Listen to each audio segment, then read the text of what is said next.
Hello, everyone, and welcome to our colloquy on biotensegrity and equine health. I'm very excited about everyone who's here today, and we've got some wonderful faces and voices, people we're going to hear from, researchers, therapists. First, I'm going to Steve, if you don't mind unmuting, come on in and say hi to everybody. Hi, everybody. I'm just getting everything organized here. Let's get my green screen working. There we are. There we are. Much more impressive with the bookcase. Yes, I thought so. So thanks a lot, Steve, for saying hi. This is an all-volunteer production of the Stephen M. Levin Biotensegrity Archive. And I'm Susan Lowell de Solorzano. Steve and I and his wife, Olga, co-founded the archive several years ago. And I'm a board member, as is Chris Marita Clancy, who's one of our volunteers today. Chris and I also co-host and co-executive produce the Biotensegrity Party that will be starting up again in September. That streams live to YouTube. If you're not on the archive email list, you might want to jump in on that. And I'm also author of a book called Everything Moves, How Biotensegrity Informs Human Movement. And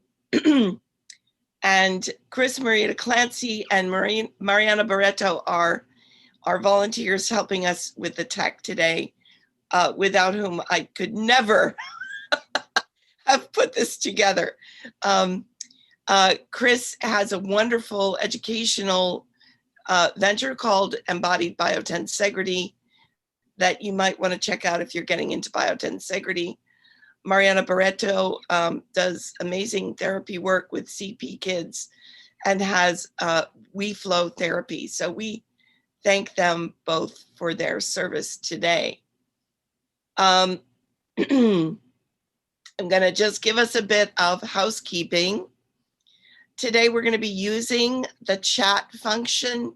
Well, let me just say one thing, because there are a lot of people here who don't know me. These are my reading glasses. They have little holes in them, and they allow me to see more clearly.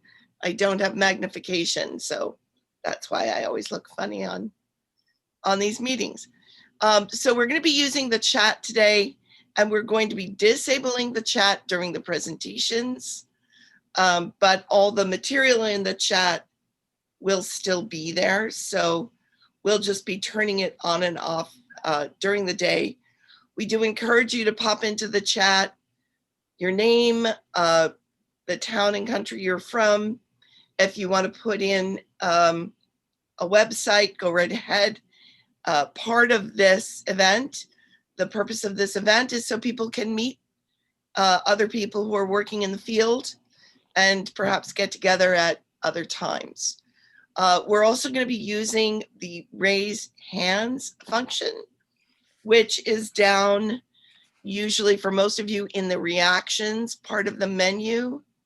If you are unable to find it or you're not familiar with it, you can always just scream or put something in the chat. But when we do the Q&As and the discussions and such, we'll be using the raise hands function, which creates an order of who's asking what on the screen. And then the third Zoom function that we're going to be playing with today is the breakout room function.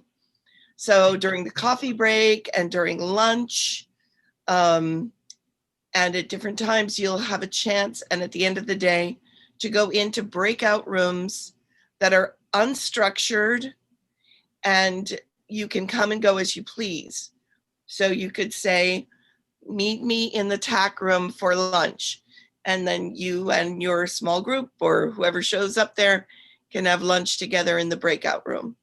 That I think will become clearer once we do it. And I think that's just about all the housekeeping, except that we do have small schedule changes for the day. Maren Diehl had to have an emergency eye surgery. So Chris and Mariana and I are going to be doing the Q&A for her. We can take questions on biotensegrity, but not on horses. Our expertise ends with biotensegrity. But we do have her presentation, and she very graciously, as a sort of consolation prize, has agreed to do a separate event to be announced. That'll be a meet the author kind of event, where anybody who's here today will send that information out, and you'll get to jump in on a smaller kind of event just with Maren. So, so as I said, the changes in the schedule are on the Biotensegrity Archive website on the Colloquy page, and we'll pop them into the chat as well. And with that, I think we're ready for Maren's presentation.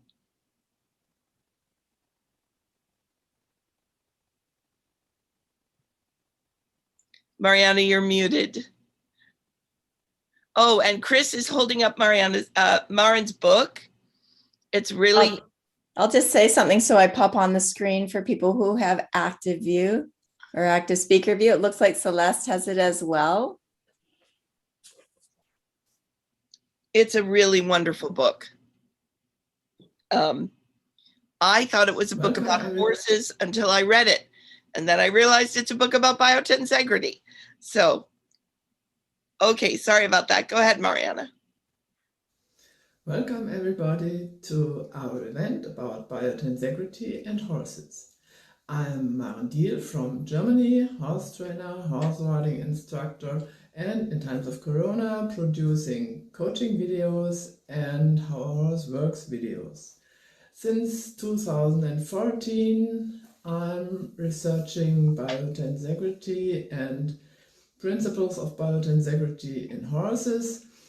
In 2014, I first made contact with Levin by email, and this was the beginning of a very long journey. In 2018 and 19, I lectured about horses and biotensegrity during the Biotensegrity Interest Group meeting in Belgium, in Ghent. And in 2016, my book about biotensegrity has been published in German, and 3 years later, in 2019, in English language too. Inspired by Steve Levin's statement that I am a true scientist, and by Susan Lowell de Solásano's compliment that I have the best understanding of biotensegrity she knows of, although I'm not quite sure about the reference group. I try to combine my knowledge about principles of biotensegrity with my experiences in horse training and martial arts. Because I'm not a native English speaker, I took this little video, so everything is right for you. This video is not about horse training or training methods or riding styles or therapies. It's just about biotensegrity. What I talk to you about is tensegrity models and tensegral principles, and I will talk about biotensegrity and the difference between biotensegrity and inanimate models, and I will show you the role the lumbosacral joint plays in the biotensegral structure of the horse.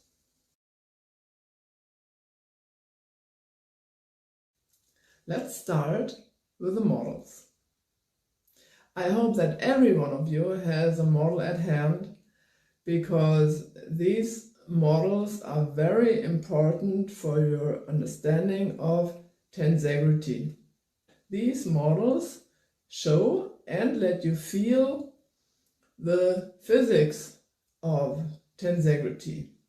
They let you see and feel the reactions of tensegral structures, and you feel the force distribution in the structure throughout the whole model.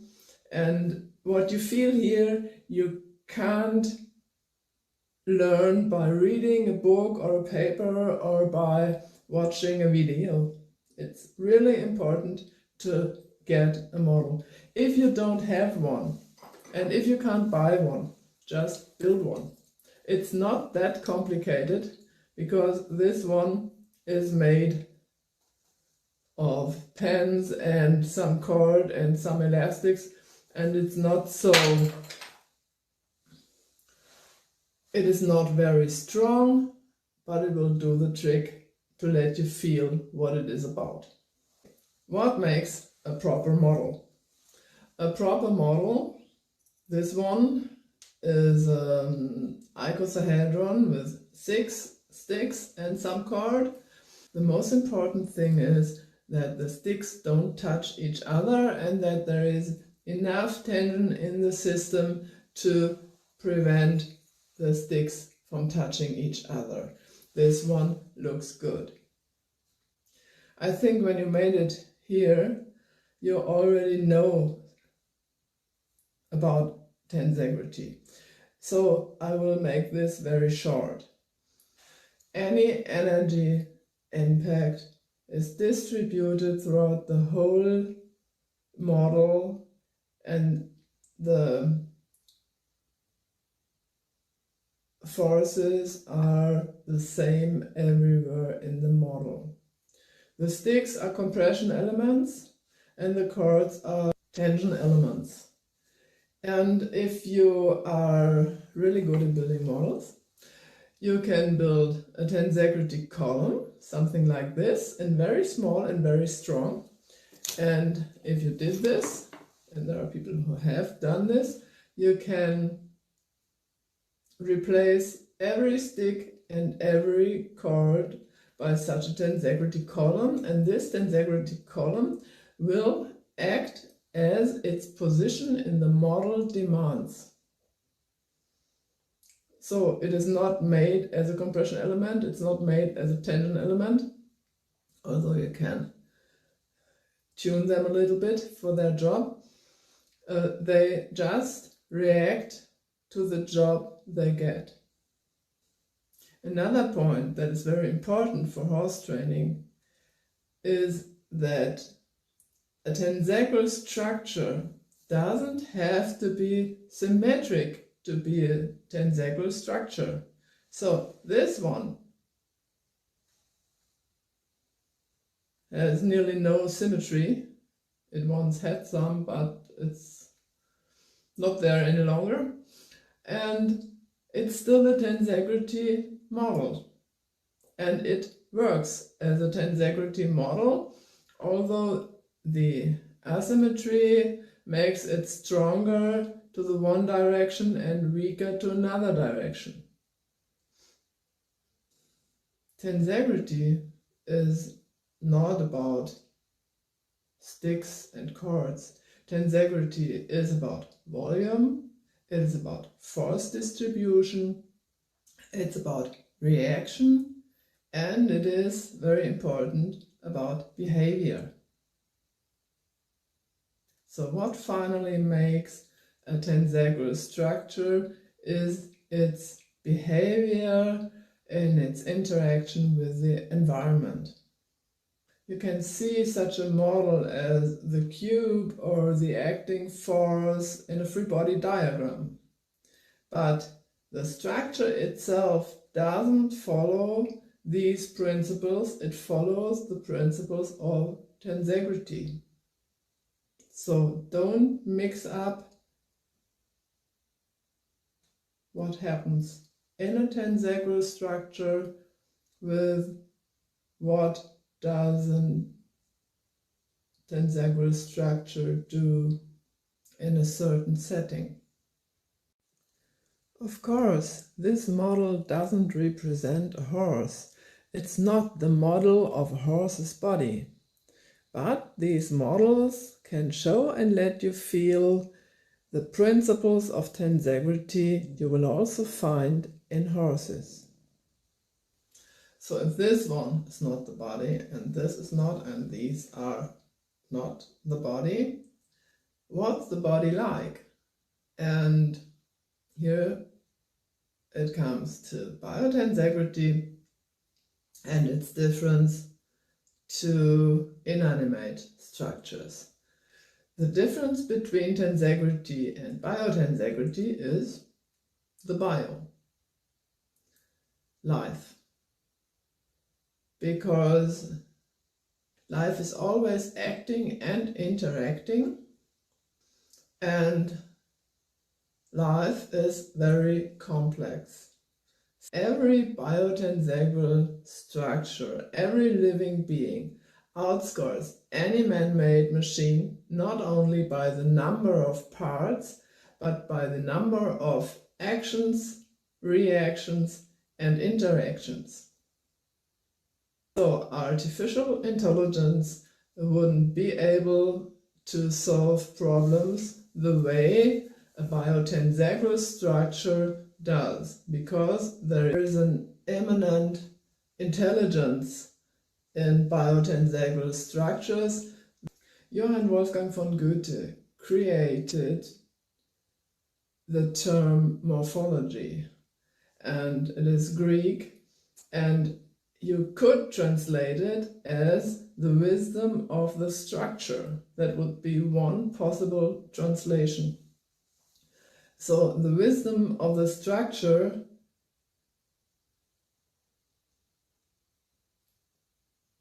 enables a living being to make decisions in a complexity and speed a man-made machine couldn't.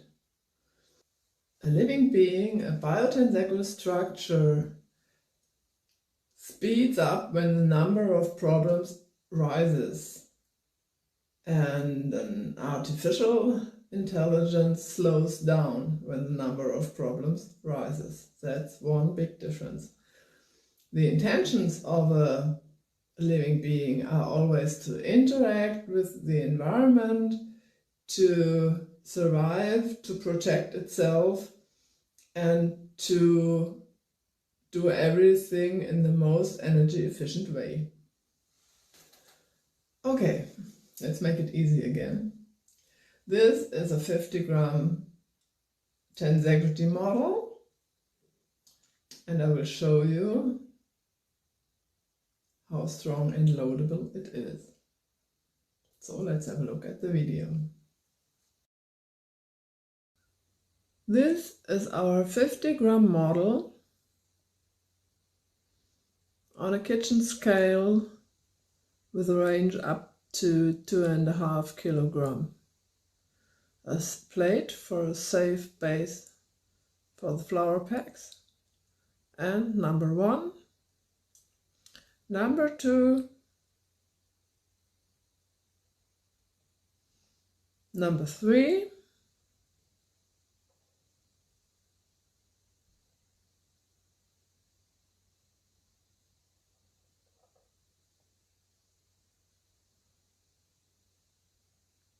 and number 4, and the model tries to jump away under the load, but I don't let it. And pack number 5. So we had 5,000 grams on a 50-gram model. And the model didn't change its shape permanently.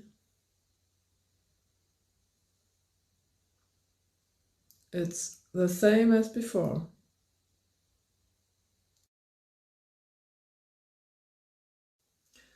Would you believe that this works with a broken stick?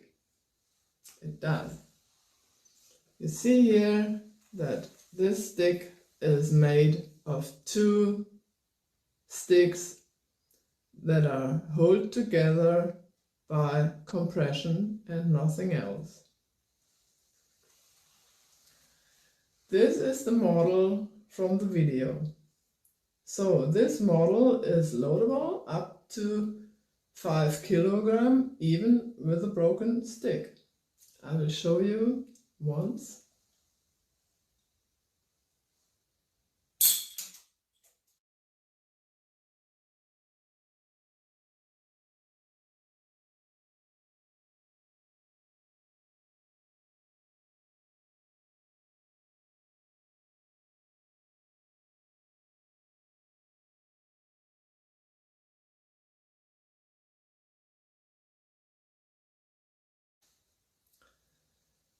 So,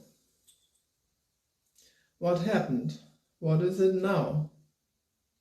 Has it lost its tensegrity? No. It is still a tensegrity model, but it is a broken tensegrity model that has lost most of its loadability and many of its functions, because a true tensegrity model doesn't have open ends. But you can still load it. Load it in the same position as before. It collapses at a weight of a little bit more than 1 kilogram. Now let's go on with the position of the lumbosacral joint in the tensacral structure of the horse's body. The lumbosacral joint is the connection between the sacral bone and the spine. The spine has to distribute the propulsion coming from the hind. The spine has to act as one, so the whole horse can act as one and in one time. The sacral bone and the spine are arranged in a way that they are able to act as one compression element during the propulsion phase of the hind. They let go during the suspension phase for a wider range of motion, for changing gaits, for changing speed and direction. I usually explain positive and negative motion patterns based on the propulsion from the hind. If there is any propulsion, no matter how few, there are positive motion patterns, while backwards traction of the hind results in negative motion patterns as shown in the pictures. In positive motion patterns, the lumbosacral joint is engaged in a way that the sacral bone and the rest of the spine act as one tensacral column, as one compression element throughout the whole propulsion phase of the hind. In negative motion patterns, the lumbosacral joint is sort of open. It is disengaged and there is no force fit between the sacral bone and the lumbosacral spine. In that state, the lumbosacral joint can't distribute the forces from the hind. This is, in a nutshell, the result of my studies so far. But what does that mean in terms of biotensegrity? In positive motion pattern, the engaged lumbosacral joint lets the sacral bone and the rest of the spine act as one compression element. In the negative motion patterns, there are two parts now, and so there can happen different things. Viewed through the lens of biotensegral principles, there might be two compression elements touching each other. What would be wrong if we follow tensegral principles? The other possibility is that fascia adds a tension element and the two compression elements now distribute the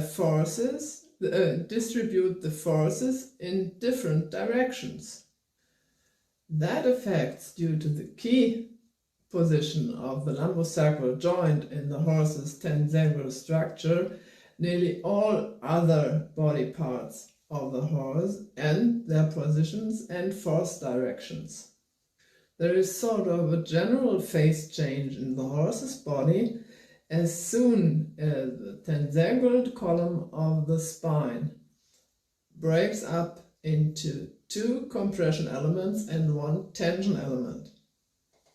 My thought was that we get a broken tensegrity model or a broken horse as soon as 1 compression element splits in 2 and the parts are functionally disconnected under load.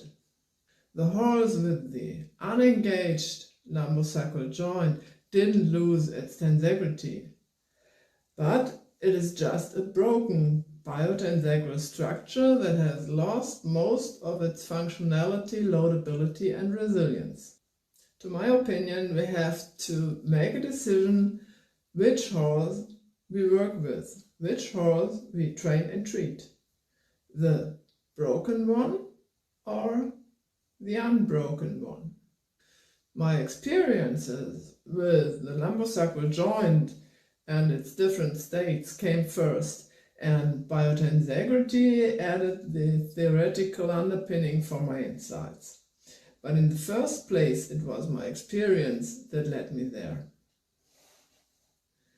We have the choice between 2 models of a horse that both can be explained by the principles of biotensegrity. There is not one biotensegral horse and a biomechanical horse. All horses can be explained by the principles of biotensegrity. As Susan says, biotensegrity offers the theoretical underpinning for why whatever works, and why whatever doesn't work.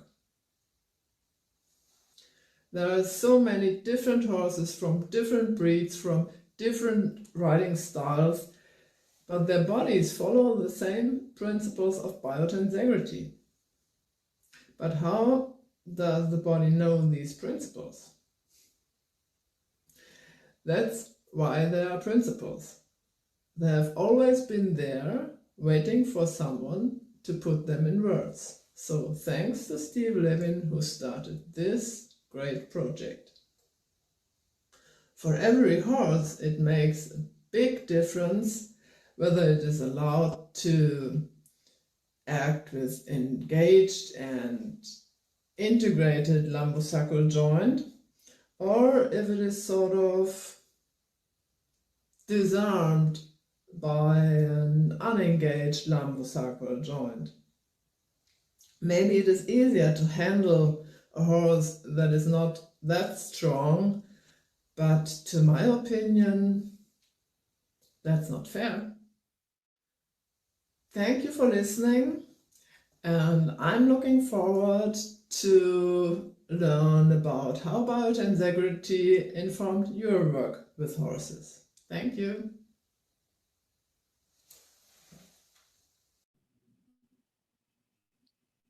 Great. And we have a special treat right now. I'm going to ask Fernando Tejero to share his screen because he's going to show us his doggy while you're thinking about if you have any questions about biotensegrity. And if you do, you can put a raise hand up in your reactions area. And Fernando, you're muted. Also, I want to make sure everybody knows Fernando and Mariana Barreto have put together, along with Christian Castro Arenas, Big Hispano, which is a Spanish-speaking biotensegrity interest group. So if you're interested in joining up with that, I think Mariana can probably put a link in the chat. Okay. Are you there, Fernando? I am here, yeah. All right. I would like to say it was a really nice afternoon with Mariana's and Christian's help. It was an amazing time talking in Spanish about biotensegrity. Oh, that's great. We could see it soon in YouTube, I hope. Aha. So here is the Great. doggy. Yes. Yes. Can you see it is not holding But from how- anywhere? Can you see it? It's just on its feet. Yep. And if I Yes. just touch a little bit here, you can see how is all the tension traveling through the complete structure. Even if I scratch a little bit the abdos. Can you see it? I would like to say One this is thing- made with elastics. Don't forget what Maren Diehl was saying now in the presentation. We need to make it, the tensegrity, to make it with a string, not elastic, so that it holds weight. But this one here is made with elastics. It's easier to build. Next time, maybe we'll make it with non-elastic materials. So I just sit it. The horses, That's they are great. not Can you- usually seated, but sometimes they can. Do Can you want to lift a see- leg? Yes, sir. Yeah. We can see it move all the way through. That's great. Ooh. Yeah, I think in order to make it at this scale level, you need to do it to focus on this scale level. You need the elastics. Can you wiggle the bottom? Sorry? Can you wiggle its bottom? The bottom, you mean the back part Yeah. of the horse? Yeah. Like it's gonna wag its tail.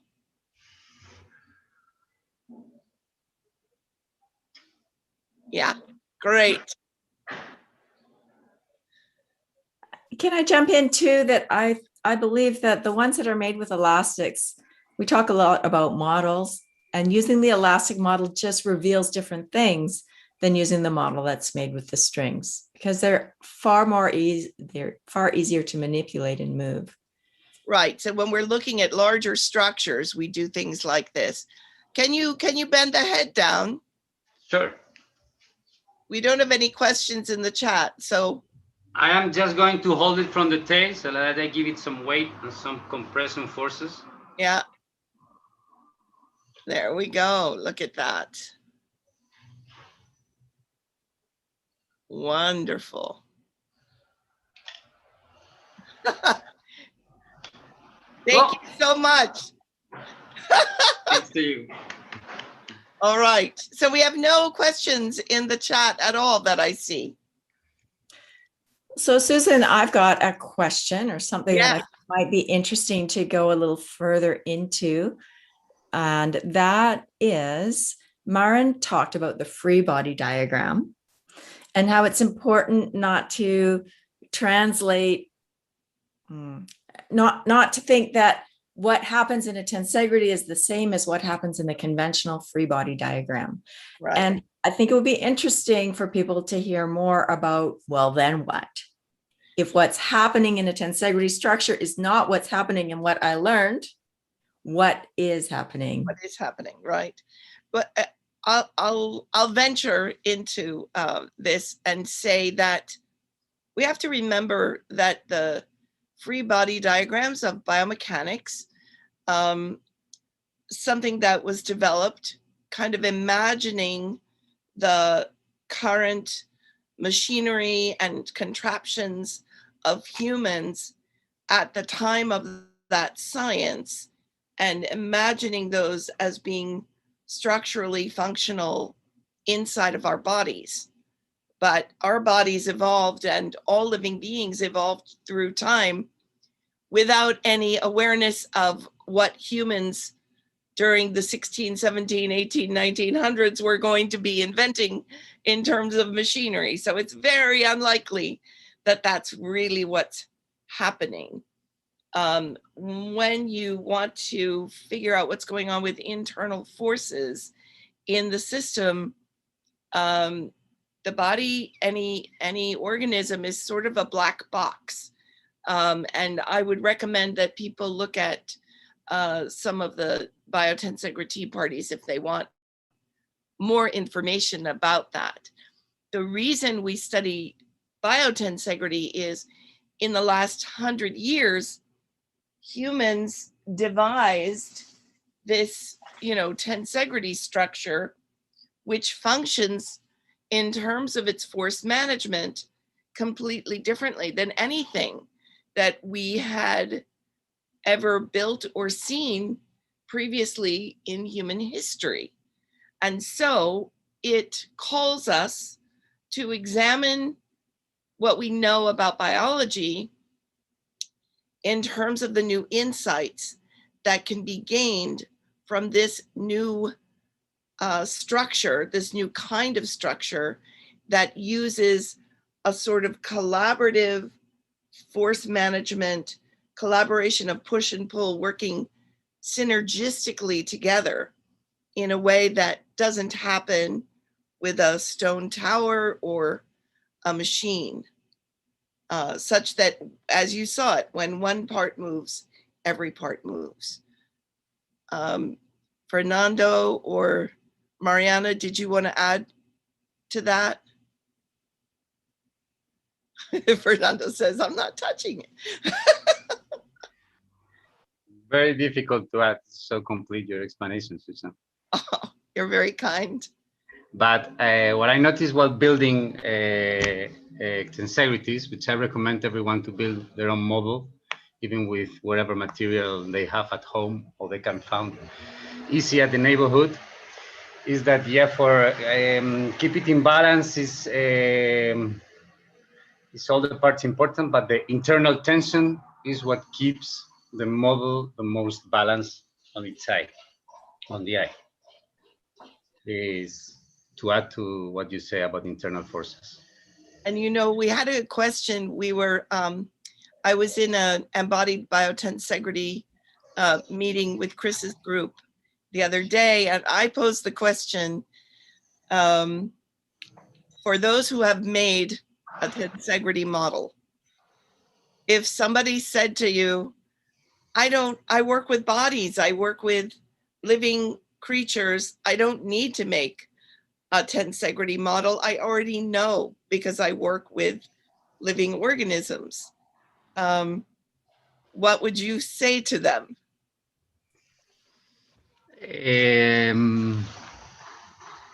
What would I say to them?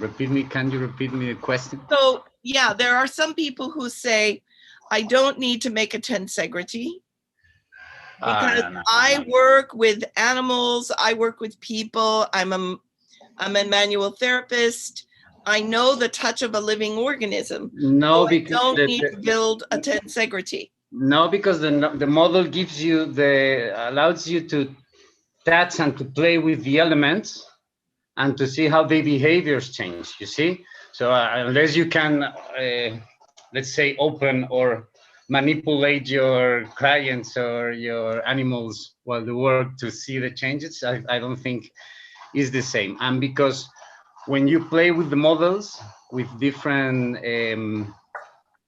materials, I think I remember this came from another biotensegrity part, the dactyl noses.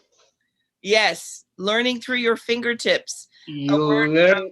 Yes. You learn from the model, and you can confirm what you are touching in the body when sometimes you have doubts or when you are really sure about what you are feeling. You can confirm it in the model, and you can keep on playing it and learning about it.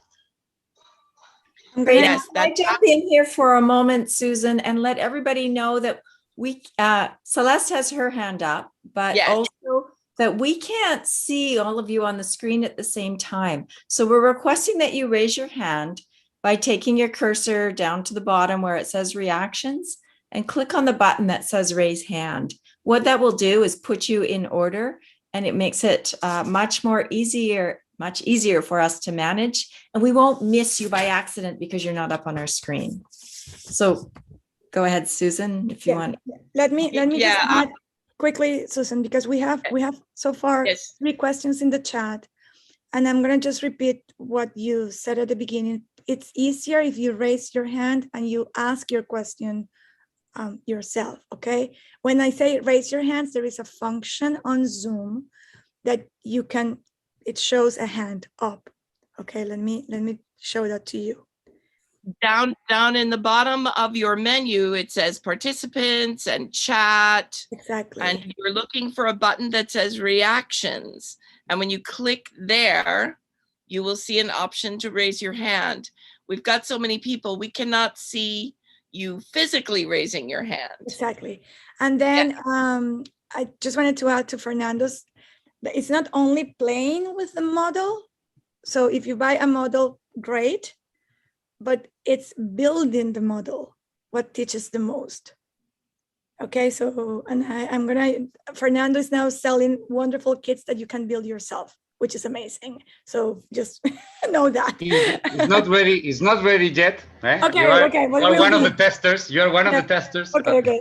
But yeah, it's building the model, what teaches the most. Can I just share Gwen's response to this question of what do you say to people? And then we have very little time to move very quickly through the questions. So yes. Oh, I'll just say, she said, build one and then let me know. Exactly. But why don't we pass the mic to Callie? I mean, to Celeste. I'm sorry. Celeste, can you unmute and ask your question? It was more a comment than a question. For me, building my little tensegrity model, which I finally did, it was a mechanical validation of what I was already intuitively finding and aware of, if that makes sense to you. To me, in my study of fascia and how it works through the body, and then seeing it played out in living organisms. In living organisms, because I work with horses, there's none of this involved, okay? It's just pure, honest, this is wrong. There's no playing around. To me, this really didn't teach me something. It validated what I was already intuitively finding and dealing with, if that makes sense to anybody. Okay, great. I think what I want to do, because we've got, we're sort of technically into coffee break time, but we're okay, I think, we've got enough flexibility in the schedule. Thank you, Celeste. That was really great how you put that. Mariana, you're tracking other questions in the chat. And Steve, I see you. If you want to jump in, you're going to, right? Yes, Marianne, I'm sorry, probably it's Mariana. She had asked what's the, hold on, I'm looking for the question. How fascia influences the model, that question? Yeah. There's one I see Yes. from Marianne Davis. What a great model. Yes, I'm curious about how fascia influences it. And here I would take this question just to remind yourself that this is a model of forces, okay? It's very easy to say, oh, the struts are the bones, and then the elastics or the cords are the fascia or the soft tissue. It's not always like that, okay? And everything can be everything depending on what the needs are. And that's important, that we cannot simplify this, oh, fascia is the elastic band and bones are the struts, and this is how they behave. It's true that in the body, we have some elements that are more tensional and more some elements that are more like the compressional elements, but in reality, everything is everything, because within a bone, you still have tensegrities. You still have tensional, compressional elements, right? So don't oversimplify this. And of course, fascia plays a huge role in this, but it's not the only one. Yes, and I would say, when we talk about, I see there's a discussion about abdominal muscles and such.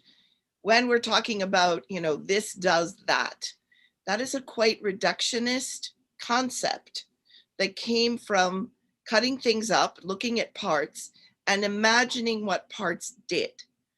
I think that everybody here knows, if you go to pick up a child don't you use every part of your body?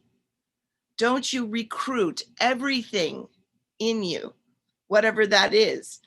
And you could say, okay, I want to make sure I protect my lower back because that's susceptible to injury and whatever, but aren't you doing everything with everything, whether it's cracking an egg or climbing a ladder or anything? What other questions do we have? From Dorothy. I don't know, Dorothy, if you want to unmute yourself. Yes, let me ask to unmute. Hello. Hi, Dorothy. What's your question? Well, no, I didn't really have a question. I was picking up on the comment about the abdominal muscles and them not being involved, and I think they are all part of it. So, and the forward, down and out, the difference between forward, down and out, and long and low, and how they affect the actioning, as Maren was talking about. The whole spine needs to be one transmission rod when it needs to be, and having everything functioning fully. I was just following up on Melissa Kodali's comment and following on from that rather than it being a question. But thank you. Oh, great. Thank you. Yeah, and so That's I don't what know. I see. Go ahead, Fernando. Yeah, I was coming from the conversation before, and what I want to say, taking Mariana's comment, is that, yeah, what I just saw is just a toy to illustrate. It's not what exactly is doing the horse or the dog, you see? It's how the force is organized, and that's the balance. But in this structure, I play with the shape and your imagination, and then it looks like a dog, but it's not how it works in reality, you see? So I am not ready to keep on going in this conversation because I don't work with horses.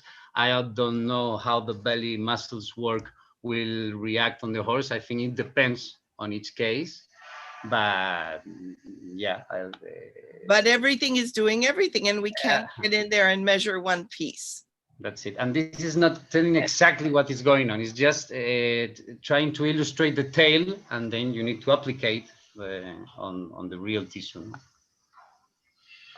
All right, so now we're all going to get technical. We're going to have a coffee break, and we're going to open our breakout rooms. Hold on. I'm going to show you, or not yet. Mariana, go ahead. Yeah, sorry. Maria has her hands up. Oh, I'm sorry. Maria, go ahead. It's just that I wanted to say that the first time I saw Fernando's dog in YouTube, I was amazed by the amount of movement there was with, I don't know, Fernando, how many components? 40 max? What do you mean with components? Like how many sticks and how many elastic bands do you have in total? Let me like 2 minutes and I will let you know. Yeah.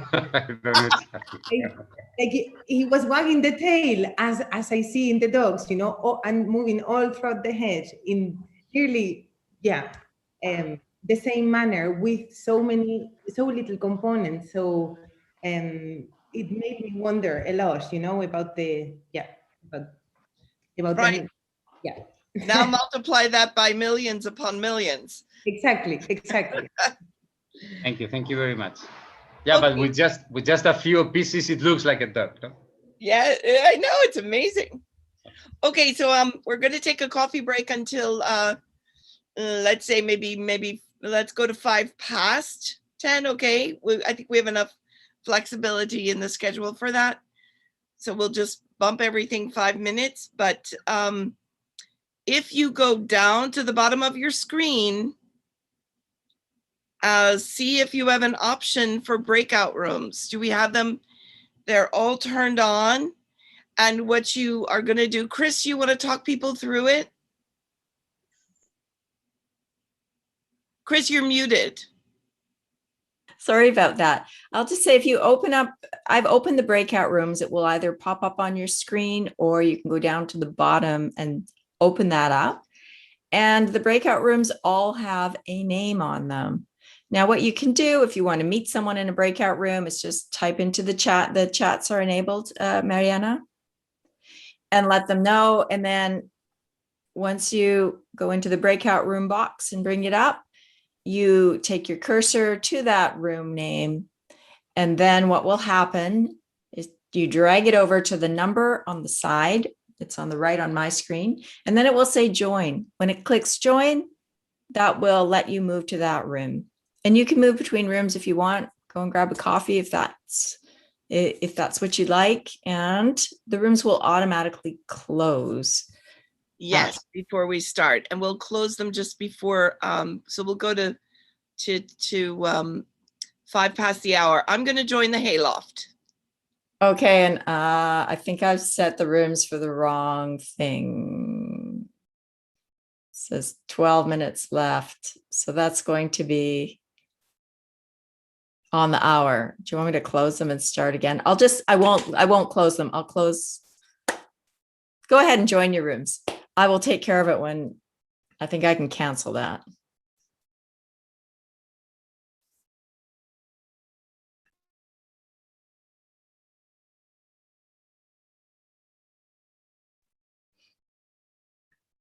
Hi, Steve.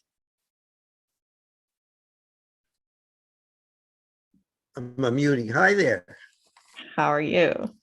Good. We're super excited we're super excited you're going to join us for Movement Mentors. I thought I'd do that one again because I went through it and I can't believe all the really important things I've included in that need to be expanded on, if any, and that's really what I think there's important stuff that I need to take each one of those talks and then focus on one little part of it so that we can clarify them.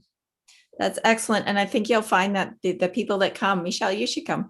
The people that come are really thoughtful people that have been, some of whom are in the physio group that you visited. And so I think you'll be happy with the discussion that comes from it as well. I'm sure I will. I wonder if I should, it's 7 a.m. here. I wonder if I should go get some breakfast because I'll probably get hungry at some point. Do you know how can I go to a room being the host? I've never done this as a host. Oh, yeah. You can, will you do me a favor first if I'm not back? I want to run down and grab something to eat because I just realized that I won't be able to eat for another few hours. Don't let the rooms close when they say they want to. There'll be an option not to. Okay.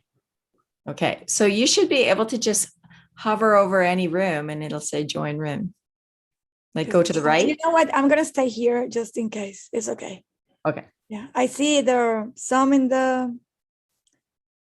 some rooms. Fernando is in the coral. So you're free to move to another room if you want to meet someone. Or just stay here.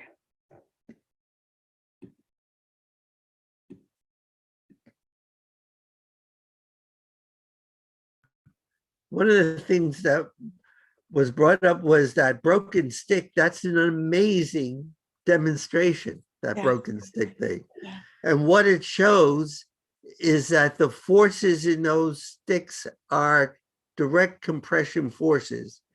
With no torque or bending moments in them, and no shear things. It's a beautiful demonstration of that the forces the tensional forces end up as a direct compression force, and that compression force generates a compression resisting structure. Yes. I mean, it's a beautiful it was truly amazing. And then it kind of answers the question, like what happens when a bone breaks, right? Like how, or the question we had in the big span that if there is an amputation, is the tensegrity lost? And then no, it's rearranged and that's it. Like it. Yes. Yeah. Beautiful. I'm going to be breaking some struts here too. That's great. Okay, I'm going to get something to drink anyway, and I'll be back in a little bit. Sure. You can mute yourself if you want to. There you go.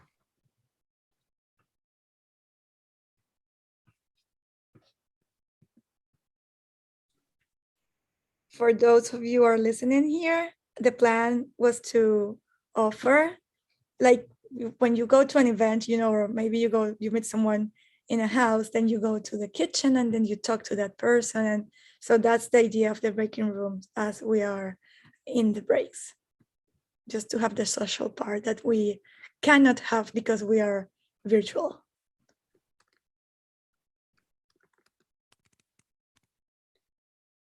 Mariana, I'm struggling to find where the rooms are. How do I find them? Are you on a computer or on a Computer? Yeah, you should at the bottom. You should see like little squares that say breakout rooms. Do you see that? No, there's nothing. I don't have that at all. All I can see is mute, stop video, participants chat, share screen record, reactions, and leave. Those are the only buttons I have at the bottom. How come?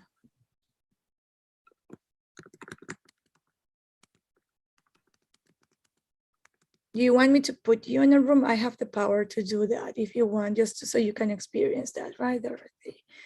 Let me see. I don't really know. What rooms are there? That's yeah, that's weird that you don't see that. Usually it's at the bottom because I have in my screen the host panel, which is much complex, but usually it's a little it's like 4 squares and it says rooms, but you're not seeing that. How come? I've got gallery view. Is it? No.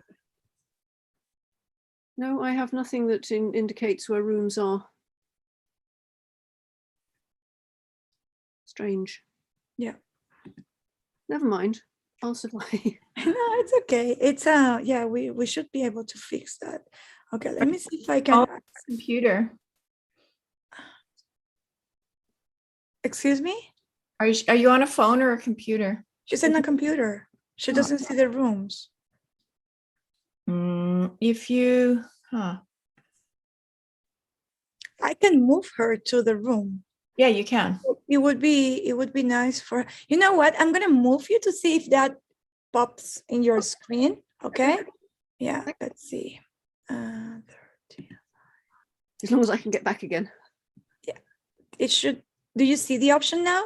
Yes. Yeah, I've got join the hayloft. Yes. Yeah, I think that's where most of them are. Yeah.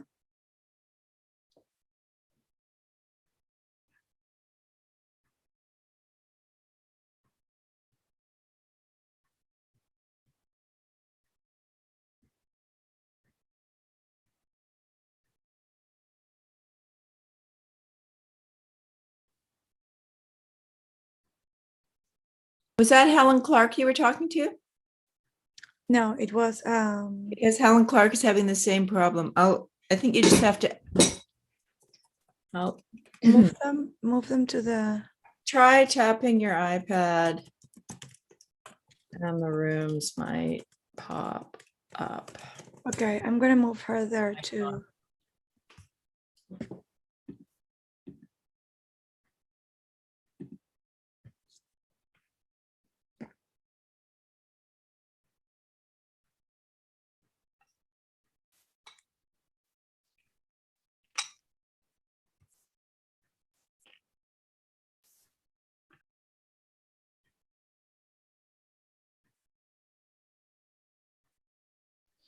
Seems like everybody's going into one room. Maybe at lunch, we'll ask some of the presenters if they want to go to a specific room. Yeah. And that could facilitate conversations with some of the specific presenters.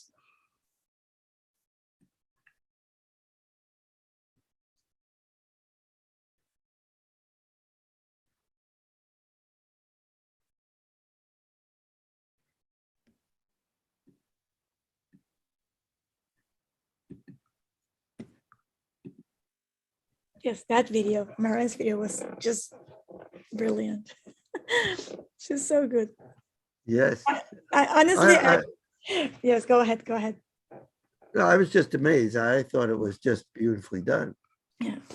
When I first, it was like 2 years now, Chris, I guess, that we had the book club with her book. And I remember Chris said, okay, we're going to read Maren's book. I had no idea who she was. I had no idea what the book was about. And then when I go on to buy the book, it's a horse book. It's like, what? What is this? And honestly, I think that book is, it should be a must for everyone to read, whether you're working with horses or not. I think especially if you are not working with horses, that's what happened to me, because I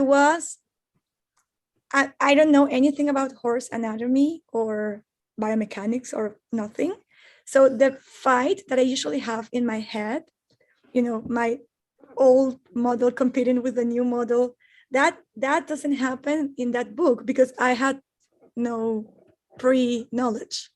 So everything I was reading there, it was just coming easily, and the way she writes to it, so clear and so easy.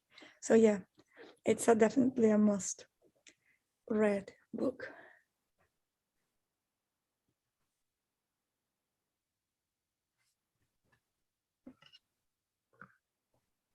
What's everybody doing in the hayloft? You want to go there?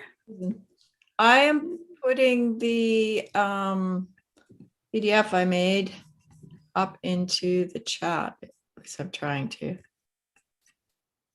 Don't know why it's not working. Dr. Steve, you want to go to that room just to check what you're doing? Not particularly. I No? just hang around, and Okay. anyone needs me, I'm here. Yeah. You people are doing a job. I don't need to get involved. I'd rather not, because I think you people are doing a beautiful job. And it needs to come from other people, not just me.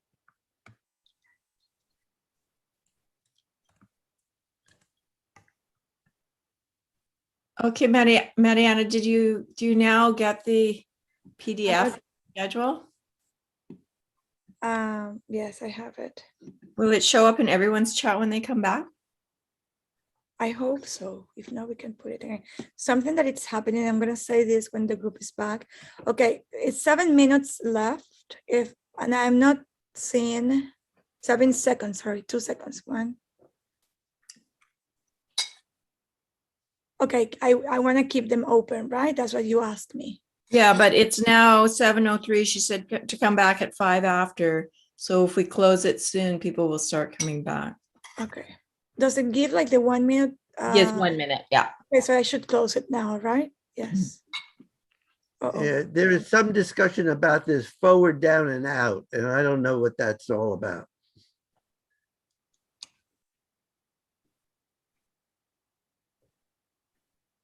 I think, well, that comes from the abdominal question, I think.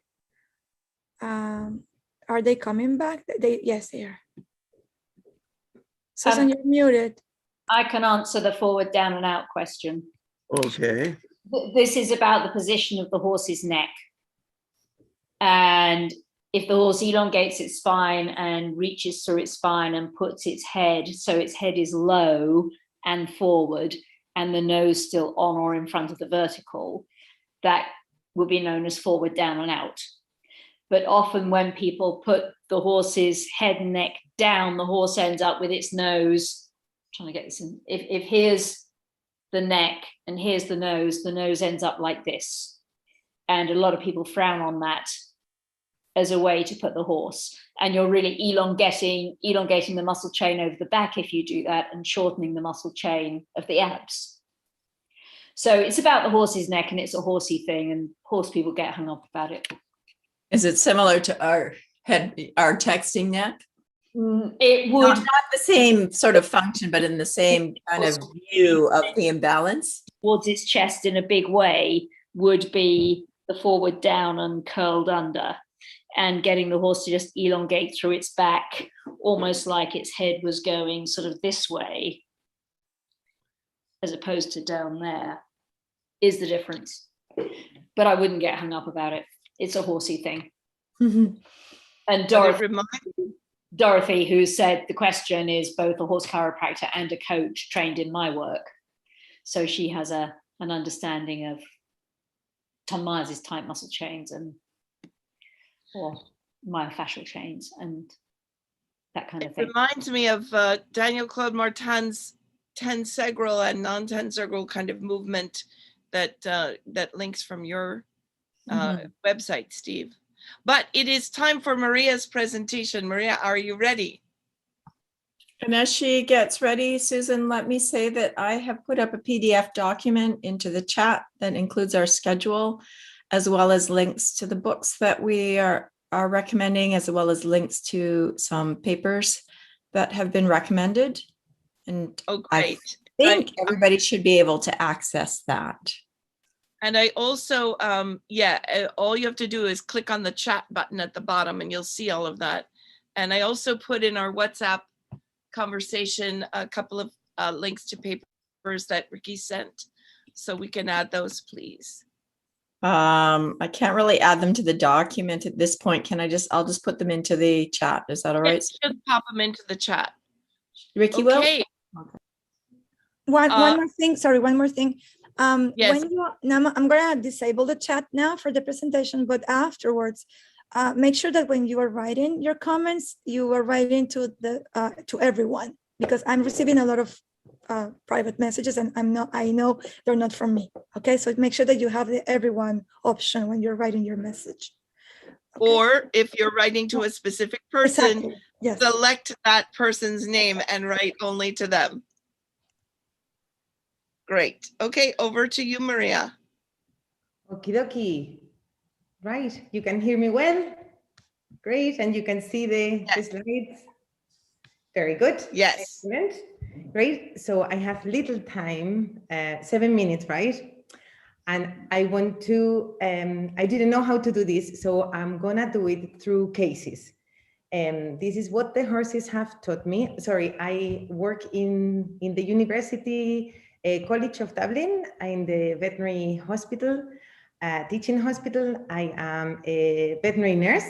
I am a physical therapist. I did some training postgrad in equine rehabilitation in Florida, and I did a little bit of craniosacral. I'm not an expert by no means, but I did the course. And I also teach the students here, the vet students and their nurses students. So I mostly treat dogs, but I also treat horses when I have the chance. So I'm gonna show you 3 cases very, very quickly, I hope. So the first one is Hector. Hector came to us when he was 7 months old, just a little Clydesdale foal that broke his radius and ulna. He got caught on a gate and he pulled until he broke it. He was on that sling for 2 months. This is what we do when we don't like them to move too much to preserve, to let the bone heal. But little Hector, so you can see there the fracture of the olecranon and there on the ulna, and then you see a little bit of the radius there.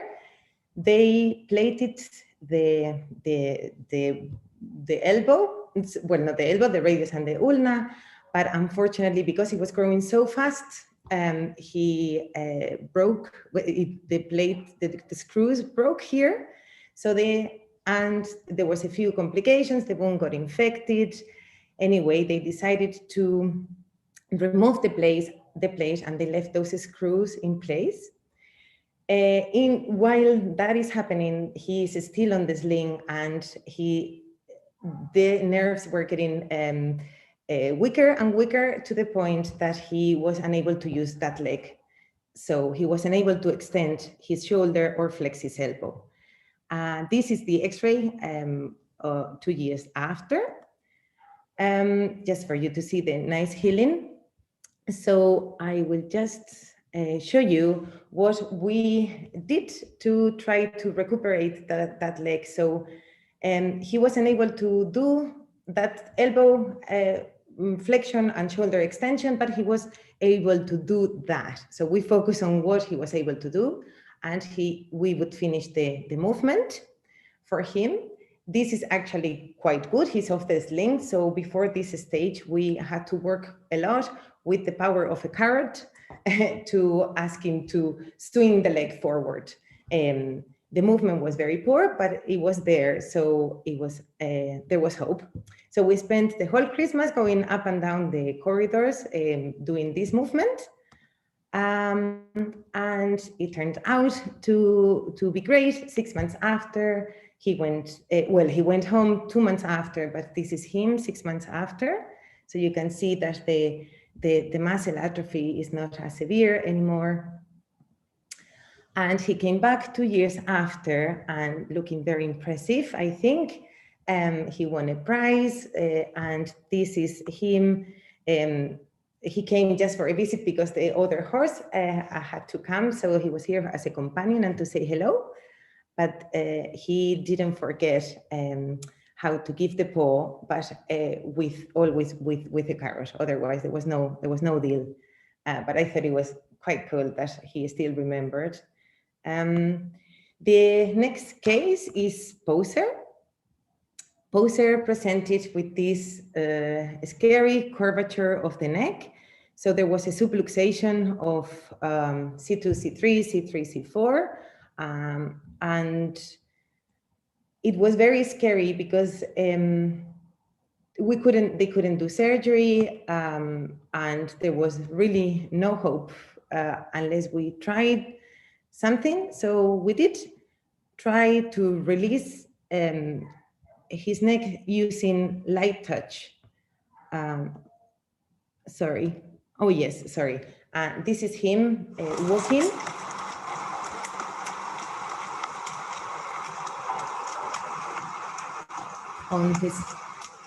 On presentation.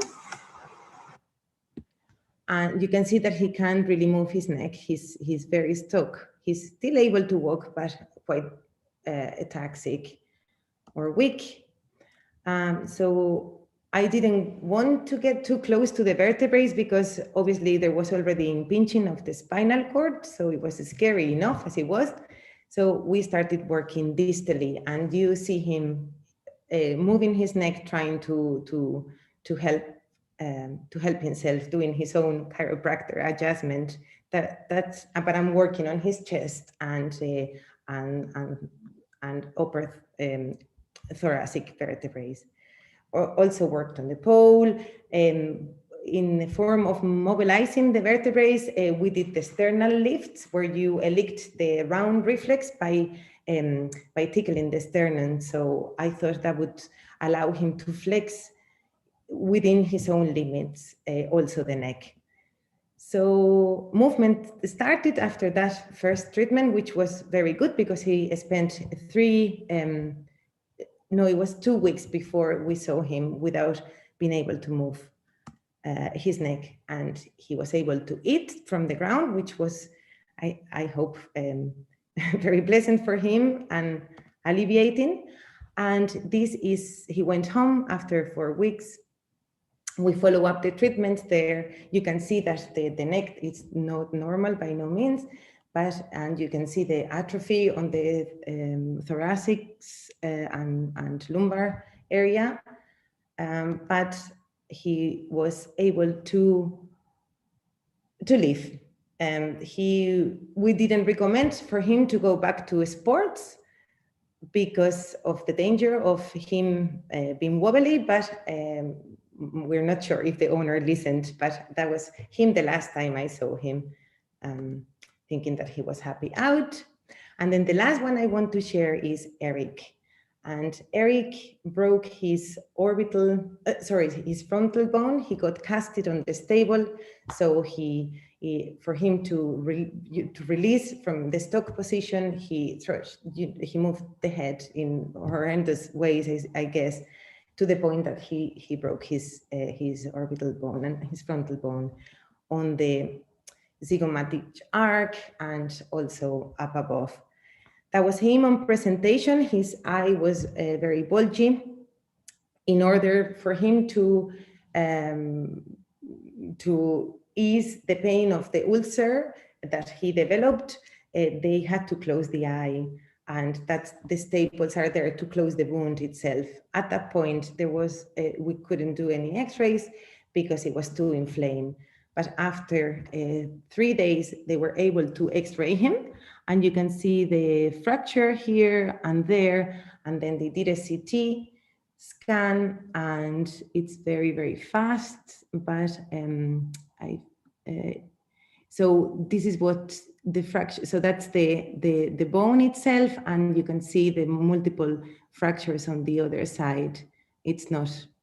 It doesn't look like so you see the fracture there. Anyway, it doesn't look as even as the other side. So there were multiple bones and pieces of bone everywhere. So they plated it,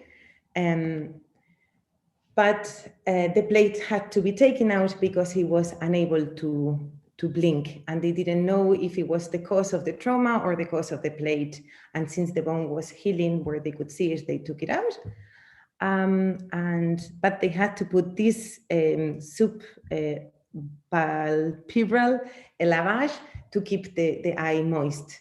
This happened over 6 months. All this process, he was hospitalized for 6 months doing this. The tolerance of this horse was unbelievable. Although he didn't love it, but he still allowed it. Maria, can you take maybe just one more minute? I love Eric's story, but we are, yeah, thanks. Okay, I'll be very fast. So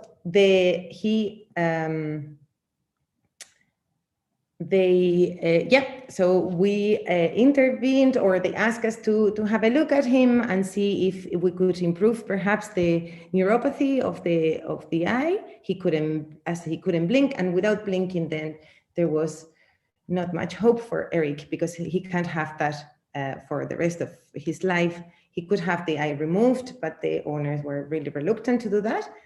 And this is what we tried. So we tried to release the fascia around the area so we could free up the nerve a little bit.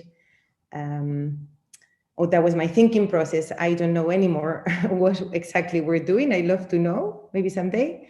But you can see that there was no movement, just relaxation eye.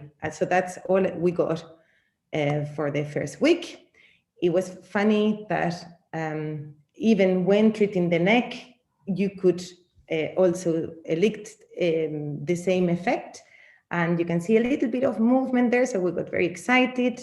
The lacrimal duct was working, so he was able to tear then. So they took the lavage out, kept working manually on the scar and on the nerve pathway. And since we're short of time, this one first. So this was 2 weeks before his last visit, and you can see the eye closing there. And this is him on his last visit. So, and also it's also paired with the other eye on his last visit, which was different as well, because they would blink at different rates. So what I've learned so far, loads more to learn, is that it definitely has to, all this happened because of a teamwork, surgeons, anesthetists, the DI. So there's no heroes here apart from the actual patients. The holistic approach is it's what I've learned, that it's the way to go. It has to be patient focused and led, like the horses were telling me when to stop and when to keep going. The limitations in conventional approach, I learned that we are limited on what we studied, so we have to keep learning. Fascia, endless possibilities, I think we all agree. The curiosity has to be there with the non-judgment of the pathology, if we can call it like that. And there's no substitute for time. They take time, severe cases, the will, so the perseveration, and very conscious of own limitations. So thank you. Fabulous. Thank you so much, Maria. Thank you. I think we're going to jump right over to Fiona, if you're ready, Fiona. How you doing? Can you all hear me okay? Yes. Great. I have a PowerPoint with a few pictures in it, so I might switch between that and the screen. I don't know what you guys can see, but anyway, I'll do my best. So here we go.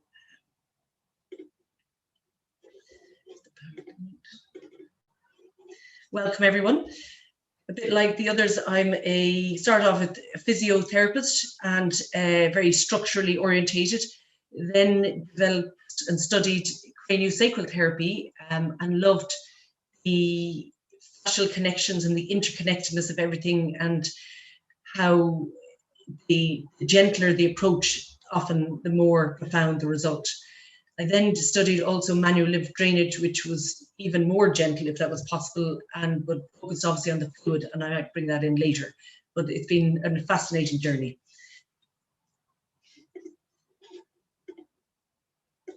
Oh, sorry. I could come back up there. So that's my training.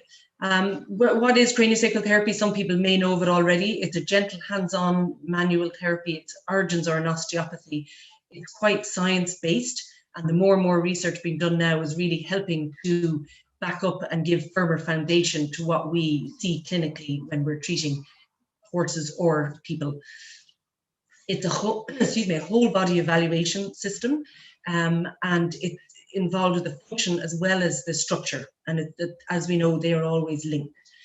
It releases restrictions and facilitates the integration of the homeostasis, which really is the balancing of the system. And craniosacral therapy, if you want a one sentence way of describing it, is a facilitation of the body balancing itself. And the energy and the intention as you approach it is a very important part of it.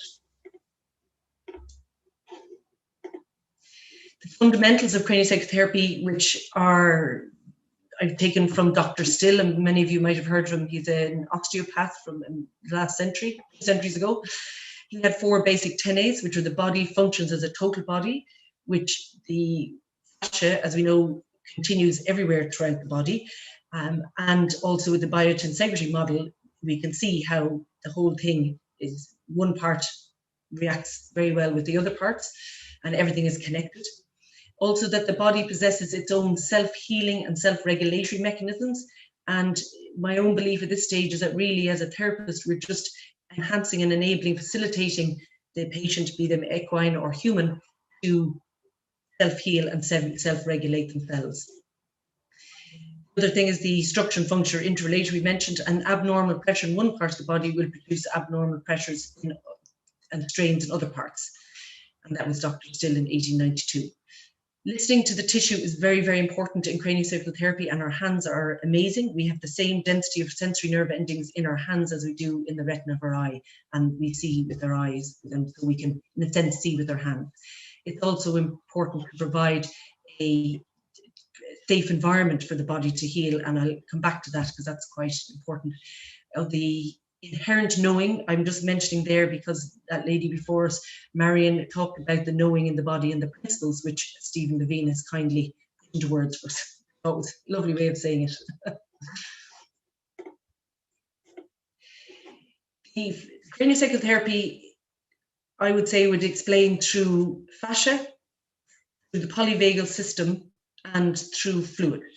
So the fascia really fits very well with the biotensegrity. It's soft tissue membrane, wraps around everything in the body, from the brain, spine, cord, nerves, but even into the DNA of cells, which is quite fascinating, really. It responds to the tensions and so on. I often explain to patients, if you pull a thread in the jumper, you don't know where it'll pucker. So you might stub your toe, but end up with an earache because that's where it puckers, in a sense, in the fascia.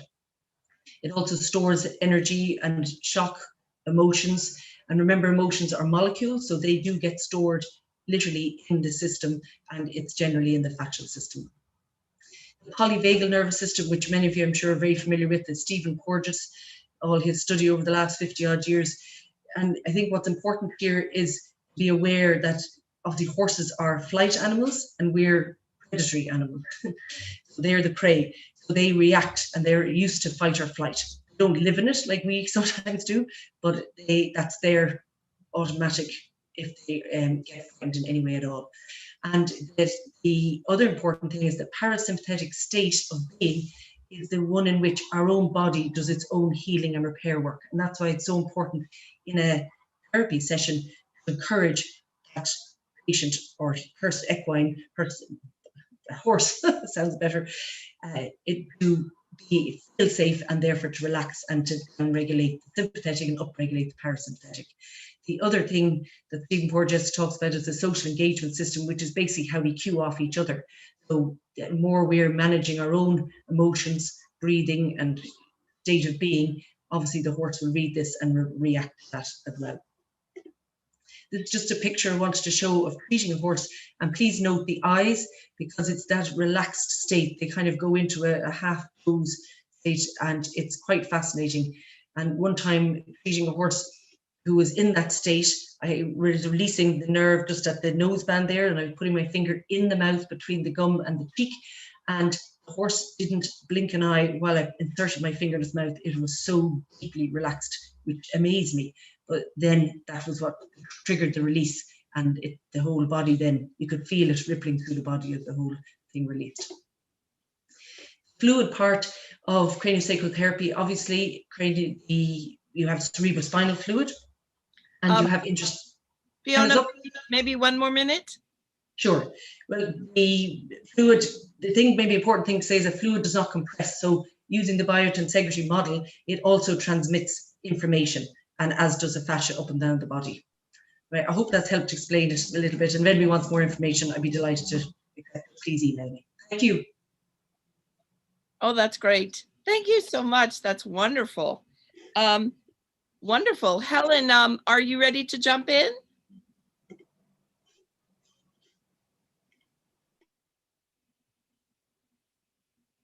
I know she's here somewhere. Okay, I've unmuted.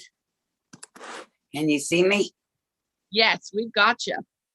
Lovely. Okay. Helpful if you tipped your camera a little bit. Oh, yeah. Or tip your laptop a little. Yeah. Oh, maybe a little. Oh, there we go. That's good. Okay. Okay, I'm going to put on a stopwatch just to help. Okay, so my name's Helen Clarke, and I have come to this platform through Maria Gomez, who I will kill when I get her. So it's very nice to be here. I'm very honored. I looked through the list of names, and a lot of you are people that I revere and feel I have learned a lot from. So being on the same platform is a little bit daunting, to say the least. My experience is I come to this through Amatsu. So 20 years ago, I learned the art of Amatsu, which is how you treat humans. Now, I have since learned the art of equine therapy through Amatsu as well, but it took me some journey to do that. So basically, for 20 years, I've been treating humans, and I started a clinic in Gothenburg in Sweden, and in that clinic, the horse riders eventually got me to come out and treat the horses. So listening to Fiona McDevitt, really, I could say pretty much the same about Amatsu as she talked about craniosacral. Our whole raison d'etre is to feel the wholeness of whether it be the human or the animal, and allow the tensegrity to shift to restore balance. So when I was working and trained with humans, I learned about biotensegrity from day one. My teacher, Billy Doolin, who learned from Hatsumi in Japan, and Dennis Bartram, are both the early exponents of Amatsu.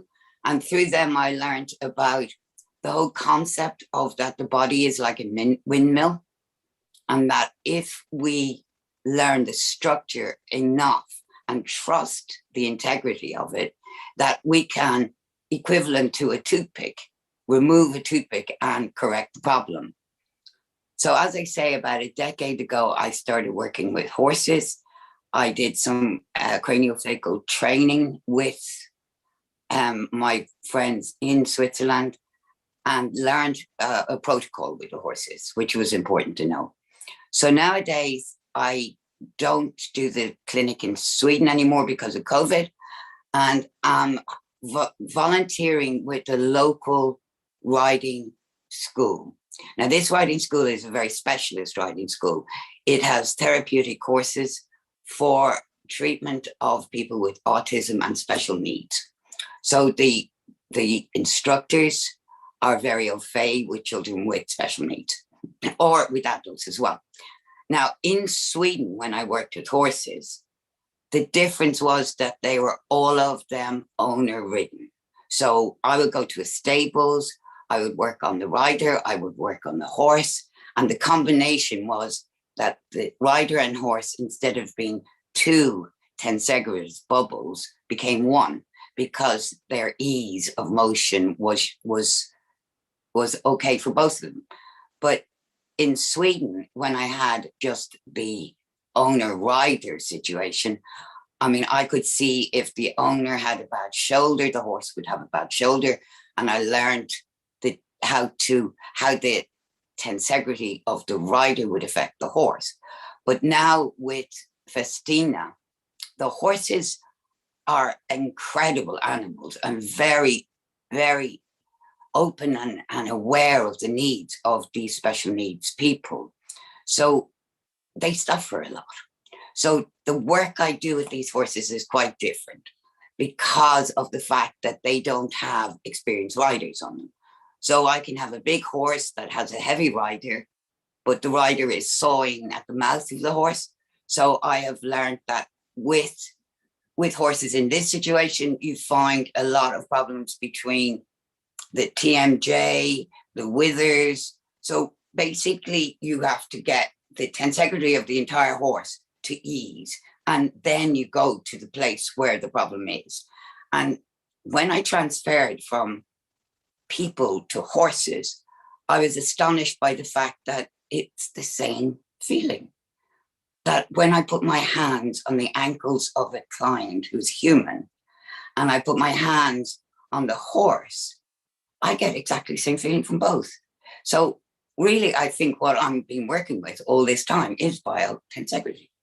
And that the reason I could transfer from humans to horses was because we are all biotensegrity units and therefore respond the same to therapeutic intervention.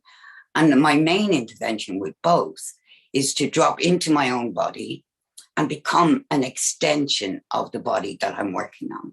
So by doing that, I become part of the intelligence of that body and can very easily see exactly where intervention will have its maximum use. So therefore, I'm back to the toothpick in the windmill. If I remove that from the structure of the horse moves beautifully again. So that's all I can say. Thank you very much. Helen, that was fantastic. Thank you. I am so much enjoying these presentations. What happened with our next presentation, we have it recorded from Lorena. She didn't realize quite the time differences. So Marianne is going to jump in and show that for us now.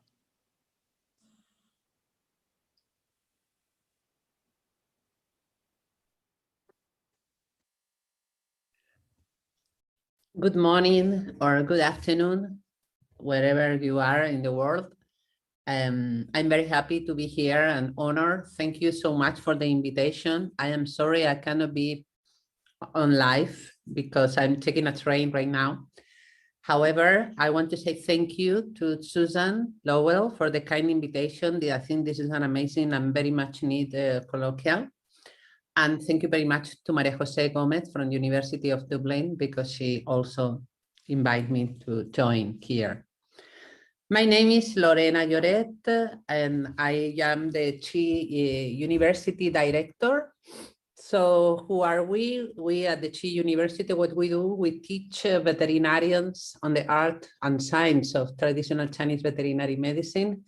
We started in 1998 in Florida, and then we spanned to Europe. And we start in Spain with the Chi Europe in 2008. And right now we are established in 8 different countries of Europe and also in the 5 continents in the world. So if you are a vet and interested, you can let me know and we can talk further. The thing is that, okay, I was invited because of my job, of my clinical job with horses, and also we work with small animals. I run the service of integrative medicine at the University Alfonso X in Spain, in Madrid.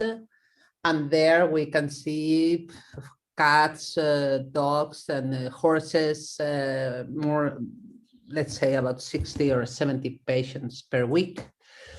So this integrative service has been very popular, especially because of the practice of acupuncture. And here comes why I found that we have so many things in common with the biotensegrity. Acupuncture, as many of you may know, is the art or the science, is the science in which we insert the needle in the specific acupoint or a specific site in the body, and it will create a reaction of different stimulus, right? We have a nerve reaction, we have also blood changings, we have also fascia reaction.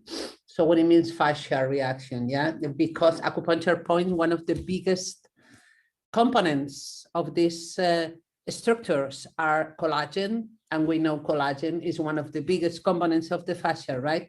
So this collagen has this activity, this piezoelectricity, this ability to reorganize himself in the best way, this ability to change, to transform energy, especially electrical energy, into movement.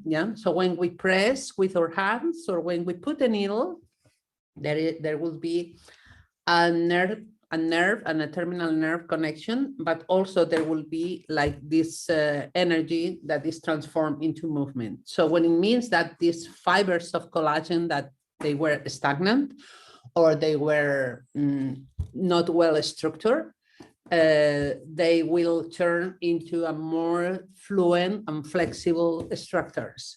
So when we know which acupoints we want to use, we can use distal acupoints, and this distal acupoint will have a global effect in the whole body, or maybe an effect in the fascias that we want to move. And so this is something quite curious for the regular vets, that they don't practice maybe, or the regular body workers, that they don't practice this system of balance acupuncture. But we do balance acupuncture, and when I was searching and seeing all the work you do about biotensegrity, I saw so many connections, so many similarities in what you say and in what we understand as a pathway of meridians, at like this energetical network, that in some way we talk about this network is also the fascia network. So whatever the Chinese say 3,000 years ago about the qi flu, that's something that we cannot palpate. But now we know there are two different kinds of qi. We can say, we have the spiritual qi, this one you cannot palpate, but we have the substantial qi. And the substantial qi that we can actually manipulate, and we can move the stagnation, or we can tonify the deficiencies. This substantial qi is made of collagen in a very most part. So again, is the similarity of this collagen with the collagen of the fascia, and also with the wonderful concept of the biotensegrity. So that's why I was so happy to participate in this wonderful colloquial. I will try to connect the best I can when I am in the train. But anyway, if I cannot do it, I hope I can see you in the next editions. And thank you so much again for the invitation. And thank you for letting me the presentation. Bye-bye. Oh, wonderful. It's interesting. I'm taking a Chinese medicine class, and the teacher has said several times that that if the problem is in, for example, the right shoulder, a good place to treat is the left leg. So it's very interesting to me that that same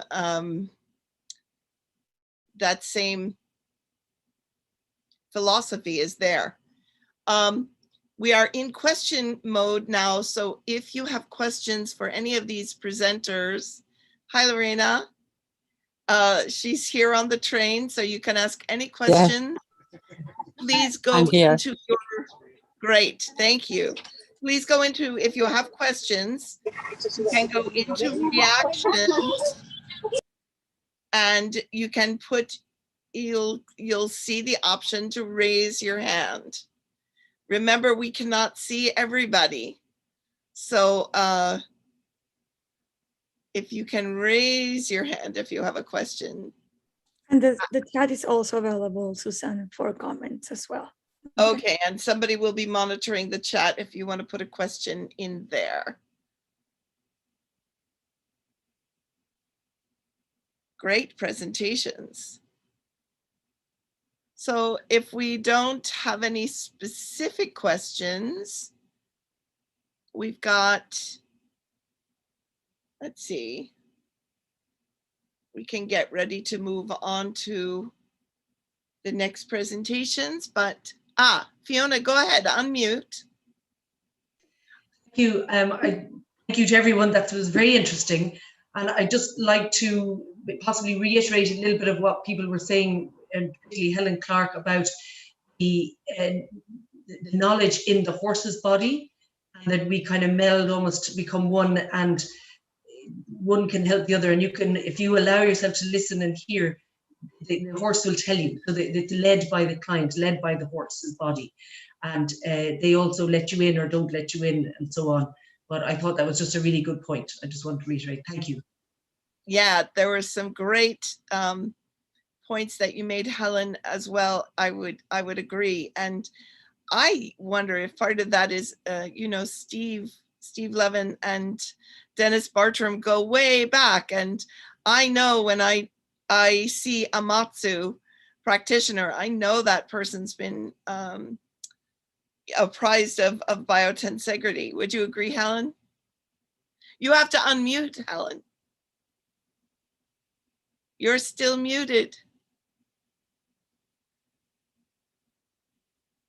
It's the technology that'll get it. There you go. The technology gets me every time. I am 65 and I've managed to work with my hands and without technology for all this time. Much nicer, much nicer. You learn such a lot from your hands. Great, thank you. We have a question from Melissa. Melissa, are you unmuted? Yes. Go ahead, jump in. Yes, I think so. Hi. Question for Lorena. Is she still there? It was about the manipulations of the subtle chi, and just specifically, you know, I have this experientially, but what is it we're feeling? What is it we're manipulating in that?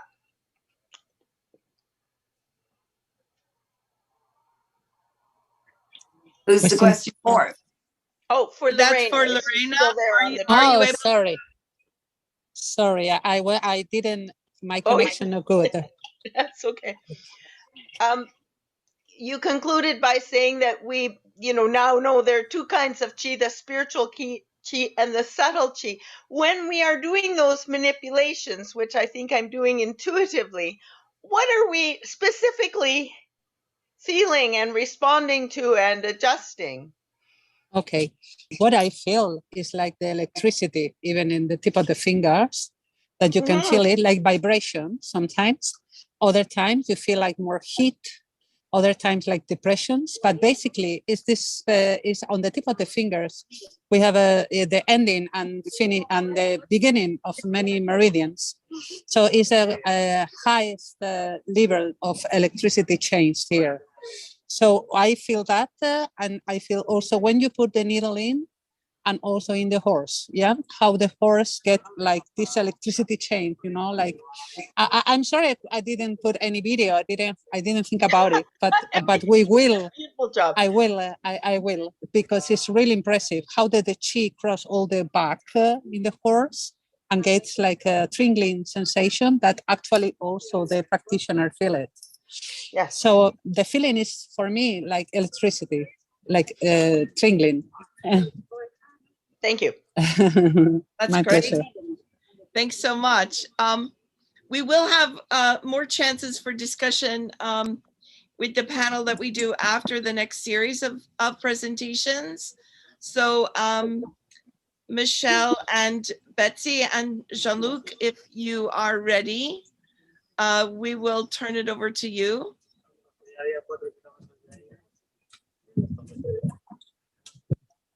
Thank you. Can you see the screen? Yes, we can. Thank you. Okay. I'm Betsy Ewell. I'm a veterinary pathologist at the University of Georgia. And Michelle Osborn is a comparative and fascial anatomist that teaches at the veterinary school in Louisiana State University. And we're also here with the person who really inspired us to do this work, which is Jean-Luc Cornille. There'll be much more about him later. He'll be presenting. He's the founder of Science of Motion, and we'd like to get to allow him as much time as possible. So one of the things that I've noticed as a veterinary pathologist is that the paradigm that we've been working on to understand disease is well past its sell-by date.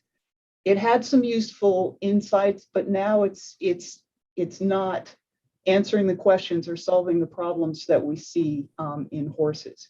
In particular, the body of machine paradigm is based pretty much on the lesions, that the pain is caused by the lesions. One question I often ask, I ask audiences is which came first, the lameness or the lesions?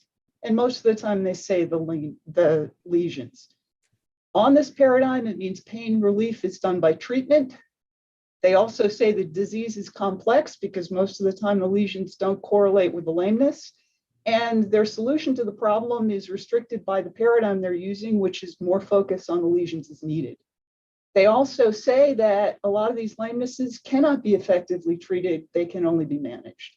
In contrast, the biotensegrity-based paradigm is based on the function of the whole body, and that the lameness is caused by the inability to manage forces impacting it. The lesions are tissue reactions to mechanical stress and not the primary cause of the lameness, and that pain is also an indicator of pending detectable tissue damage. It also has a much more optimistic outcome, which is that correction of the source of mechanical stress is an effective treatment. So the approach that we've been taking is to look at the question about whether biotensegrity can explain the degenerative diseases we see in horses. The approach we're taking is through functional anatomic analysis. Biotensegrity let us look closer at the myofascial connections, which have traditionally been ignored.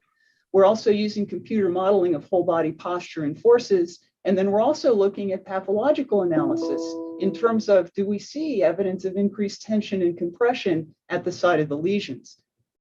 So one of the first diseases we looked at was navicular disease, and I will turn it over to Michelle Osborn, who will look at the anatomy first. Michelle? Good morning, everyone. So the structures in this area, also known as the podotrochlear apparatus, are prone to degeneration, and navicular syndrome is generally thought to be a condition that will progressively get worse and for which there is no cure. So this is really an area of interest. Next slide. We reconceptualized this whole structural system as an enthesis organ. An enthesis organ is a collection of structural adaptations, including bone, bursae, fat pads, tendons wrapping around the bone, and the insertion site itself that enable the dispersion of forces throughout the structures. This concept was made popular with the human Achilles system by Benjamin et al. But the navicular apparatus of the horse has all of these features. Next slide. What's not usually described as part of an enthesis organ are the other fascial connections. So the navicular enthesis organ is a beautiful example of biotensegrity, in which the navicular bone is suspended by ligaments and the various other structures are connected via unnamed fascial connections. Those are pointed out by arrows on the screen. If you read the paper that accompanies this particular research, you'll notice that we never use the terms biotensegrity or tensegrity. It's not for the fact that we didn't want to, but what we found through the various reviews and revisions that were necessary was that some of the ideas that we proposed just weren't accepted. So we realized that we had to break up the whole story and give little bites of information so that people can basically be prepped for kind of the future whole story. But it's important that we kind of reconceptualize this area because it leads us to reconceptualize the function of the apparatus and therefore its potential breakdown. This also let us think about how to model biotensegrity for one, the whole body, and two, so that everyone can understand. Next slide. We've done this in a few different ways. Betsy's worked with a student using the distal limb to create a physical model with the actual equine bones and straps that can be adjusted to show the effect of tensile forces on those bones. And yes, these straps are based on anatomical structures. This helps students understand the difference between a compression model, where bones are simply stacked on one another, and a tension model. Next slide. We've also created a graphic model from CT data that can be positioned and animated into different postures and movements to better understand the whole body and how it moves, and the relationship between certain movements and positions and tissue degeneration at various points of the body. With this in mind, as we were creating this, was the idea of biotensegrity. In fact, to get the model to move with a somewhat natural movement, the various bones had to be linked or connected via graphic kinematic chains. Otherwise, the movement ended up being very robotic and unnatural. But to most, just looking at the complete model, and we have a horse, we also have a human, so that we can kind of model human and rider. To most, this still looks like a traditional compression-based model. Next slide. So one of the things we're working on right now is adding in the myofascial elements, so that, for example, if a limb moves, the muscles and ligaments that are represented shorten and lengthen and move the other attached elements at the same time. So this is in the works. But next slide. Here we have a 2D version of what we're trying to build with the 4D model. In this example, we have a horse, and you can see in the darkened outline, there's also a kind of comparative light outline of dots. That light outline shows what would be a healthy movement. The dark outline is what's going to be considered a pathological movement. Now, this is a kinematic that Jean-Luc has seen after working with a lot of horses with navicular disease, that essentially not only was the foot in a kind of a position that looked like it would do some damage, but the whole body was. So what we've done, and you can see the two kind of tensegrity models there. In the normal healthy model, the foot ends up positioned in a certain way. But when you look at the next model, and you can see kind of the whole body is now kind of angled at a different way, the foot is in a very different position. And we think that this position of the foot, next slide, basically redistributes the forces, so that in this area, an area that is already under a high level of tensile and compressive forces, now these forces are even further increased. So you get an increased tension on the suspensory ligaments of the navicular bone and the impar ligament, and you also get increased compression from the deep digital flexor tendon because of those positions of the bones. Now, what we see is that perhaps expectedly, the pathological degeneration of the tissues within this entire enthesis organ are basically supported by our analysis. And with that, I'll let Betsy take it away. So when we're considering the impact of the force on the pathology, first off, traditionally when pathologists have looked at navicular disease, they've only looked at lesions in the bone. They've starting to look at a few other things, but traditionally the disease was named by lesions in the bone. Looking at Michelle's analysis of the increased forces on the bone, it beautifully explains the lesions we see. So first off, there's increased tension on the ligaments. This leads to reinforcement of the ligaments through production of bone along their attachment site. These are the osteophytes that produce the canoe-shaped navicular bone that's diagnostic. We also see evidence of increased compression on the navicular bone itself. Now, using better stains, we've also been able to see that the ligament, the impar ligaments in particular, they have this nice braided structure that fits very well with tensegrity structure. And what we start to see in the early cases and even later ones in navicular diseases, these are the first sites that start to break down, as you can see in the picture below. In addition, again, we have not considered mechanical forces in the pathology of disease. And in addition, a stain that we've been using rather routinely will actually detect stretched collagen in the tissues. It is a stain that when the collagen is not stretched, collagen's a nice helical tensegrity structure, the staining is blue. When the collagen is stretched, it's red. And again, we've been using this stain for years, and it was reported in the 1970s that it could detect stretched collagen, but the implications have not been applied. What we see is that at the site of lesions throughout the navicular apparatus, whether it's in the tendon or in the fat pad or in particular in the bone, you see increased evidence of stretch collagen associated with the lesions and in the areas that we would expect to see them based on our postural and force analysis. So if you put the pathomechanics and navicular disease together, it supports a biotensegrity model. Functional anatomy of the navicular apparatus is set up to disperse forces throughout a fascial network. You get aberrant whole body biomechanics that affect the posture, which leads to hyperextension of the foot and overloading of forces on the navicular apparatus. In addition, we've also documented, thanks to Jean-Luc's observations, that there are spinal rotations involved that explain why navicular is bilateral but asymmetrical, and the tissue pathology can be entirely explained by increased tension and compression. So looking at the therapeutic implications in the body of machine model, bottom line is the therapies are standardized and that accurate knowledge of how a horse moves and the skill to change it simply aren't needed. The expected outcomes are dismal. In terms of the biotensegrity model, therapies are focused on relief and redistribution of the forces that created the pathological body postures and are individualized. But this requires accurate knowledge of how a horse moves and the skill to change it are essential. The expected outcome under this model is long-term soundness, and indeed that's what Jean-Luc has seen, as you will see in his presentation. I love this quote. It says, "What you can't see what you do not understand, but what you think you already understand, you fail to notice." This is a drawing of a horse that came to us at necropsy being worked. In contrast, here's a horse from 1936, and in the 1936 Olympics, I have a book of photos of the horses. Not a single one of them had hyperflexion of the neck. And again, they were moving very differently. So what happened to this horse? It broke down due to caudal cervical arthritis, which can, and if you look at the neck, the whole neck was bent to the left.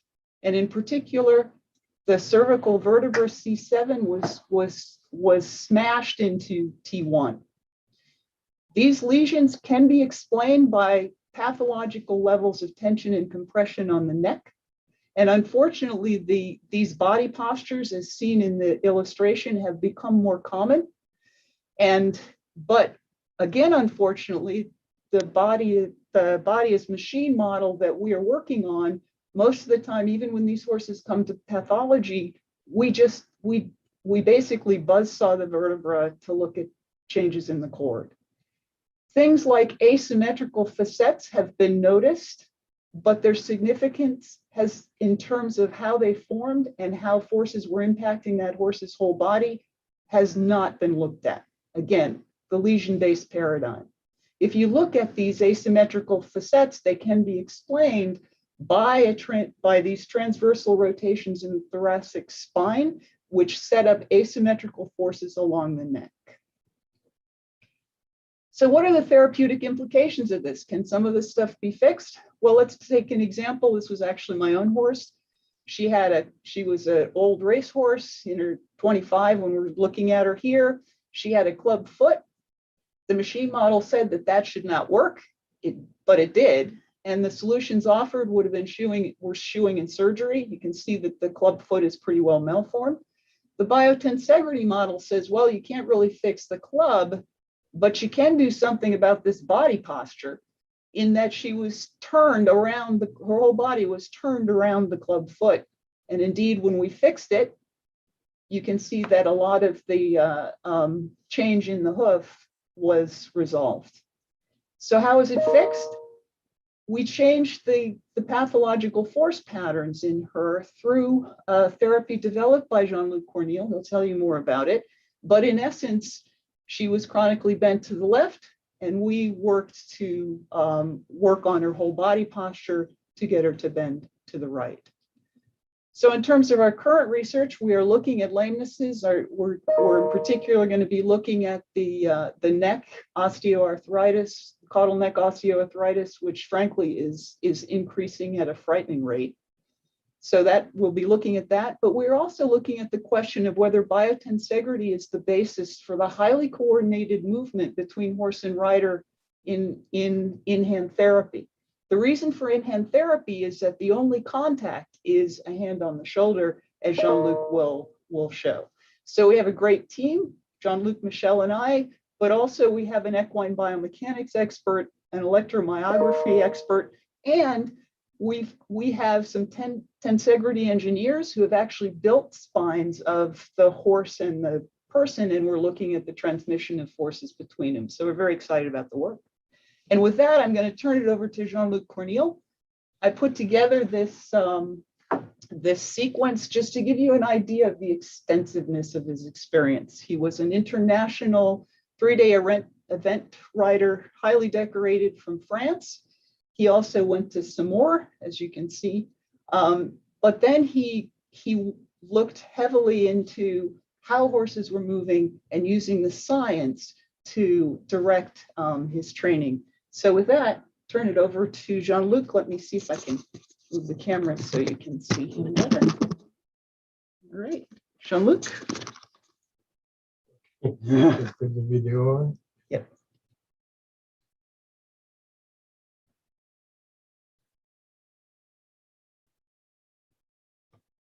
It was scary to watch. Each time I anticipate total failure of the hook. Okay. The audio is not good. So what I say is on the hook, you can see the twist of the hook. It's absolutely scary. Riding the horse, I was thinking the hook is going to break in the next stride. Excuse me, I'm so sorry. It sounds like we're getting sound from the video as well. Okay, let me see if I can you hear the video? Well, I think what we were hearing the video, now I don't hear it. So maybe the problem's resolved. Thanks. But, excuse me, hold on. Are we supposed to hear the video or not? If you can hear the video, we can have the video on. He was concerned you couldn't hear it. Okay, because if we need to hear him, then you have to come closer to him. He's too far from the computer. Okay. Yeah, but if you want to hear, spine dysfunction. Can you hear him better now? Yeah. So we need to choose between hearing the video recording or hearing live. So we can just go ahead and start whenever you're ready. Okay. Do you want us to replay the video? If you want to share the audio of the video, we have to share the screen again. If that's what we want, okay? No, it's there. Hold on. So okay. Just as long as you can hear the video, that's all. Okay, so let's do something. Let's stop sharing the screen. Okay. Because we cannot hear, we're hearing the audio of the video through your computer, and that's not loud enough. So if we want to hear the video, you have to stop sharing and repeat the whole process, but clicking the option of sharing the audio from the computer. So I'm guide you through that, okay? When you go and click share screen, you choose where the video is, and go to share screen. Yeah, share screen. Don't do anything else. Just at the bottom left corner, you have an option to share sound. Okay, got it. Okay, so that's what you have to do. Okay, thank you. And then click share again.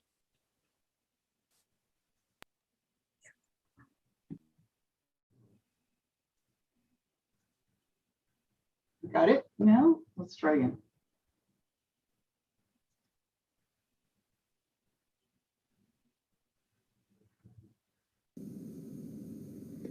It was scary to watch. Each stride, I anticipate total failure of the hook.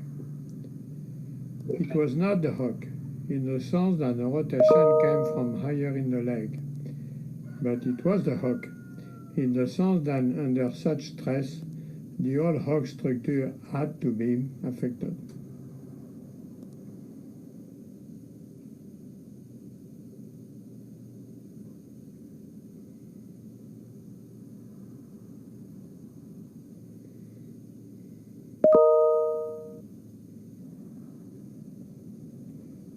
The whole lamb rotated down to the fetlock and the hoof. I felt a small jerk on the right caudal thoracic lumbar area, which was synchronized with the propulsive phase of the left hind leg. Logically, I did not see any connection between the jerking in the caudal thoracic lumbar area on the right side and the dramatic torsion of the left hook.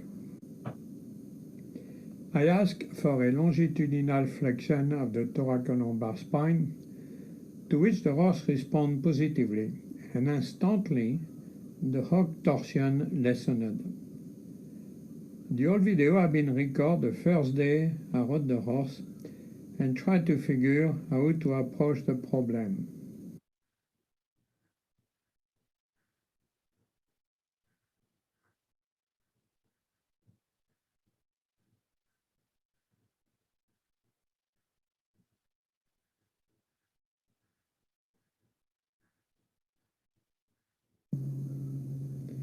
Since decades, the science of motion explains and demonstrates that limb kinematic abnormality can be corrected addressing the thoracolumbar dysfunction that caused the problem. I expected a small progress. I did not expect such dramatic change.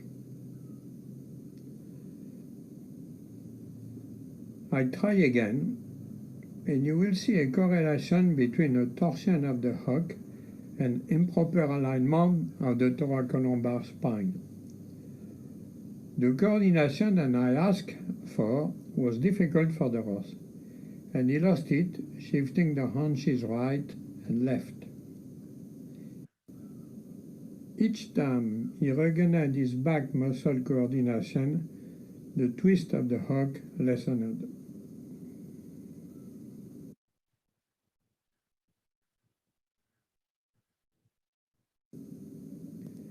A quote came in my mind.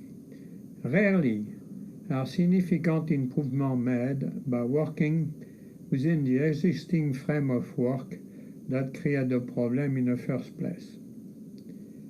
In order to rise above our current condition, we must interrogate our fundamental trust with unrelenting intellectual honesty. I did not understand why correcting the back was having a direct effect on the twist of the left hook. But I have to investigate intellectually. I have to think beyond traditional thinking. It was obvious. The reaction was obvious. And even if I did not totally understand why, I have to go deeper.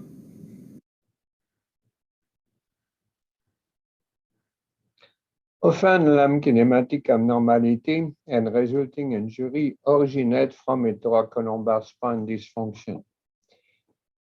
That's an illustration of the longissimus dorsi at the level of T4, T6, T8, T18, and L2. The arrow represents the direction of the force. They are not necessary in the direction of the fiber.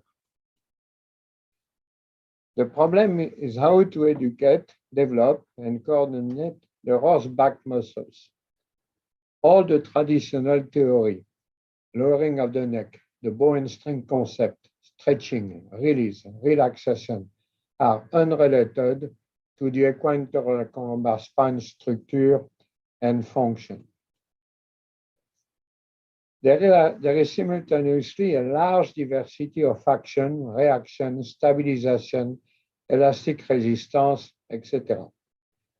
They cannot be orchestrated through mechanical action. The dialogue is through subtle nuance in muscle tone.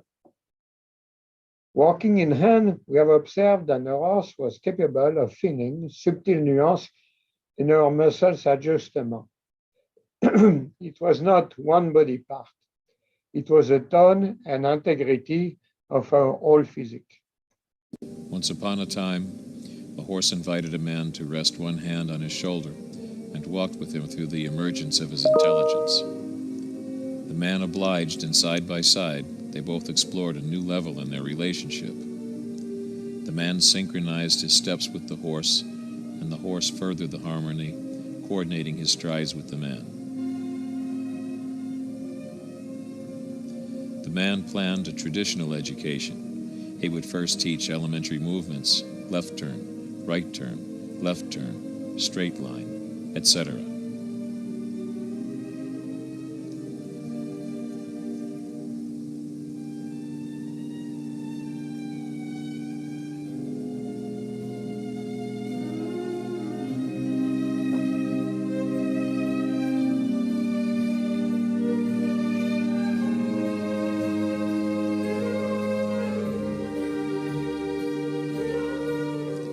Later, as the horse became comfortable with the in-hand experience, they explored more difficult movement. Half-pass left, half-pass right, first at the walk and then at the trot.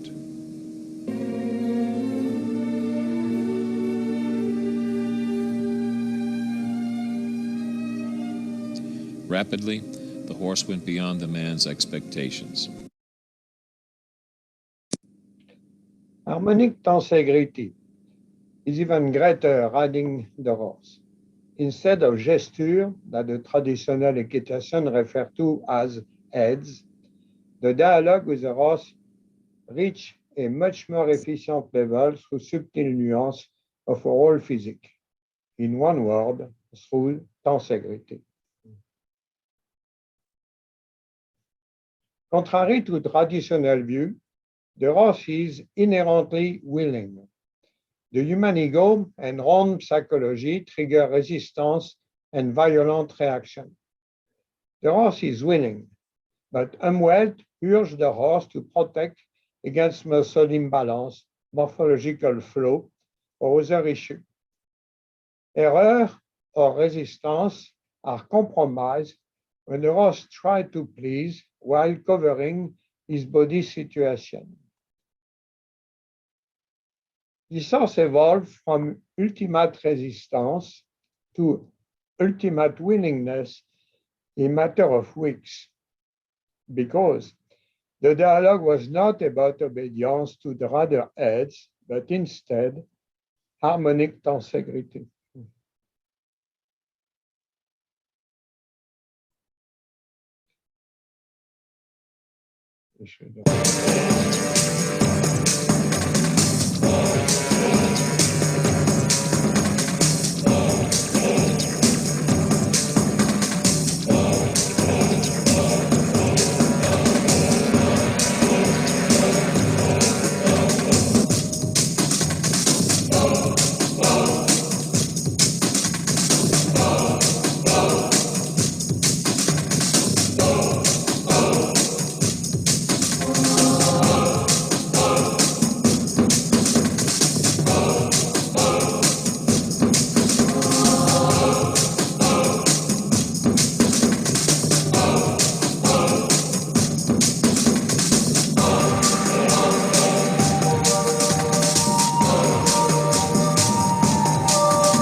Considering the complexity of the horse thoracolumbar spine, the dialogue leading the horse brain to the subtle orchestration of the horse physique has to be more sophisticated than the traditional use of the hand, legs, and shift of the rider weight. The rider whole physique is involved. The horse can achieve sophisticated body control through a dialogue based on tensegrity. Tensegrity is a new classical equitation.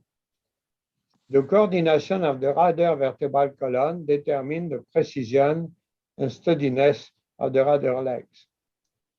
The horse feels through the seat and the contact of the upper thigh variation of the rather whole physique. Any movement can be educated and executed through subtle nuance in muscle tone. Tensegrity allows efficiently coordinating the horse physique for the athletic demand of the performance. With the work of Dr. Stephen Levin, Elizabeth Diehl, Betsy Michel-Orme, the practical application to equine permit to create a functional horse. By functional, I mean not only a horse performing at his full potential, but a sound horse. The therapeutic application is immensely effective. This horse could not trot. He was diagnosed with right on leg problem. It was nothing to do with the right on leg. It was a rotation of the thoracic spine who totally paralyzed the movement. The horse was absolutely unable to trot. I correct the rotation through riding work. And then the horse became a quite lovely mover. So from a horse who could absolutely not trot, we arrived to a very nice mover. The problem was in the thoracolumbar spine. And by correcting the rotation of the thoracolumbar spine, we fixed the problem. That's what is the science of motion. Instead of focusing on the lesion, we focus on the root cause, where the problem come from, where is the source, what dysfunction of the thoracolumbar spine is going to create kinematic abnormality, which in turn create injury. Going to the source of the problem and fixing the source of the problem, it's our approach. We do it in hand and we do it riding the horse. Wonderful. Wonderful. Thank you so much. That is great. We're going to move right on to Tom and Rikke, if you're ready. I'm ready, but I don't know if I am sufficiently unmuted for people to hear. We can hear you. Oh, great. I am going to, this is such a great gathering. I have just been entranced in the last, what I've been able to listen to in the last hour. It's amazing. I just want to say before I grab the screen and just show you a few slides before I turn you over to Rikke, that people sometimes think that somebody like me who's written books that have sciencey words in them, that I work from science. I work from intuition just like the rest of you. I hope you were listening an hour ago. That thing about the navicular was just so perfect. A transition. How do we convince the mainstream world of this kind of biotensegrity? Not by waiting till everybody comes to our door, but by going out and creating the situation. So I'm really glad to be part of this. I am going to grab the screen for, oops, I hadn't started my timer. So I want to leave plenty of time for Rikke, but I just wanted to share a few images with you if I can get to the part that's doing that. I am the cartographer of anatomy trains in humans, which is a series of kinetic chains. I don't really like that idea because I think they're more tensily adjustable tensegrity lines over the body, and clearly the origin insertion model is inadequate to the task. So all hail all of these things. I don't want to get into the details of that. You know much more about that than I do. But everything that I have heard this morning and the talk comes together in this conversation between three systems: your nervous system, the circulatory system and all the hormones and the neuropeptides that somebody earlier was talking about, and the fascial system, which is not more or less interesting than either of the others, just hasn't been studied with the depth that we've studied the others, and certainly haven't brought these three into a place where we hold their weight, at least as they should be held. The nervous system is the king of research now, and I'm not denying the importance of the nervous system, but look at this thing that inhabits the whole of the body. It is the context for everything that every cell lives inside this context. Even your red blood cells and white blood cells that are floating in your bloodstream, even what few cells that are in your lymphatics, these are all floating within the bound structure of the system. And when people start talking about putting their hands on and feeling that, that is a really easy thing. It's not an easy thing to do. It's a lifelong research. All of the things that people, the practitioners, were saying about horses, I feel about humans. Do I get my way in? It's just the psychology of horses. Let me just say this. I thought that humans were the animal that most needed my help, that the horses were pretty smart and handling themselves. Let me get back to the fascia. I decided to work on humans. You can see these three meshed, the neural things. I put yellow just in traditional, but they're not, they're white. And then all the blood vessels and all the fascial network are all tubular and all meshed together down at the level of individual tissue. But if you go over to the left hand of the picture, you see them coming together with a fascial tube around the neural tubes and the circulatory tubes. And that those things, for instance, neural flossing, all these things that we've gotten, that fascia is very important too. We just haven't explored it. You look in an anatomy book, you see these vessels floating in the picture as if nothing held them in place. They do. So it all goes together as a fractal where we see the macro repeated in the micro repeated in. And that is the beauty of the biotensegrity model, that it works on every scale from the nano up to the molecular, up to the organismic, social maybe. Somebody else will have to explore that. So in the scientific literature, when you hear the word fascia, I'm calling it the biomechanical autoregulatory system, but it's really the nerves and the fascia and the circulatory together. That is our biomechanical autoregulatory system. But Italians like Bordoni talk about the rapid adaptability of internal network. Or Rain and Gamberto being French, it's the multi-microvacuole echologenic absorbing system.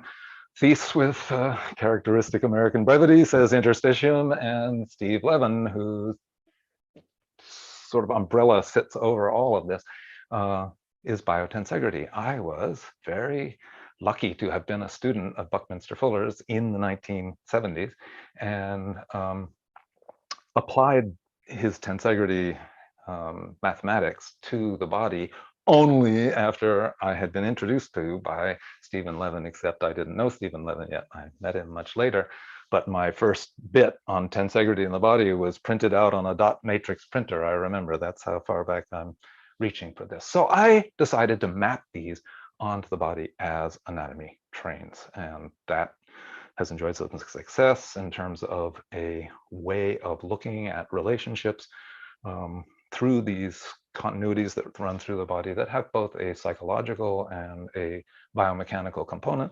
And we're trying to run between these two in a way. Stephen Porges is very helpful that way, to look at how functional health and maturity, that was telling me to stop, which is great. Perfect, I'm done. So it goes from the cells to between the organs, to between the muscle groups, to the whole system. It's tensegrity. Thank you, Stephen Levin. I'm getting out of the way for Rikke Schultz, so I will stop the share. Thank you so much. It's been very enjoyable. Do I have to do anything to get out? Rikke, are you here? I know Rikke was there. Yes, I am. I think, yeah, there we go. Perfect. Thanks so much. So I just try to share my screen here. Yes, I am able to hear. So, yes, so I'm a veterinarian. I have worked with acupuncture for, I don't know, 30 years or something. I am educated in osteopathy and craniosacral therapy, and now also in homeopathy. So now I feel I have the whole package to really treat my patients, which is mainly equine patients. And for the last 10 years, I've been doing research at the vet school in Copenhagen with my very good friend, Vibeke Elbrand, who is an associate professor there in anatomy, and another colleague of us, Tove Due, who has been involved in this research too. So we have taken Thomas Meyer's work and translated it into horses, looking at the anatomy. We have dissected a lot of horses to see if we can find the same connections. So when we talk about lines, I just want to show you a cross section here. It's actually of a dog to try and explain that it's not really lines, but it's areas. So this is the area of the superficial dorsal lines. All this muscle and fascia and tissue is in that line, and so it's maybe more, so it's more a compartment actually. And here we have the superficial ventral line down here. We have the lateral line. I will talk more about them in a minute. Over here we have the deep ventral line containing the organs and the psoas muscles. Here we have the kidney here, the guts, and then we have the deep dorsal line, which is containing the muscles very close to the spine, controlling the spine. So don't think of a line as one little thing, but it's a kind of compartment where these tissues are embedded in. So let me explain a little bit here. We have the superficial dorsal line, which when it's all contracted, it will extend the neck, the back, and the hip, and it will flex the stifle and the hock. So then this line has a antagonist, which is a superficial ventral line, which will then extend the leg, hind leg. It will flex the back, it will flex the neck and the hip. So those two lines are working together. So they have to stabilize each other. And if the horse has to work in a supple and really loose way, there has to be balance between the tension of these two lines. And it has to change from the dorsal line to the ventral line all the time to make a very good movement in the horse. Here we have the lines drawn in a dog. It's a little hard to put a horse on its back and draw the line on that. So you can say that these two lines are an extended version of the bow and string theory put forward in 1946. Which has this movement of the back compared to the belly muscles and how they work together. So now we go from the hoof all the way to the TMJ in this model that we have here. We also have a lateral line, which we find have both a superficial and a deep layer. So the superficial layer will work when the spine is in flexion, and the deeper layer will work when the spine is in extension. For the horse to be in a straight line, there has to be balance between the right and the left lateral line. So all the time these lines are working together. They are not at any time, not only one line working. All of the lines will work as in the Biotensegrity model all together. So here we can see how the TMJ is very important because we have the dorsal line coming in here, we have the ventral line, the blue line, and then we have the orange line, which is the lateral line. So they're all attached in this area of the TMJ. And this makes it clear why the dental work, proper dental work is so important. So there's freedom in the TMJ so that the back can and the whole spine can work in a nice way. So we also have the deep ventral line, which I find really, really interesting because it contains the deep muscles of the thigh and the psoas muscle, the diaphragm, and all the organs. It continues with the heart and all the way to the hyoid bone, to the base of the cranium. And that here we can see also the connection through with the craniosacral therapy. We can see how the organs can be connected to the somatic body. So if the horse has a stomach ulcer, it will have pain in the diaphragm and it can have pain in the ribs and the intercostal muscles here, which has to be addressed too. If you only address the stomach ulcer, you will not heal the horse properly. So the diaphragm is really important, and the psoas they are very closely connected, as you can see here in this drawing of the diaphragm and the psoas muscles. Here we can see the psoas here, and we have the diaphragm here on the right side. So very, very important structures that are highly underestimated in regular veterinary work, or never thought of, that the diaphragm can have an impact on the biomechanics of the horse. We also find a deep dorsal line, which is connected from the upper side of the tail, which also have connections to the hind limbs. And then it will follow all the little muscles of the spine all the way to the head. And up here we have the myojule bridge, which is a connection between the supraoccipital muscles and the dura mater. So here we have the craniosacral work coming in. Very interesting. Now we have talked about flexion, extension, and lateral flexion of the spine. Now we have the helical lines, and they are in charge of the rotational movement and support of the spine. So there are two, functional line and spiral line. And they might be able to maybe explain these diagonal lamenesses that vets are working with a lot. So functional line is crossing over the back of the horse in the thoracolumbar fascia, and again going around the stifle, coming up in the inner thigh and crossing over the pubic bone. So they have two crossovers, which will increase or create the rotation of the spine, mainly in extension. This is very fast presentation. It usually takes 3 hours, so you will bear over with me. Spiral line has 3 crossovers, one at the withers, one at under the belly, and one at the SI joints. So this line is very often affected, and it very often creates what was talked about before, clubfoot. It creates stiffness and problems, especially in cancer, but also just being problems in being straight. We think that it also creates these left-right-handed horses, or the low heel, high heel syndrome. So we think that this spiral line is really much a part of that. The last thing I will talk about here is the front limb lines. Thomas Myers asked me many times, what are you going to do with the front limb lines or the arm lines? And we ended up finding a retraction line, very closely connected to an abduction line, sorry. So when the horse will retract the leg, it also abducted. And the pink one is the muscles and tissues involved in that. And here we have the protraction line in yellow. So the muscles and tissues, fascia, myofascia, and tendons, of course, that will promote the protraction will also have an adduction line. So when the horse is protracting, it will adduct. And just to go back to the retraction line when we were talking about the navicular bone before.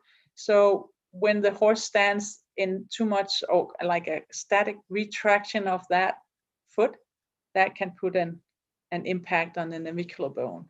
And that's what I found that presentation very, very nice. So this was very fast, what we have been doing in a lot of horses and also dogs, and we will come out with a book very soon. It's going to the printer in a few weeks about this, also with treatment points for the different lines with acupuncture, not acupuncture points, but we can use acupuncture needles in them. We can use laser.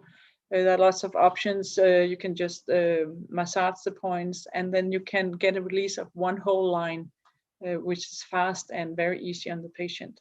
So yes, that was it. Thank you. Wonderful, wonderful, wonderful, wonderful. So now we will take questions for this group of presenters. Again, we're hoping you'll use the raise hands function, but you can also put things in the chat. And if we don't have any questions from the larger group, I would just invite any of these panelists to go ahead and jump in and ask questions with each other, because that's kind of what the panel discussion kind of vision of mine was, allowing you to all talk to each other. But I see Dorothy Marks has her hand up. Dorothy, do you want to unmute? Thank you. Yes, I have.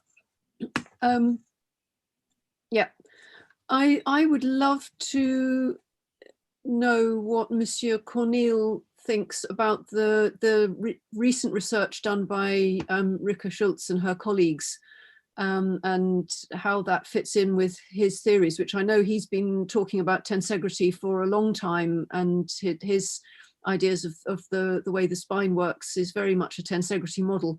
I'd love to hear his thoughts on what he thinks of the anatomical research that's being done at the moment, which I find fascinating. Thank you.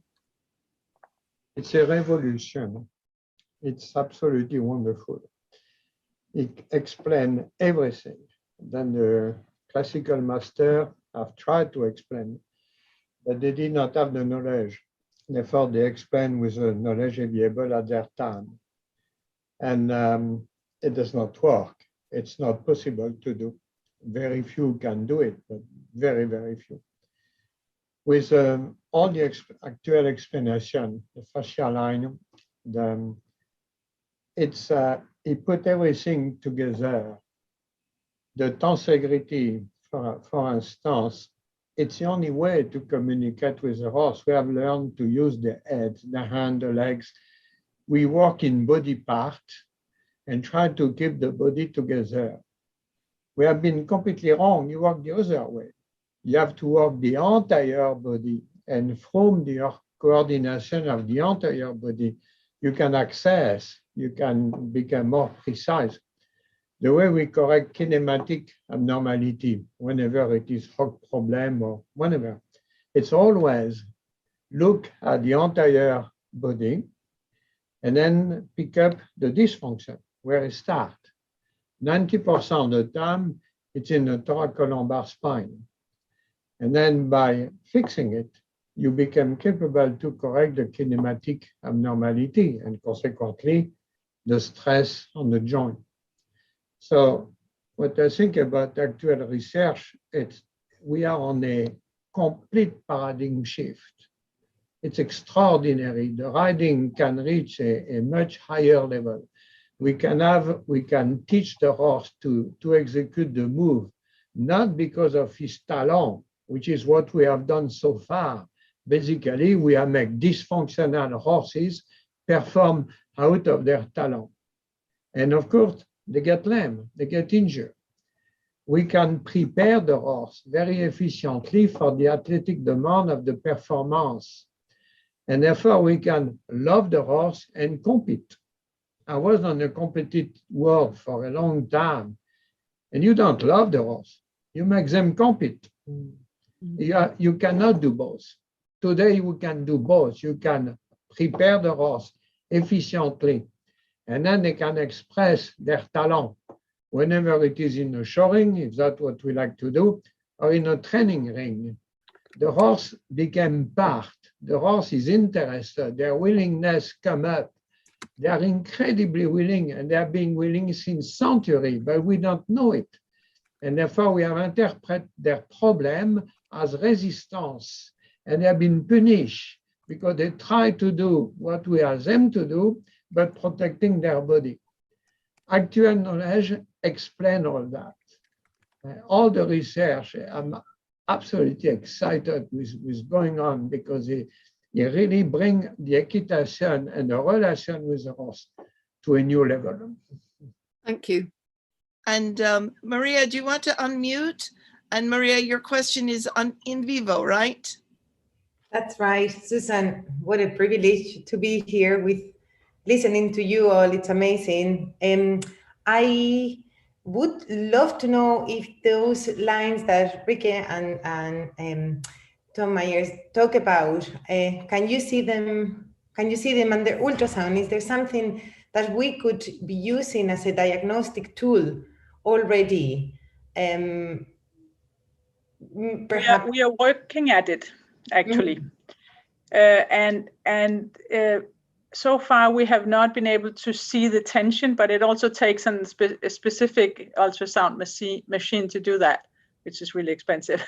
But we can, of course, see the fascia around. When you start looking on ultrasound looking for the fascia, because I never did that before, then you can see it.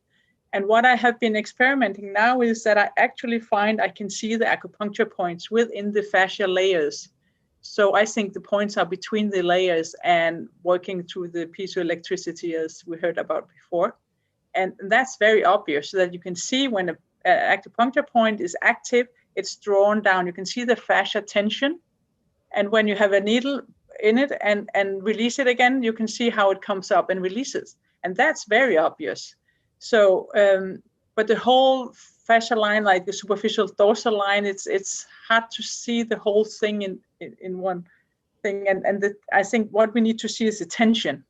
Mm-hmm. But we are working on it. That's definitely something we want to explore more. And I wonder then if it has to be a needle then inserted, could we not use our hands or movement? Oh, yeah, definitely.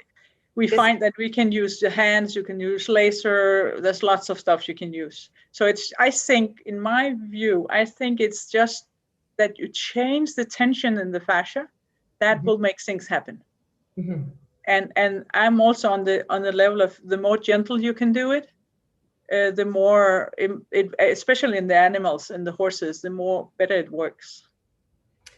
Amazing, because we're trying to, here in the uni in Dublin, we're trying to establish like what's gonna be the actual study. So we do have amazing ultrasonographers here and good machines, but I am puzzled about what is it that we should be focusing on to, I suppose, to answer or to even ask the question of the holisticness of the horse. So where is it that we should be looking at? What I see when you release any part of the horse is that the thoracolumbar region, or even more that the trapezius region, just where the saddle fits, it expands in volume as a consequence of that balance. And I wonder if that's where the saddle is. So that's what we're compressing constantly, and we're not addressing once the horse is not ridden.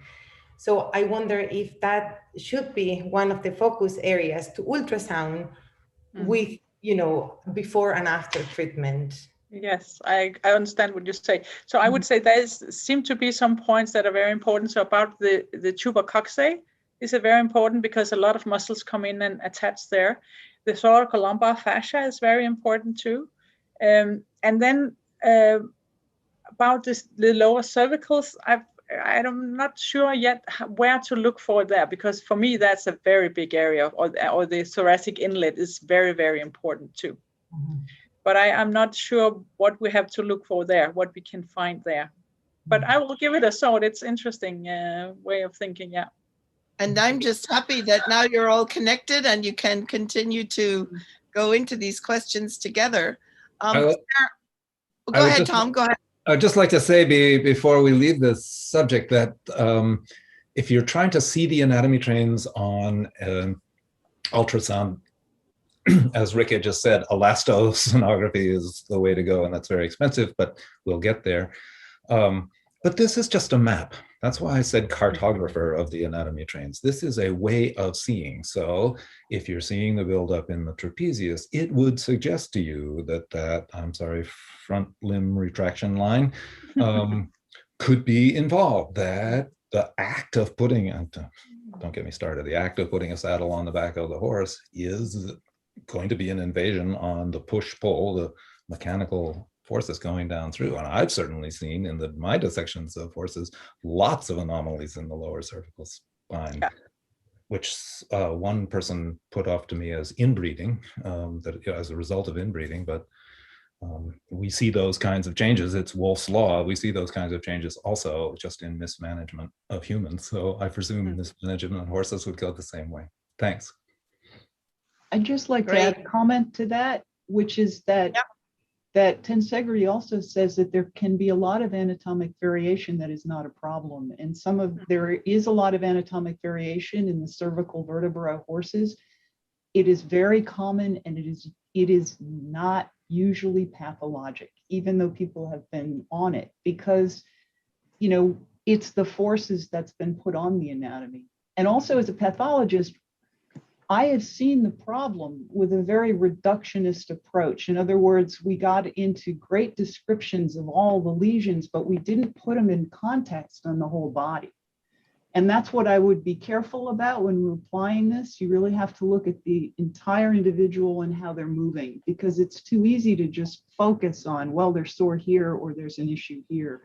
everything has to be in context, and it has to be fixed in context, because we're really missing a lot of stuff in path because we don't do that. That's great. I very much agree. Can I just add a short comment? Oh, yes.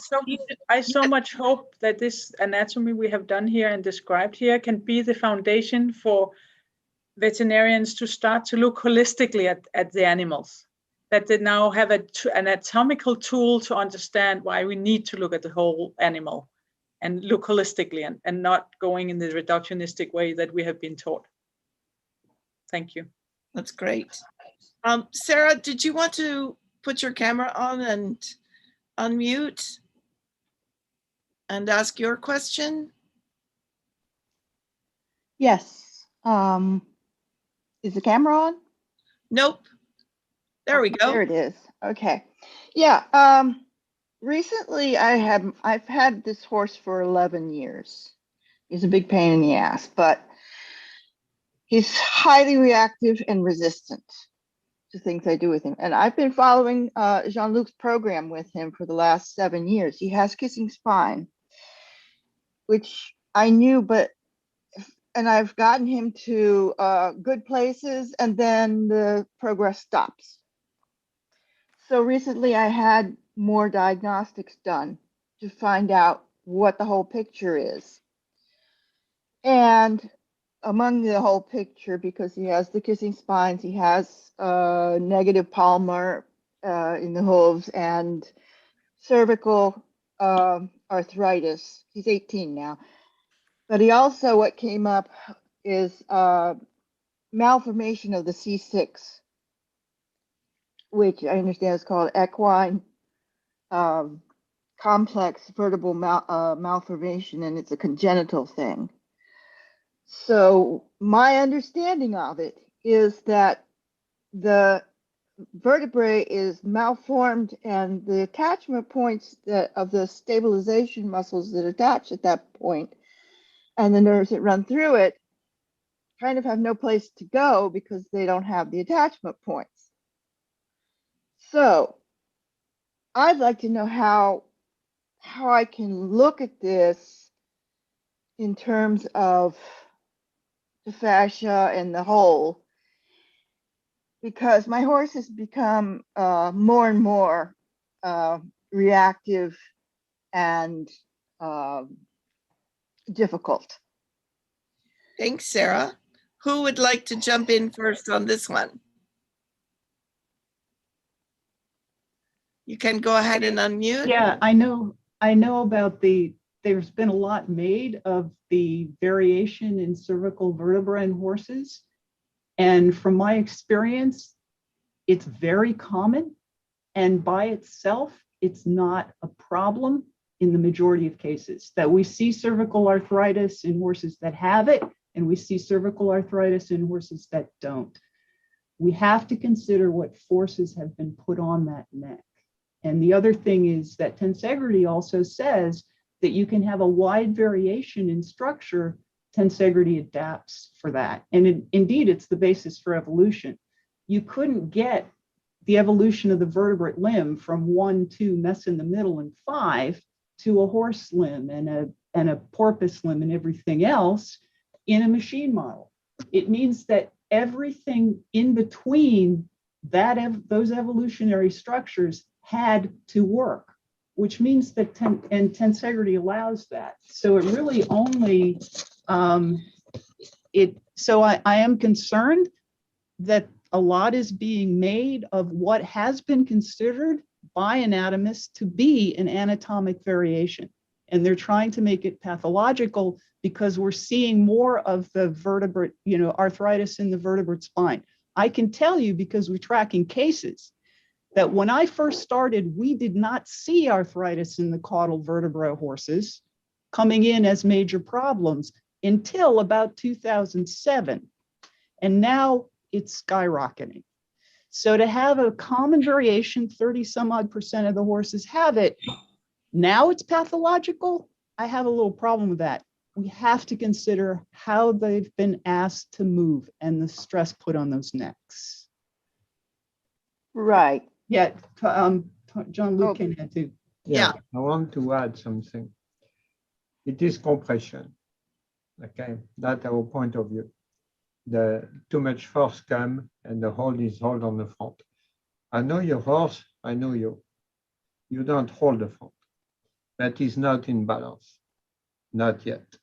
And that is a problem. The force coming on the forelegs are too intense. And that's what needs to improve. You can always do better. But we have to look at ourselves. We have to realize that the way to do it can be improved. We can be more sophisticated in the way our body functions, in the way we understand the horse reaction. There is no solution for your horse. Okay, we help you to keep him sound for 7 years, in spite of a lot of problems. So he has been sound and functional for 7 years, in spite of the problem, because of what we have teach you to do. What you need to do is to go further. What you need to do is not try to look somewhere else for a solution who does not exist. You will have promise, but you will not have deliver. The solution is to look at your horse even deeper and think even deeper how you can refine the coordination of your body in order to teach him to be in balance. The balance does not occur front to back, the balance occurs back to front. The way the force created by the hind leg are managed through the thoracolumbar spine and convert into upward force. Basically, it is that. That can be influenced by the rider, but the horse will protect his problem. And therefore, the reaction is not going to be systematic. The reaction is going to be how the horse interprets what you do, protecting his problem. And by better understanding how his body functions, which is what we explain, you become capable to analyze why he does that. The reaction might be illogical in terms of our logic, but the horse protects what he feels he needs to protect. And we can make all the theory we want. The bottom line is that the horse will react to what you do, protecting his body. And therefore, your reaction needs to be not just you, not just the horse. Your reaction is to think, well, why he does that? And then hypothesis, have in mind, try to figure many different possibilities, not judge, figure the different possibilities. And from that, you can find a solution. I don't know what is a solution. I have not seen him since years, but it is possible to find a solution. And that's the problem you have today. And it's a problem which is between you and your horse. You have to go deeper in your knowledge, deeper in your coordination of your own body, deeper on the understanding of why the horse reacts like that.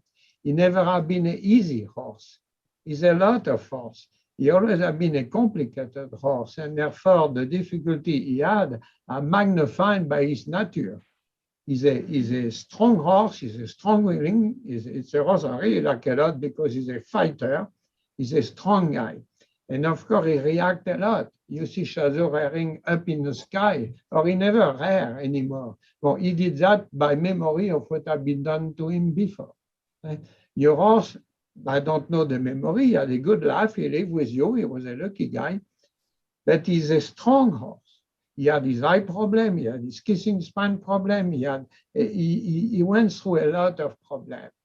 And you have to help him. You have to take the situation as he is today and figure inside your own body, inside your own mind, inside your love for the horse, you will figure what is the solution. It's not in the hand of other people. It is in your brain. Hi, Jean-Luc. I totally am on board with that. Sarah, I'm yes. so sorry. We've got several people ahead of you. Oh, okay. In the question line. So if you don't mind holding on. Okay.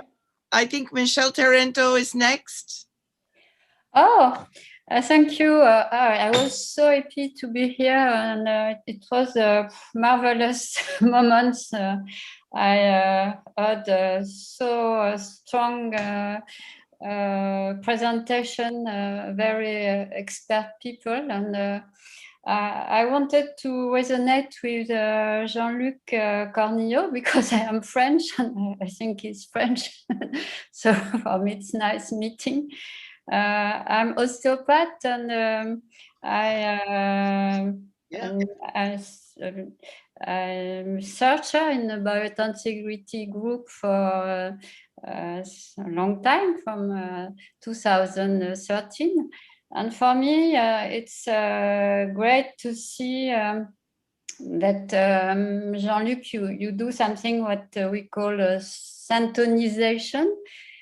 So between two bodies, it's a tensegrity syntonization, you realize, between the horse and the human.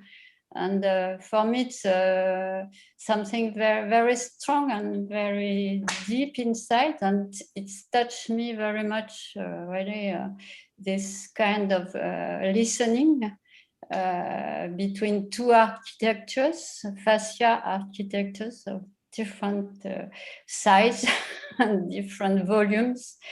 And you go very far because you treat the horse from your listening and from your own body. And for me, it's something that makes me very grateful because for me, it's a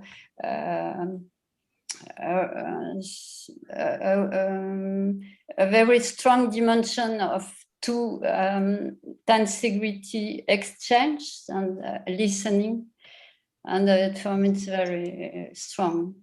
Thank you. That's great.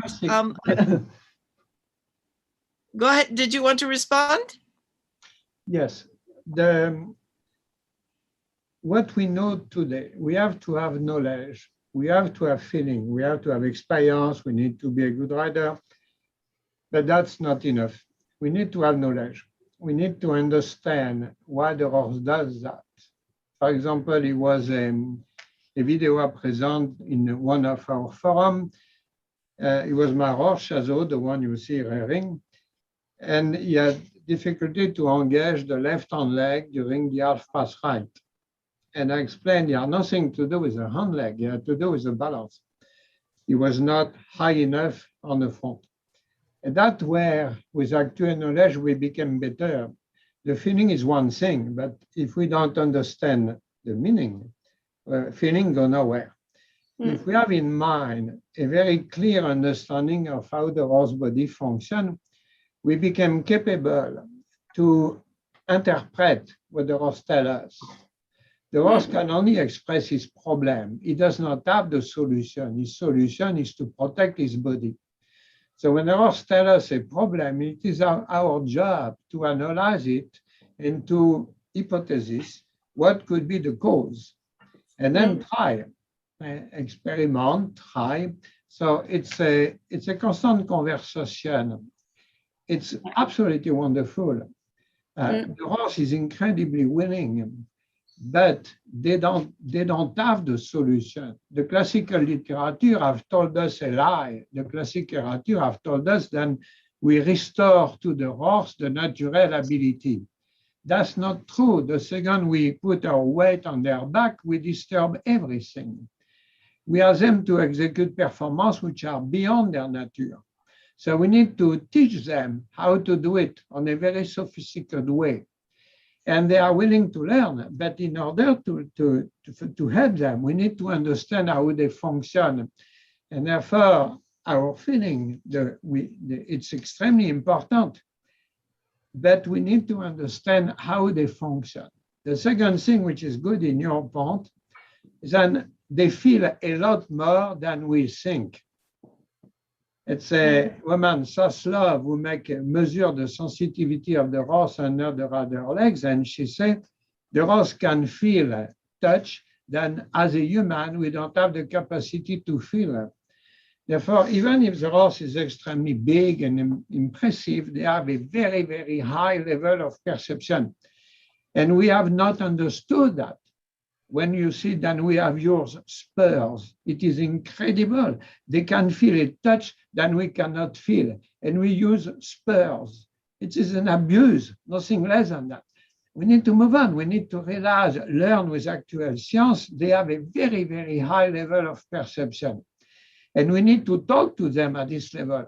Therefore, it's no longer at the level of gesture, it's at the level of tensegrity, subtle nuance in muscle tone. The entire body talking very, very quietly. The frequency also. The other frequency, what Betsy did is her experiment on tensegrity.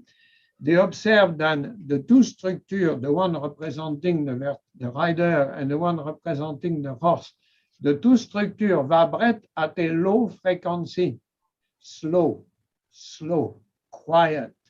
Every movement we do, every increase or decrease in our muscle tone have to be done at the horse frequency. The second, we do it too fast. And that's the theory of obedience to the rider heads. The horse need to do it now. That's an abuse. That's a complete mistake. It's a complete misconception.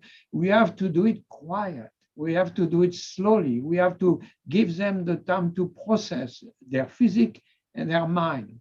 And the frequency, the way we walk them is extremely important. When you see the dressage tell you forward, forward, forward, and you see that in a showing, it's absolutely an aberration. We need to let them at their cadence. The second we rush them faster than their cadence, we disturb everything. And then we can do whatever we want. It will not work. And so actual knowledge brings us to a completely new understanding of the horse. It's a revolution. We can completely recreate the classical literature. It does not mean criticize the classical author. It's incredible what they've been capable to figure with the little knowledge they have. But what we can do today is upgrade their thinking. The wisdom of century still need to be used, but upgrade to actual knowledge. And then we discover what the real horse is. That's great. We have, Melissa's been waiting for a while. And then after Melissa, Mary. So go ahead, Melissa. Okay, thank you. I will, am I heard and seen and everything? Okay, I have two questions. Yep. One is kind of a corollary question for Sarah, because I know about AP too, and she didn't mention his eye problem, but he had a condition that made him, he lost one eye. And I would think that this would profoundly affect his balance and his reactivity. I also know that at the boarding barn where AP lives, there is some, just for brevity, brutish practices amongst the grooms. And I'm wondering if the handling in the boarding barn might be a factor affecting AP. And that's the sort of preliminary question. And then the interstitial phrase is, our biotensegrity model encloses as well the spirit and the mind of the horse. And so then my next question is for Jean-Luc and the rest of the panel. If you have a horse that has got something profound affecting it, such as the entire, one camera of the brain has no vision, then does the biotensegrity model result in a different sort of balance? Okay, I can answer the question about the eye. I had a horse that lost its eye. It was no problem. The horse, even in hand, connected with me without being able to see me. So the only problem that came up with him was when he was at pass, in terms of working, no problem. Could even lunge him without on the side he was blind in, no problem.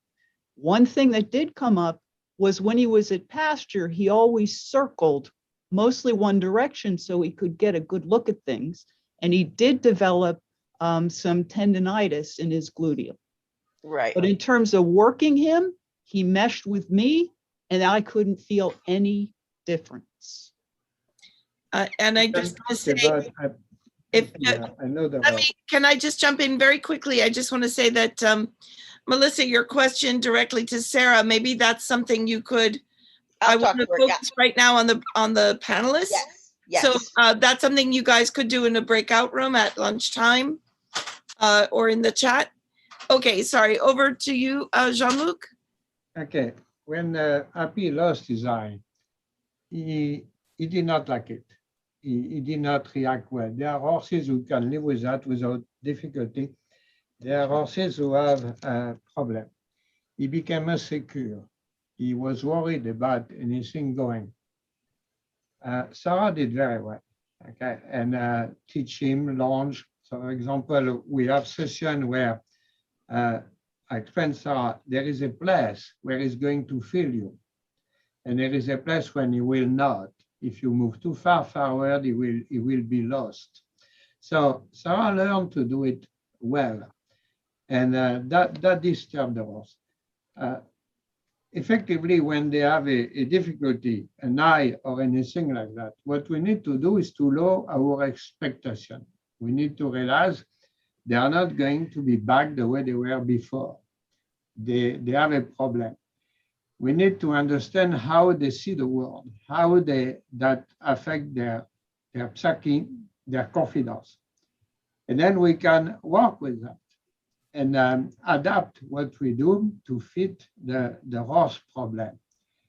There are horses who are absolutely no problem whatsoever when they lose an eye, but it's true for every problem. When they have a difficulty, we need to lower our expectation, we need to respect their difficulty, and we need to find a way to converse with them, to have a relation with them, respecting their difficulty. So I don't think the eye was a problem with Happy. It was a problem, but Sarah completely understands that.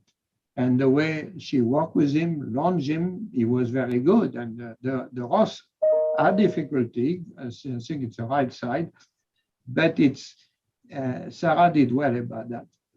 So yes, we need to consider the problem, but we also need to realize they have, like Betsy said, they have the capacity to feel. I have also another example of a horse that I was lunging, and then he had no eye on the right side. And I moved my whip. I don't even touch him. I move the whip like I always do when I want them to trot, and he picked up the trot. And I found that perfectly normal, but it was just somebody there watching who say, he does not have an eye, how he can see the whip? Yeah, so he feel it. How? I don't know. Maybe probably tensegrity, energy. So they have an extraordinary capacity of adaptation. We have to measure, we have to see how they are capable to adapt and then play with that. So don't expect, they are not going to be back to normal. Whenever injury, if they have a contracted tendon and you fix it, or a bow tendon and you fix it, it's not back to normal. The heart of the tendon cannot be fixed, not yet. And so it's not back to normal. We have to deal with their problem. Mm-hmm. Great, thank you. Mary, do you want to jump in? Yeah, thank you. I think you can hear. Can you hear? Yes. Yeah. I mean, briefly, I've known a number of horses who have lost an eye and only one for whom it was an issue. And I think he had other issues as well as that. So I think horses do really adapt really well. But I mean, just what I wanted to highlight for folks is, you know, as a rider, being able to really unravel what as the rider you are doing to the horse and what the horse is doing to you and how you influence each other and how you learn to organize and be aware of your own fascial net to use that in helping to organize the horse's fascial net or help him to organize his fascial net is a lifelong task, you know, and clearly Jean-Luc is highly, highly skilled. But I'm going to say that it is learnable, but that the horse culture as a whole will take a lot of persuasion to wake up to this kind of way of thinking, you know, because just do it, horse, do it because I said so, is going to be very limited. And yes, at times, as someone noted in the chat, does become horse abuse. And I think talented riders are doing a lot of this stuff without even knowing what they're doing that other people aren't. And that, yes, the process has to be slow. We're peeling an onion in our awareness and organization in our own body in order to commit fewer sins and allow more of the right stuff to happen in the horse's body. And it's a learning process that's never going to end. But I do believe it can be learned and can be taught, and really hope my work has put stuff out in the culture there to really help people get it. Oh, yes. And Tom's recommending your book, Mary, and I'm hoping somebody can pop the link to that in the chat. Fiona, you add a comment to these 2 points about the eyes? Yes, please, Rikke, go ahead. I see horses that have their eyes removed and they do really well. I agree on that. But some of them have a rotation of the atlas or the upper neck. And I think that's a compensation to use the good eye to the other side too. And sometimes it's better not to treat that. So I think that's our own biotensegrity that comes in and adjusts to what they now can do. And sometimes you should not treat that. Sometimes just leave that. And the same with the problems in the lower neck, if they have arthrosis. Sometimes it's not good to release the fascia and the muscle around it because they're protected by the fascia and muscles. So in every case, you have to realize if you should treat it or not. Sometimes it just need to be how they are that's the way they have found out to protect themselves. Thank you. I want to give Fiona a chance. She's one of our presenters and she's put in a few things in the chat. Fiona, if you wanted to comment, and then also Maren Diehl, if you wanted to go after Fiona. Thank you. It really just more to reiterate what some people are saying, and that remember that the bodies are very adaptable and that they're always changing. Like every cell in the body will change and become new at least every 7 years.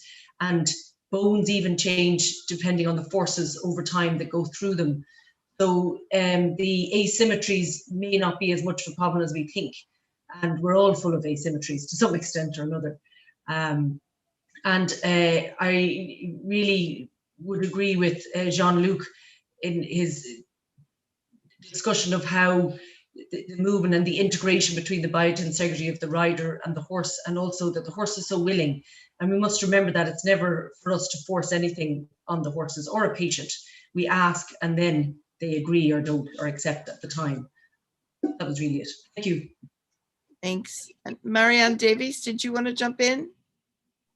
Hi, yeah, thank you. Sorry, I can't put my camera on because I haven't got very good reception. Can you hear me okay? Yes. Yeah, hi. First of all, thank you so much. It's just been incredible to listen to everybody here.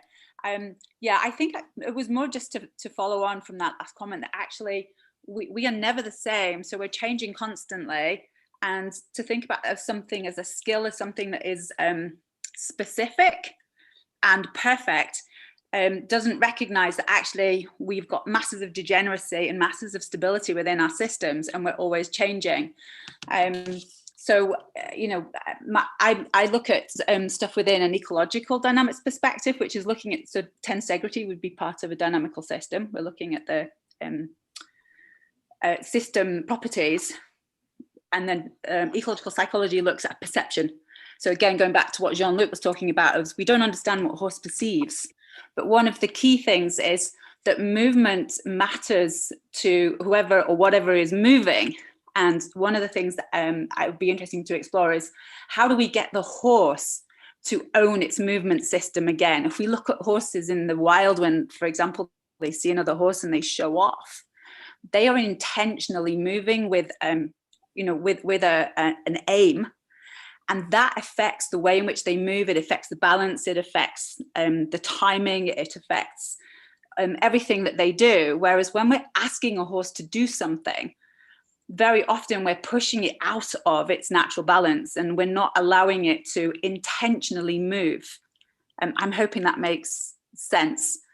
So a lot of these things for me is like, how do we get the horse to start to move in a way that it can do, first of all on its own, but then obviously with a rider on as well. So it becomes much more of a partnership. And Jean-Luc definitely talks about that all the way through, rather than us always correcting or reducing its movement capacity? How do we get movement abundance that the horse is owning?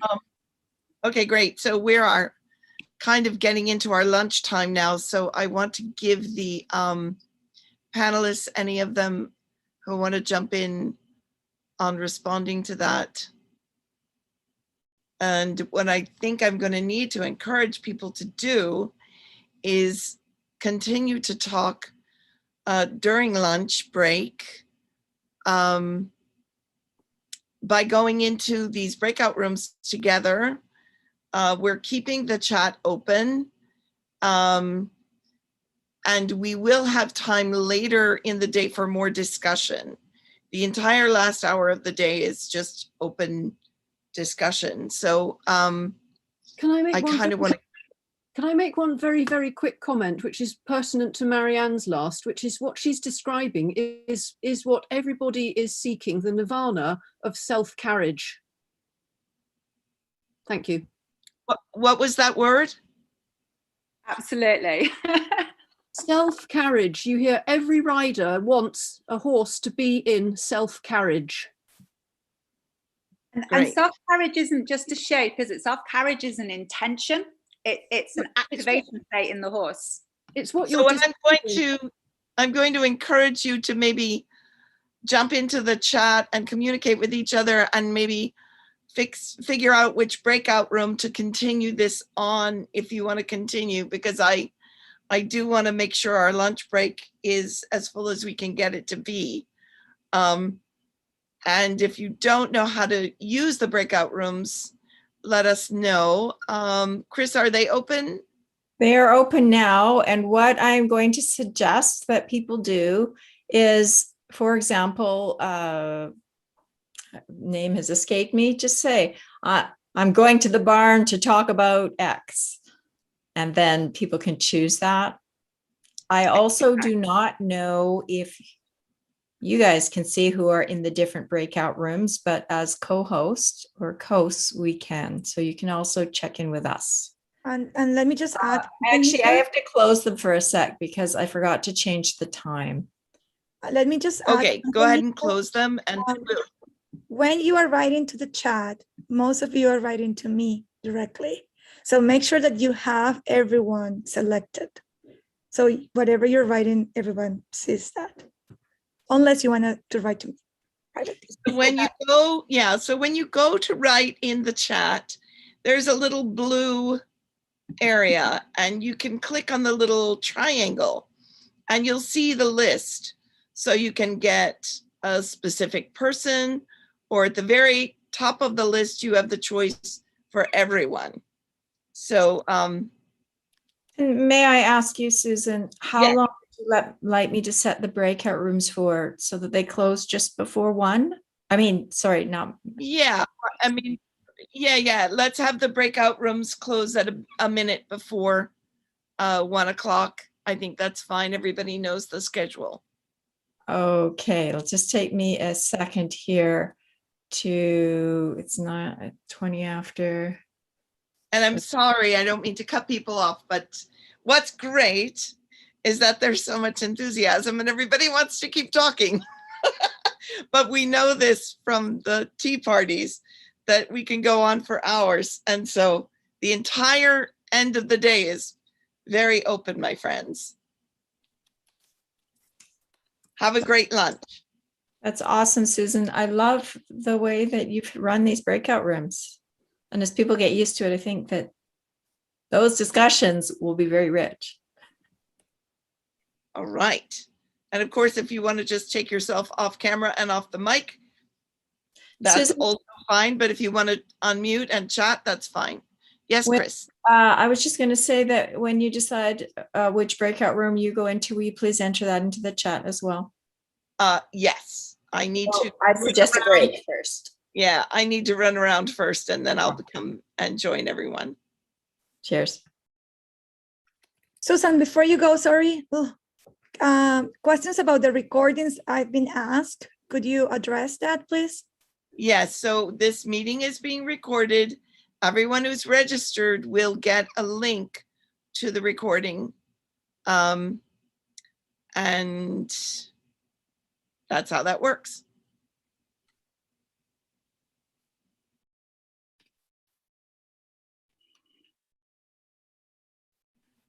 And people can also unmute in this main room and talk to each other if they want to. That's also fine. They don't have to go to a breakout room. I will be back in a few minutes. Right, well, I have to go to feed the horses.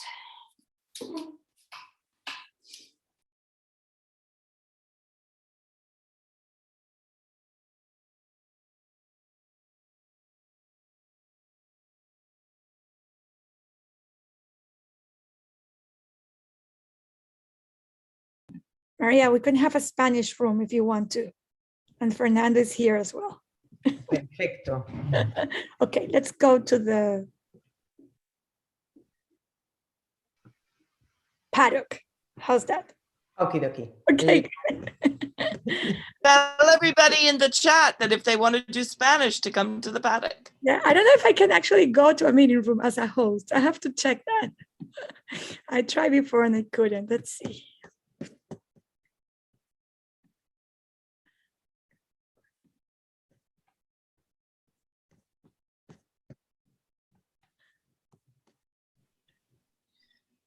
Mariana, you could also make me host if you want to go to a room, and I'll stay in the main room. I know I can do it, but I don't know how to do it. It's okay. You take your break. I figured it out. Don't worry.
Chris, are you here?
Hi, I'm back in this room. I just wanted to say hi, Betsy, Jean-Luc, really so wonderful. We really appreciate the chance to present and to talk to people on the biotensegrity. It's really changed everything we do and has made such sense in a lot of ways. I'm so excited. I'm off camera because I'm eating, but I'm here. Yeah, I mean, as a pathologist, we used to just look at the lesions and describe them in great detail, and then we'd say, well, what did it? We'd go mechanics next, you know, and Jean-Luc was the one that made me think, you know, well, gee, maybe we ought to consider the mechanics, and that led us into biotensegrity because it just explained the lesions so well. Well, and it's being borne out at so many different scale levels of the system. Yes, I presented on tensegrity and disease at the evolutionary medicine meeting, and what's coming out, you know, we just never paid any attention to the fascia and the extracellular matrix, and now it's there. We're paying attention to it, and we're finding ways to look at it, and what's coming out is really, you know, it's confirming tensegrity. And it's going to open up and answer questions about diseases we couldn't answer before. It's a great paradigm, but getting people to shift. Yeah. one grave at a time, they say. One grave at a time. Yeah. Isn't that horrible? I would love to see that presentation, Betsy. Sure. I was actually going to contact you, because UGA has a thing where we can teach a freshman seminar course about our research. And because of your book, I said, I'm going to do one on tensegrity because the students won't get it anywhere else. And you have all these wonderful models described. So it'll also teach me a lot. So because when I've talked about it to the students, they don't get anything like it, and their eyes get really big, and they were going, you know, they realize its importance immediately, but it's just not being taught. So, well, I'm so complimented, and I did see that email. I've just been a little busy, but no, I figured you were. I just figured, okay, let me respond while I'm thinking about it before I get pulled back into service and stuff. I didn't expect you to respond right away, but yeah, but I'm very enthusiastic about this idea. When I was writing the book, I said to my husband, I want someone to be able to use this to develop a curriculum, to use it as a textbook. And there's actually, we've been developing a workbook to go along with the book. Oh, cool. So we used it. I did a 3-month kind of deep dive into the book with I don't know, 20, 40 people last January, February, March. And during that course of time, we developed a workbook. Great. So if you want to have access to that, we can put that together. It's not quite publishable yet, but it's enough that you could, that would be fabulous. Since you wanted. Yeah. Mm-hmm. Because what I've found, you know, and Jean-Luc has been working to get people to change their ideas and their habits and how they work the horses for years and years. And it is a real uphill battle. And then we're, of course, dealing with reviewers, which is why we tried to put everything in one paper and it just blew their mind too much. So we're doing it in little pieces. And then I love that story. Navicular paper, I figure we kind of went into the enemy camp because it got published in the Veterinary Surgical Journal. Right.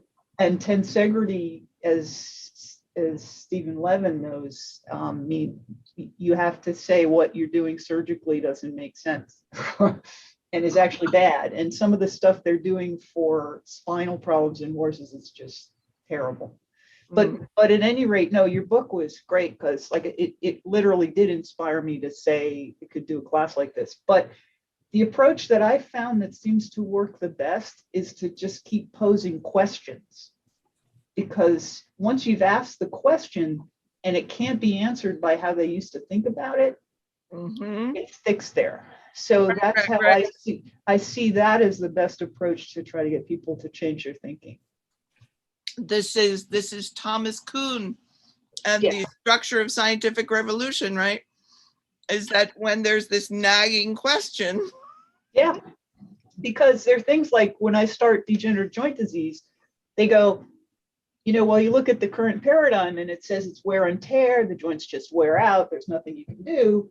And I come back with, if it's wear and tear, how come exercise helps? Right. Right.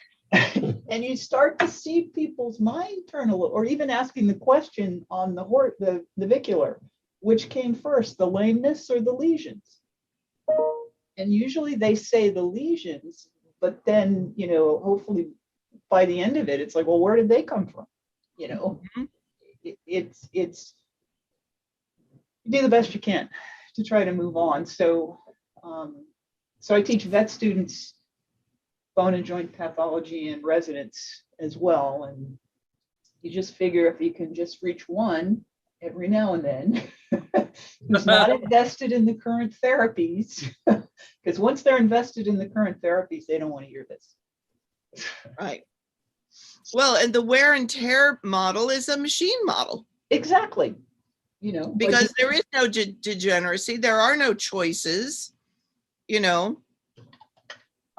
There's only one thing that does one thing one way, and that's a machine model. And then there are things like one of the best ones I got, I remember telling a veterinarian, okay, I said, well, the joints don't make contact with each other, which again, Stephen Levin's shown so well. And, you know, so I'll ask him, do you think the hip joint works like a contact joint? And they go, oh yeah, it does. And I said, well, how come you can cut off the femoral head and they still walk? Because we do it all the time. That's standard treatment for dogs. We do it all the time. And I've got examples of it. And you'd have trouble even seeing that there was a problem unless you really studied the animal's movement. And I remember saying that to a clinician, and you could see him stop, and he thought about it. He goes, there must be something else.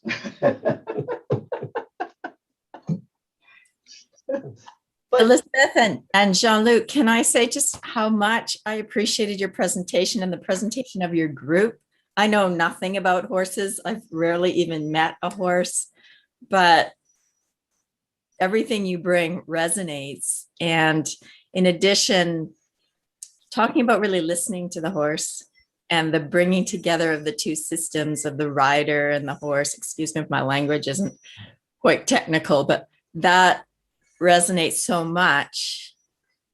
And the difference between this old model that is really based not just in body as machine, but prior to that, hierarchy and dualism, the whole shift to the biotensegrity paradigm and the things that you're discovering by listening, to me, really echoes what we see working with humans, but also it brings me hope, because these are the type of relationships that I want to see. I want to have in my own life. I want to see people having with each other and people having with animals. And it's so inspiring to know that you're out there doing that. Well, thank you. That's a very good point. You become a better person when you start to understand the horse and work with them at their level of sensitivity. You become a better person. You understand the world better. You understand. You become more intelligent. You become compassionate. You really become a better person. Betsy, it's a great irresponsible for that. Because when we meet, I was telling her things that I felt by experience, intuition, and then she was giving me the explanation, and it was wonderful. And we have mutual question. How you do that? Why that? And it's a wonderful partnership, because we are in our own field, but working together, we help each other. We can understand much better. When she showed me a horse with a club foot, you say, I tell her, she's your horse. say, yes. I think in mind, what the hell you would buy a horse like that? And then she said, yeah, she's my horse. Well, but now we have to fix her. So that is where we're able to figure where that comes from. And then the walking hand, I hope you will see Betsy walking this horse. It was incredible to see this partnership. But at first, Betsy teach her the fundamental, but then it was something else. It was a new dimension, which is tensegrity, energy, integrity, all that come together. And then Betsy observed that if she pick up the wrong leg, it's because I don't carry myself properly. And it's extraordinary what we can do. I can show you something. I mean, because she had, if we share screen for just a minute, I'll show you, what really was huge for me. Can you see it? Not yet. We will be able to. Yeah. Okay. You see it now? Yes. Yeah. Okay. This is the marrow of the club foot. And can I ask you to make it bigger, like so that if you play your screen, then we'll see more of it? Or wait, I can just close this actually. Yeah. Okay. And what happened with her was, I showed the picture, she was bent to one side around the foot. Okay. And she had a lot of contraction in her back. And so every now and then you'd see her just kind of explode like this, contract up the back. And I always thought, well, it's her because what I'm asking her to do is hard. And then one day I realized that my back was contracted just like hers. And when I let go, she let go. Oh my gosh, I can see it in the pictures. Okay, so this I did on purpose. Okay, so here she is working in sync with me. We're putting some biomechanics in because we want to use this in a grant and they're going to ask for it. Okay, so we're in sync. I contracted up and she did exactly. So amazing. It was so humbling because I realized that it wasn't her, it was me. And from that, sorry about this. I just started thinking about it. And I said, when you think about what's going on between a horse and a rider, you have two different species, very different species, that are coordinating their movements as one at Olympic level. And how can that work? And so what we're planning on the grant proposal is to look, think it's through tensegrity. It's that we're blending the tension in the tensegrity structures, which is why we have the engineers have built. So we got tensegrity engineers involved. We have a model of a human spine and a horse spine just connected by a single wire. You put tension and frequency in the human spine. Does it transfer to the horse? It does. And the best synchronization occurs at very low frequencies, which fits with the in hand. You have to do it in the walk. So we're also planning we put electrodes on Jean-Luc and the horse to try to say, okay, when they contract up like that, do we see coordinated exchange of tension and relaxation in the horse? Because it's at a much more sophisticated level. But the horse and person, that's unique in terms of the level of coordination and movement between two different species. I would say a couple of thoughts just popped into my mind. And one is that around the soft touch, Leonid Bloom, we actually have a tea party about it too. In this book, he has a chapter on the unreasonable effectiveness of soft touch. That might be of interest, but also Susan, being a Tai Chi practitioner, has a lot to say about bringing two systems to be the merging of two systems into one. Yeah, this is, and Maren and I have talked about this because she also has a internal martial arts background, and so does Danielle Claude Martin. And this whole, when you're doing push hands in Tai Chi, you connect at the back of the wrist, and it's a very light touch. And people who misunderstand the game will shove each other muscularly to try to get them to move their feet.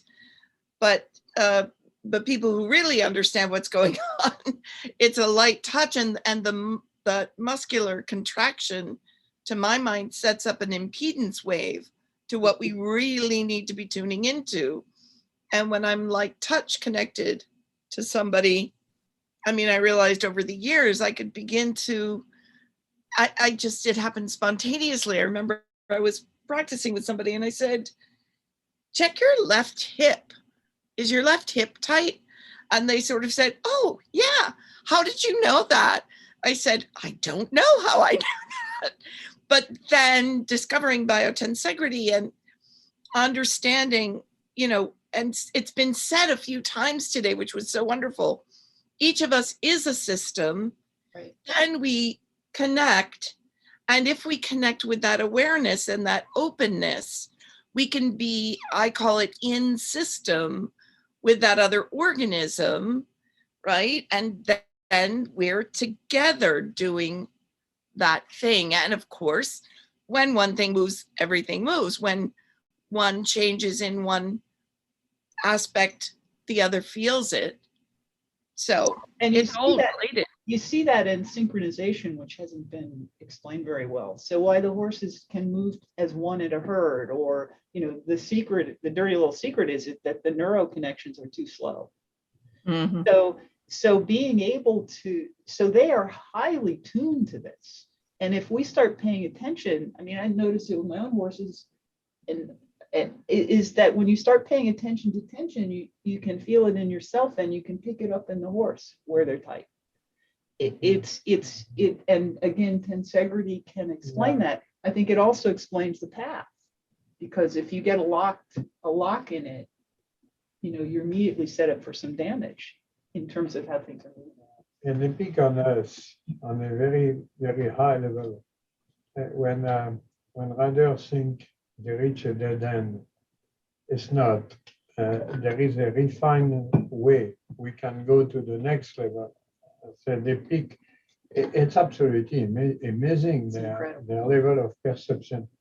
They don't read our mind, but almost, because they can feel absolutely everything. So when we arrive to a dead end, and that's what I explained to everybody, that was explained to Sarah, it's a dead end for the moment. It's the dead end at this level, but you can go further. Hey, Betsy, can you tilt your screen a little bit? I think you can't quite. Oh, you're missing him. There we go. There we go. Yeah. Sorry about that. No, it's fine. Pulled up very well. You can go further. We used to call that concentration, now it's tensegrity. But you can go to a level, it's like meditation, it's like martial art, it's like like meditation. You go to a level of own body control, own body perception. When you perceive things that you could not perceive before. But what is amazing is that the horse feel it too. It says so we are only at the beginning of the discovery. The more we work on that, let's say that, and now we do that all the time, it's absolutely mind-boggling what they are capable to feel. Yeah, and the problem is that you hear everybody wanting to fix the horse. And you sit back and you go, you should fix yourself first. So the horse is reacting to you. I just want to jump in and, you know, everybody can unmute when they want, but Steve, I don't think you've met Linda Tellington-Jones, who's now here. Eleanor, it's great to see you. You all need to meet Mary and Betsy and Jean-Luc, any of you who have not met with each other before. And so I just wanted to say that. Well, and we're still on lunch break, so. I've been hanging out in the background. Yeah, I've been hanging out in the background listening to a lot of this. And I will tell you that my impression of what a horse and rider does is small world networking. It's like what a school of fish or a flock of birds do. Or probably that there's an immediate sensing of what's happening in your neighborhood. and then responding to it. So I think that the horse and rider get that very close relationship, and the horse feels the body, the rider's body moving and moves with it, or vice versa. I was out feeding horses and came back in just to hear Betsy talking about changing her own spine and that change in her horse. And that's a great example of what I think the learning process is made up of, you know, and the number of times as a rider you go, oh my God, maybe this whole scenario was me all along. And just fixing you fixes the horse, you know, changes him, he just picks up on it. So well, I think it's also an extremely ancient thing in that we haven't appreciated the fact that the first communication system between two cells and in the beginning of life was mechanical.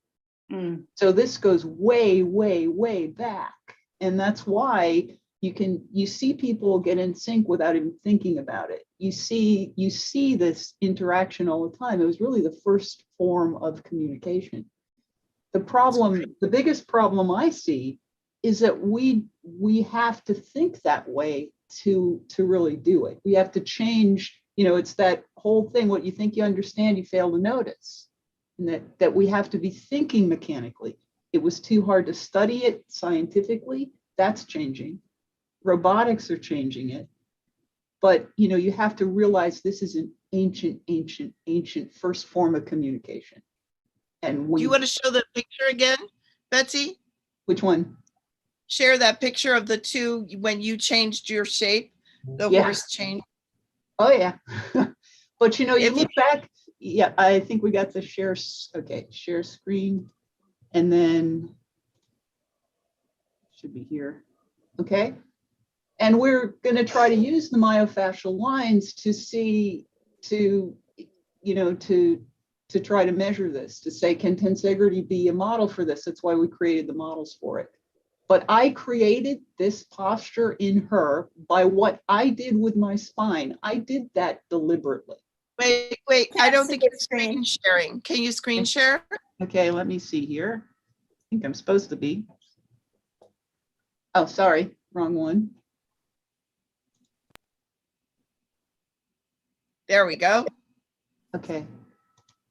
So I created this posture in her by what I did, and I did it deliberately. And as soon as I let go, she went back to this. Immediately. So we were looking at putting in some of the myofascial lines and tracking tension along them, and then deliberately changing the tension in our bodies to see how the horse responds. Because the neat thing about in hand is my only contact with her is right there. Can I make a suggestion, a comment when you start working with the myofascial lines? And that is, as they were introduced, there was this term agonist, or phrase agonist and antagonist. And if we're looking at shifting paradigms, Leonid Bloom talks about shifting from antagonistic mechanics to collaborative mechanics. So if we could, if we changed our wording, if we changed our language, it could also has the potential to change our approach to the way we relate in our own bodies and minds and with other creatures, organisms, everything. Yeah, and what we're just using them. The problem is, you know, what we wanted to do was to look at tension. And the problem with just putting electrodes on the big muscles is that you can end up with something that's too hard to follow. So that's where the lines have, you know, you're mapping lines of tension through the animal. We also have some issues about the ventral line in horses right here. There's 300 pounds of dead weight of intestines sitting on that line. So I think that, you know, in humans, the weight of the viscera is in the pelvis, but in the horse, it's right on the abdominal muscles. So I really have a problem that these actually flex the back, because I've tried to use those, you know, anybody who's posted a horse, I cannot lift the intestines. It's dead weight, and it's 200 to 300 pounds sitting on the abdominal muscles. I think their main function is to hold the guts in. Hey, Linda, we're just on lunch break. You don't have to put your hand up. You can just spin and speak. Okay, great. Well, I wanted to throw in another aspect to think about, and that is what is happening with the trust, the mind of the horse, and what I think when the rider is in a state of heart coherence, in the parasympathetic state, then the Italians did this work more than 25 years ago, these mirror neurons that are affected, but also HeartMath Institute did a very interesting study showing that when the person with the horse is in heart coherence, that the horses want to be with them, that they can be with them. That goes along with the mirror neurons. And I think that it's measurable. Actually, you as a rider can have their inner balance or their M-wave apparatus to measure that heart coherence. And I think adding this in to the aspect of what's happening mechanically is, that's what has intrigued me for more than 15 years. What's happening now, there's been a lot of interest in neuroscience. There's a book by a neurosurgeon called Physical Intelligence, which is basically that we have tended to separate neurofunction from the rest of the body. And a lot of what he's actually, this quote unquote physical intelligence, it's really, he doesn't go to tensegrity, but tensegrity explains an awful lot of it. So I think the connections between the mind and the body have not been well understood, largely because we haven't appreciated how the body really works, which is through tensegrity. And Tom Myers has a great, I love his line. He said, the brain listens to the fascia and talks to the muscle. So it really, there's so much more that we need to get this paradigm shifted to understand all of these different things. And I think for a lot of stuff there, we really can explain more and more about what's going on. If I can just chime in from the point of view, I'm not a professional, not a researcher, but just my own experience. My horse will try to bully his way through most things. For example, if I'm taking him out of the paddock back to the barn, and he's really hyped up because he wants to go back to the barn, what I find is that if I were to tighten up the lead rope, he's going to react against that because everything is tense. What I do is to relax my own body, relax the lead rope, tell him to be a gentleman, and he walks out. Not a problem. So I feel like that, and many other times I experienced that with him.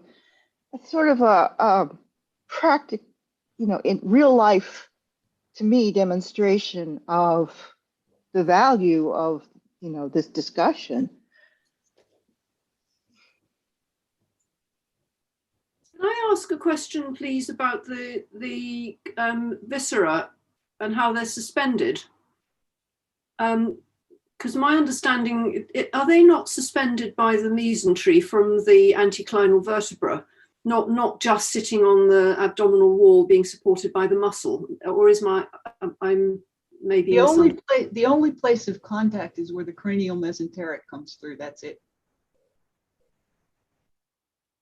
So there is a connection at the top. Otherwise, you can pull out all of the colon is loose in the abdomen and folded, and you can open up a horse and you can unfold the colon. The small intestine has a mesentery that keeps it wound up, but it's also floating free. So the only connection to the vertebra, really, if you want to call it that, is basically right around the cranial, where the cranial mesenteric comes through and close. You got the cure of the diaphragm up there, but the rest of it, you got to figure that a horse's colon is this big fermentation vat. It's full of fluid and ingesta, and it sloshes around in there. It actually works like a piston in the body when they move. So there is a lot of pressure on the,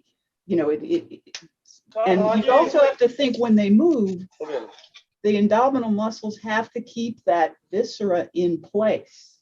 Okay, so, and then you look at the thickness of the abdominal wall versus the thickness, you know, you got a comparison of something like this against the spinal muscle like this. So people have, I think it's an example where they just looked at the muscles and they didn't consider the whole horse in context, which is what about all the viscera? Because again, in humans, it's resting. What happened? Shit. Susan, can you make me host or co-host again, please? I'm trying, it keeps moving around. Let's see.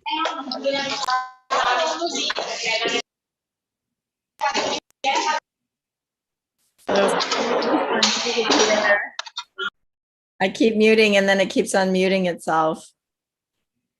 I am not host or co-host, so I cannot help. Okay. And I am trying to make you. So give me a second. If you like, Susan, you can make me host and you can open up the second part of the meeting. George, I see you have your hand up, but it's time to get started. And I believe your presentation is the first one, so we wouldn't want to take time away from that. Are you good? Can I just quickly comment? Correct me if I'm wrong. You know, this idea of weight-bearing viscera in a tensegrity structure doesn't make sense to me. It's a coherent system. It's an anti-gravity system. It's all the same idea, Steve. You agree? I guess this is just suspension system. There's no pressure there unless there's a breakdown in the system. You open the abdomen, yeah, that's a breakdown in the system. Of course, you lose that cohesive integrity. But this idea of downward pressure, I've never experienced that in my work with horses or any animal. I work with dogs as well.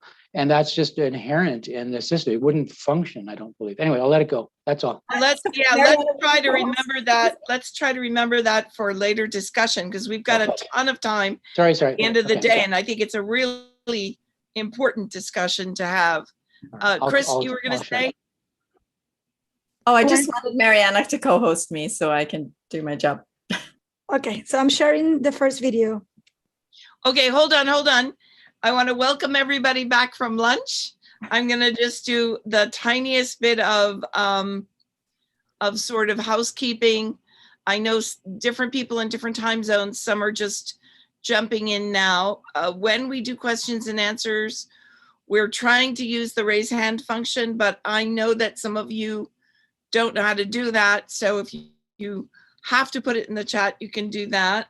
I want to make sure I thank our volunteers, Mariana Barreto of We Flow Therapy and Chris Marita Clancy of Embodied Biotensegrity.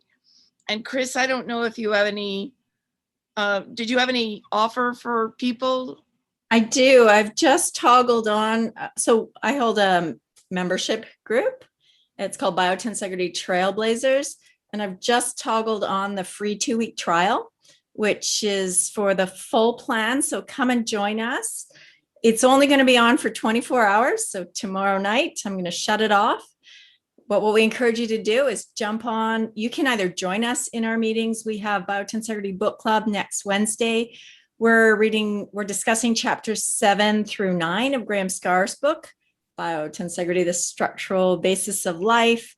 Then we have some basics concept videos coming out. Later on in the month, I know that Steve's going to be joining us for further discussion on stretch. And mostly, it is an opportunity to connect smaller groups, and we want to hear everybody's voice. So that's it. I put the link in the chat. And thank you. And thanks, Steve, for being here today. It's great to see you. And this is an all-volunteer production of the Stephen M. Levin Biotensegrity Archive. He's waving. Okay, so let's jump into the afternoon program. And I think we're starting with George Roth's presentation. Mariana, do you have those ready?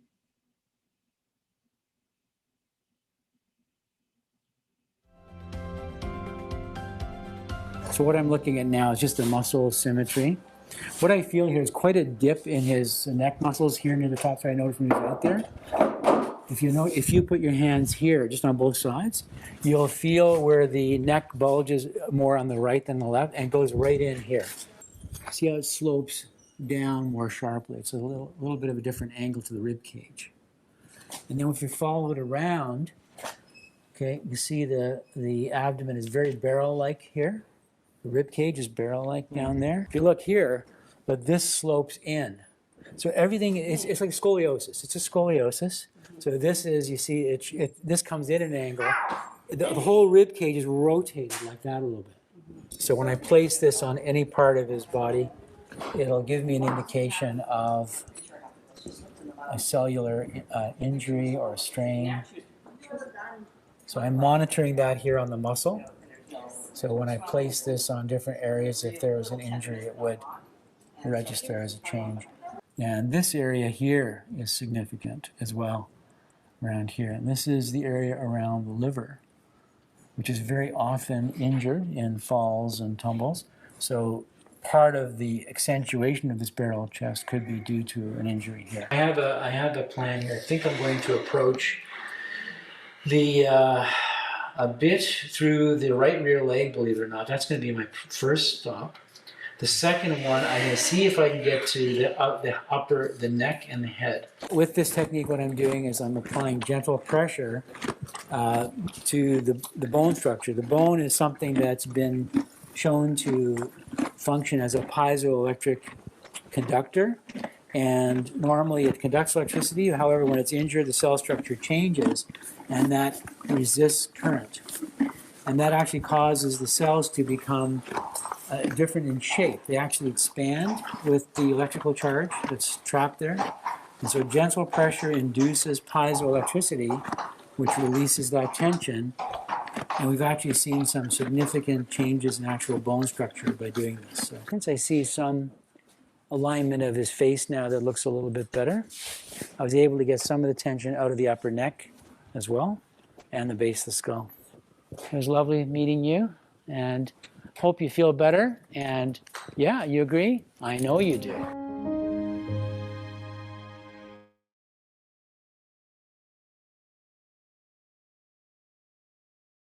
And then we have one more from George. Mariana, you have that as well? She's smiling.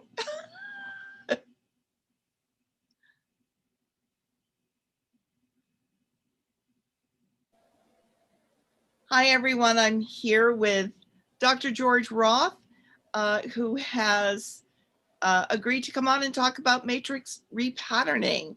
George, thanks for being here. Over to you. Oh, it's my pleasure, and I'm sorry I couldn't be there in person.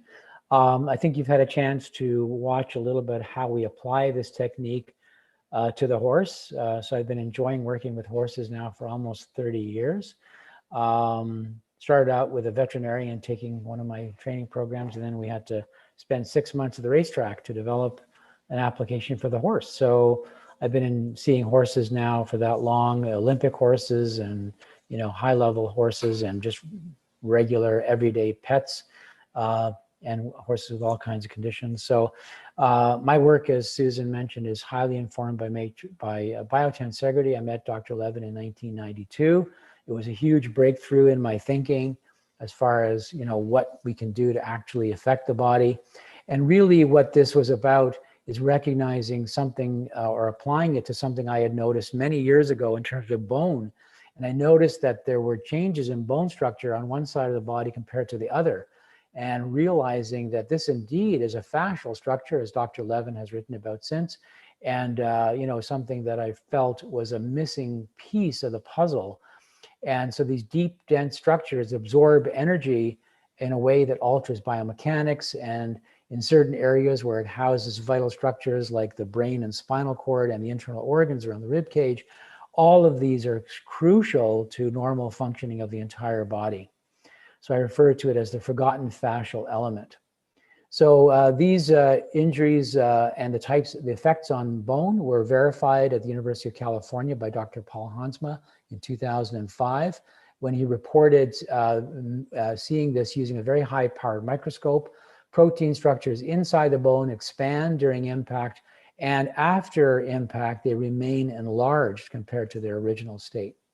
So that's verification for what we saw. This is an example of that in a young hockey player before and after treatment that was verified by rheumatologists and radiologists who are monitoring him very closely, because it's really hard to get accurate X-ray images of bone structure because of the susceptibility to parallax issues with the screen, with the film. And so this was verified that we had actually shrunk the bone by 5 millimeters, which allowed this young athlete to actually begin to function normally. And they verified this, this was after a few treatments. All right, so we know that we can alter this type of injury, allowing for normal biomechanics and reductions in pain and so on. And so another good example of this is a young lady. She was 9 years old when she had a fracture of her tibia. Eventually a rod was placed in. This will not heal for 5 years.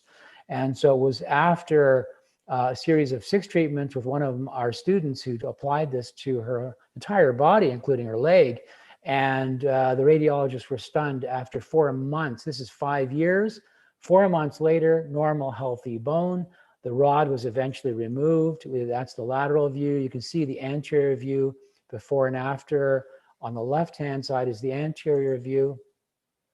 The right one on the right here shows this normal, healthy bone. This young lady who was unable to ambulate without assistance now is functioning very normally. Internal injuries, because of fluid content inside the trunk, can expand and cause injuries which reflect out into the rib cage and the head. In the horse, we can see this with, similar to what we saw in the video, this horse was actually, and it causing another, this is a similar injury to what we saw in the video, expansion on the left-hand side before treatment, and then after treatment, this was normalized on both sides of the rib cage, and the horse went on to much better biomechanics and improved function. This can alter a function of the liver and other things, and other head injuries, for example, in horses can be affected as well. We've seen one horse, for example, that had lost vision in one eye come back after we treated the head injury. So it's exciting, and I love working with these animals, and I hope you have a wonderful conference. And I look forward to hearing from some of you. Again, sorry I couldn't be there, so have a wonderful.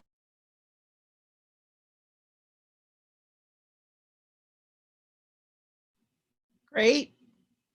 Thanks, George. And we're going to move right along. Eleanor and Linda, I don't know whether you are just jumping in together, or Eleanor, are you going first?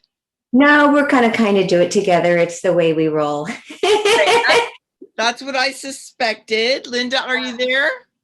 Let's see where Linda is. I'm right here. Oh, fantastic. If you can get us to come together, fantastic. Wow. So thank you, Susan, for inviting Linda and I. Linda will tell you her story. She studied with Moshe Feldenkrais, Dr. Feldenkrais in the 70s. I studied with him in the early 80s, and Moshe Feldenkrais is the man of my dreams come true to introduce me to Linda Tellington-Jones, the woman and best friend of mine, dream come true in 1980, right, Linda? Yep. Yes. Yeah. And he said, she will be your teacher and become your friend forever. And I don't know, are we almost like 40 years later? So, and we work and we teach together. So both of us with Feldenkrais background, and then Linda going on to create her amazing work with Tellington T-Touch. And I just want to give a little bit of the, not a little bit, but of the acknowledgement of the Biotensegrity models, as I started in this group with the Biotensegrity group with Dr. Stephen Levin. And I would run back to Linda going, oh my gosh, this is explaining so much of the Tellington T-touch.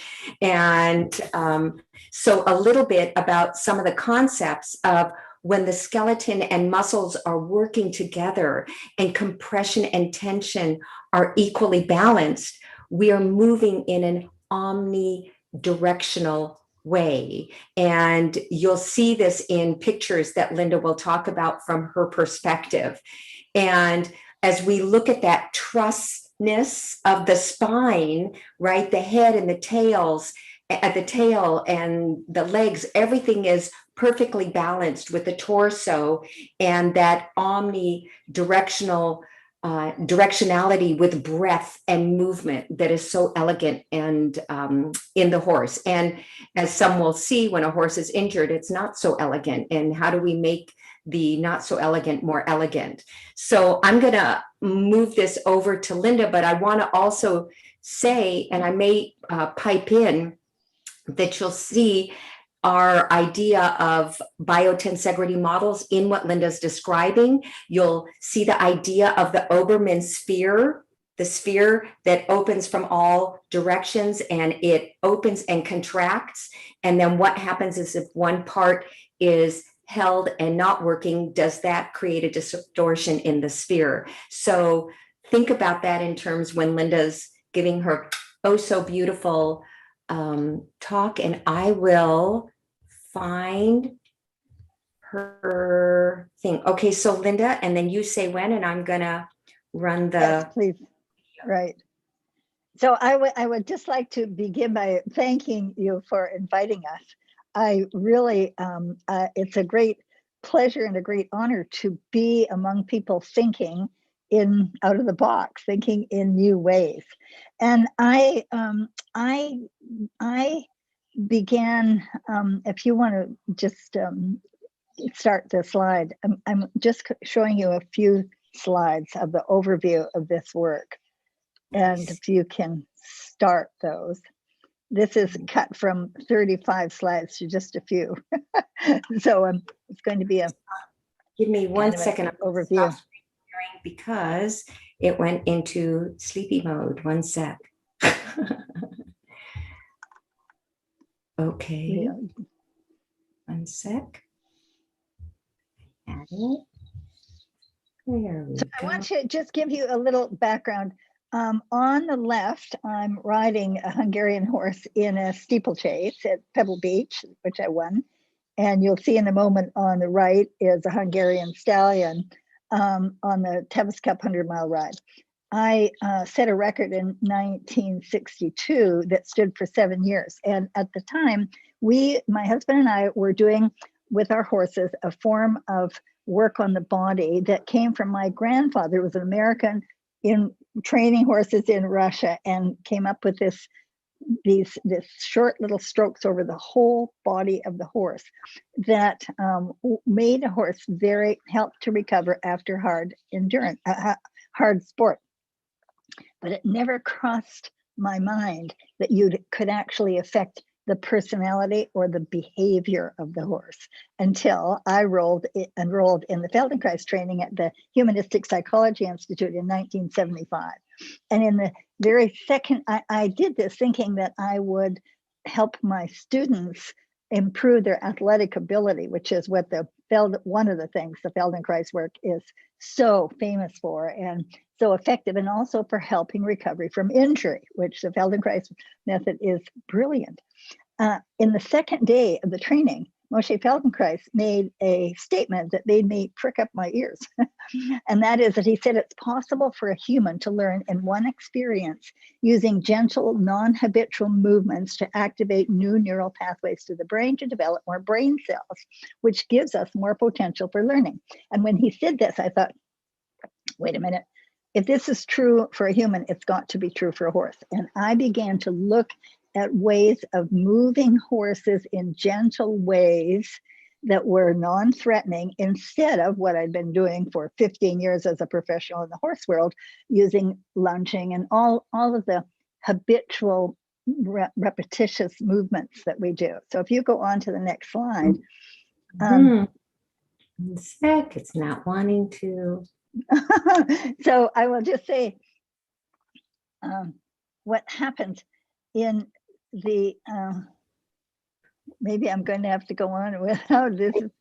You can do it, Ellen. We'll get it, Ellen. Let me just continue. So in the second year of my Feldenkrais training, we were encouraged by Moshe Feldenkrais to read a book called Man on His Nature by Sir Charles Sherrington. And Sir Charles Sherrington was a Nobel Prize winner for his work with photons. And he, when in his second chapter in his book on body wisdom, he describes the incredible intelligence of the body to heal itself with the concept that every cell in the body knows its function in the body. And so I began to see the body through my whole Feldenkrais training as a collection of cells. And I began to just think, wait a minute, how do we activate that intelligence? And from the work that we did, this is my second book that came out that was a bestseller for 5 years for Trafalgar, my publisher. And this was the concept that we could understand and influence our horse's personality by work on the body. If you'll go on to the next slide. So I want to, actually, I just want to mention then in 81, that's when Eleanor and I met, and she began coming to in those days I did 7-week trainings with horses, and we began collaborating ever since. Now, I want to just give you a sense. This is a horse that came for a 3-day training that I do annually for sport horses in Italy. This was a horse named Big Surprise. He was said to be very dangerous, his behavior, and he was lacking, of course, in trust. And look at the body. When Eleanor started talking to me about the Biotensegrity, talk about lack of flow. So the head is up, his nostrils are really tight, his ears are just, this horse was in such discomfort. He's holding his breath, his eyes were small. What you can't see is that red line on his tail. There were little tiny flies flying around this horse the entire time. Nowhere else were they. Look at the way he's standing. The green line is where the front feet should be. They're tucked back under him. He's sucking up his whole gut. I mean, this, and look at the hind legs. They should be back on that green line, should be running through the hind leg. And when Eleanor started, we started talking to me about this concept of looking at the body in a different way. It was really exciting to me. Now, this horse changed. You're going to see in just a few slides, the change in this horse. So the first day, what we do, this is part of the groundwork that we do, leading a horse between two people to give them boundaries and give them focus. And we call this the journey of the homing pigeon.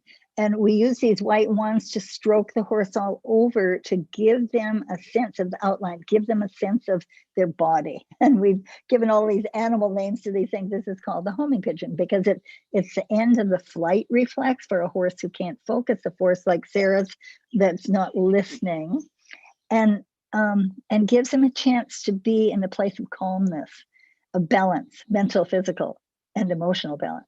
Eleanor, go on. Now, this was on the third day, and look, for those of you who understand flow, look at this horse. Now he'd had at this point a total of 3 one-hour sessions of circular T-touches on the body. And he'd had 3 hours 2 hours at this point with me. We went on and rode him after this. This is just to show, look at the difference in the horse's flow through the whole body. It's just the suppleness, the confidence, the balance. So go on, Eleanor. Now I just want to show. When we talk about truss, right? Truss, T-R-U-S-S, and the horse is literally in that balance where all of his body is all working harmoniously together, then the legs can be where the legs belong, and the head can be, and the tail is quiet and active at the same time.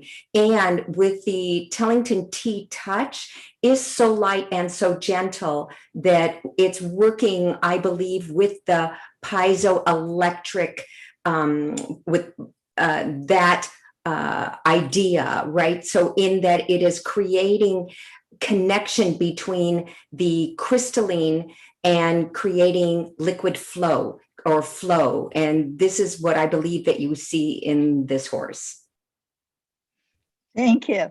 And so this is another thing that we do. We put the horses on the ground through these various, what we call a playground for higher learning, these different elements where they go under things, over different grounds on the earth, of course, and between. And I'm just hanging out with him, allowing him to think, because my whole concept over all these years is it's easier to work with a few pounds of brain than 1,000+ pounds of horse, that we can influence their mind when we can come to a place of trust. And this is part of this trust building, teaching a horse to think. Go on. And now this is part of the ear T-touch. And the concept that we can affect the entire body through the activation from the base of the ear that affects the triple heater meridian that runs down the neck, across the shoulder, the front legs, and also influences digestion and respiration. So you can take a horse who's in a place of injury, for instance, and help to bring them out of shock. But you can also develop a type of trust with this. Head lowering, listening. These are working the back legs. We do circular T-touches on all 4 legs with the idea of moving gently in ways that the horse can't move themselves, which is a basic Feldenkrais concept, to activate new potential for balance, for learning. And I love when Eleanor comes in with this, how you see this from your Biotensegrity concept. So just jump in, Eleanor, please. I want, because I love the way you see these things. Now, this is the tail, the work on the tail with the concept of activating the craniosacral fluid, of developing a new trust. It's the cheapest insurance you get when you get a horse that is really confident with all the various movements that we do on the tail, and just a gentle holding and rocking and connecting through the entire body. So go on. I could say this is, but I'm just quiet to let you. Go on. I want you to interject. That's what we want. I'm looking, and again, I'm thinking of liquid crystalline collagen continuum. I'm looking through the fascial connections and helping to create the connections, and as Linda talked so much about in our teaching, is cellular connection. So, and then we'll go on to the next one there.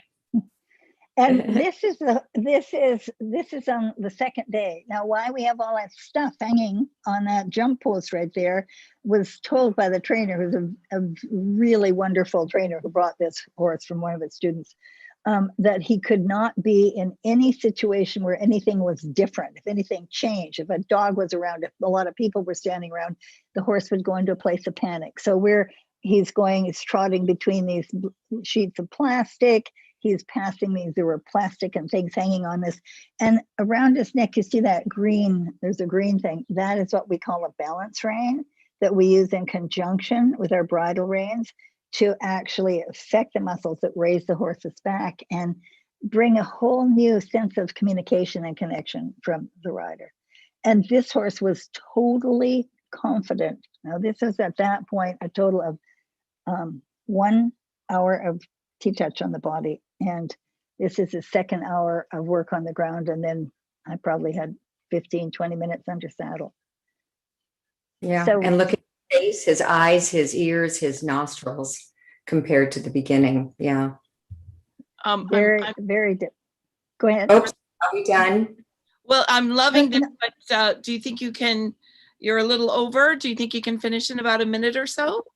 This is it. So the point is, this is the before and after. And I'm sorry, I thought I had read that we had 14 minutes between the two of us. Right. I think I've got you at 16 and a half. Sorry. Okay. No, Look, time flies when we're having fun. Look at the before and after. And what I want to throw into this, with these circular 1 1/4 T-touches that perhaps we can talk about a little if there's interest in the breakout room, it's connecting with that amazing intelligence and communication between the cells. That's the interest of this work. And I think it's something to add to the mechanical approach that we're looking at here. Fabulous. Thanks to both of you. Wonderful. Thanks for having us. Right on to, we'll move right on to Celeste so that we can have, I know we're going to reach the end of the day and still have 1,000 more things to talk about. So Celeste, are you ready? Over to you. I guess so. I mean, personally, I feel like Huck Finn being plucked off the raft and dropped down into Harvard. Quite frankly, I'm a techno nerd, so I don't have any fancy slides or anything. I was born with horses. They've woven a thread through my entire life. I came into, I've always been hands-on with any horse I was caring for. And Linda, I think I first learned some stuff about your work back in the early 80s. I never had the opportunity or the money to go to a class, but it has certainly benefited me tremendously. And there are still things that you taught in 1968 that I use on almost every horse I work on. I came into body work as a thing through helping at a therapeutic riding facility. Because after I'd been there for a while, I began, and my class was all children with multiple disabilities. I began to realize how incredibly the horses were compensating, because these were, of all people, the most uncoordinated, the stiffest, the most unbalanced, the most spastic. And the little horse that was mine with my student while we were waiting, I'd just play with his body, and I could feel him and see him relax. And that's what started me searching for actual massage. Okay, so I've been through the first thing, the Swedish massage, then I did a trigger point therapy. That still didn't answer the questions the horses were throwing at me.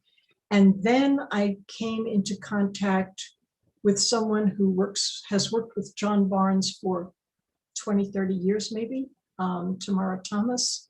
She's also an equine therapist, and she's the one through whom I learned the myofascial release that is his take on it, which actually to me is very similar to what Linda does, in that it is completely non-invasive. It is the lightest of touches. That was a sea change, truly. But there were still questions that I couldn't get answers to. And then I was made acquainted with the 2015 paper by Dr. Elbrand and Dr. Schultz on the fascial trains. And I started digging in and studying that. And oh my God, I said, this is a gold mine. This is a bloody gold mine. And it has changed so much. Instead of working on something tight here, something tight there, I started going through the entire body from pole to hind coffin bone and back again. And the changes that I saw occurring, because I'm convinced that if I start at the beginning of one of those fascial trains, they're already feeling it all the way along the route.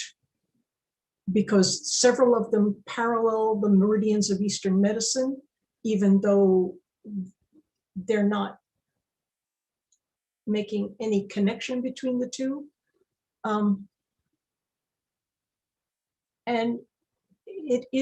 the changes has blown me away. I mean, when I came into biotensegrity, which was the last thing on the route, it was more a case of giving me a vocabulary to conceptualize and verbalize a lot of what I was empirically feeling and experiencing and what the horses were showing me. I mean, it's been fabulous to listen to this. It really has. To me, so much of what has been talked about and discussed comes down to the fact that these creatures are prey animals. Pure and simple, first, last, and always, no matter, I don't care what bloodline you have, I don't care who the siren dam is, they are prey animals. And that is going to create a universe we're not familiar with. We're the world's greatest predators. And unless we can keep that, bring that to our consciousness, so much of what we run into that seem to be problems, anomalies, issues are because they are simply being who they are. And that horse that Linda had there on her slide was a perfect example. That horse was terrified. He was terrified. Okay. And the reason all of this works is they're also a herd animal. They speak through their body. That's how they speak to each other in a band. They don't talk. They don't use this thing. And so everything that we do through our own body language, through our touch on their body, it is speaking their language, which to me is why they open up and accept it, and why it works so beautifully and everything unlocks. You know, I've got a picture here on my phone. I don't know if you guys can see it. I'm going to try to put it there. This is a horse that came into my, where is it? Experience a year ago. He had severe head injury here. He was a big horse, and it's hard to see in this photograph, but the right temporal bone and the right eye are out of balance with the left. Oh, lost it. Brilliant. That was good though. We could see it. I spent so much time on that horse's skull. And after I was seeing him every 2 weeks. This is after about 5 or 6 myofascia treatments.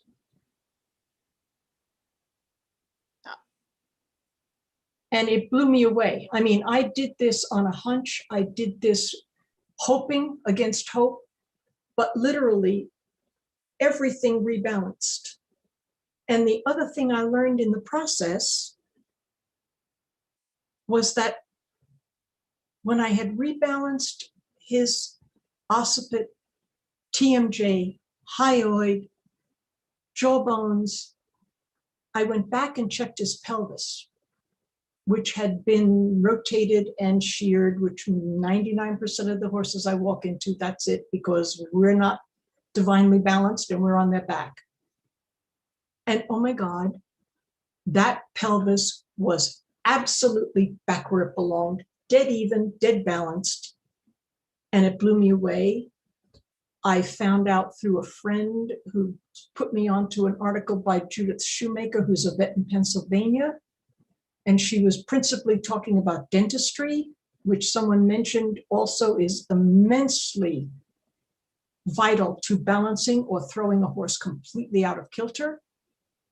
But in there, she spoke about the direct connection along the dura mater between the occiput and the sacrum.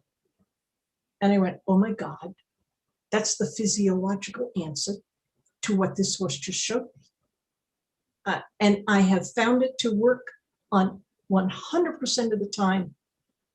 I never touch the pelvis anymore. And we were taught a technique in the John Barnes method. I never touch it anymore. It's all done from within. And it's so miraculous, it blows me away. The body is amazing. It's just completely amazing. Great. Anyway, that's wonderful. That's who I am.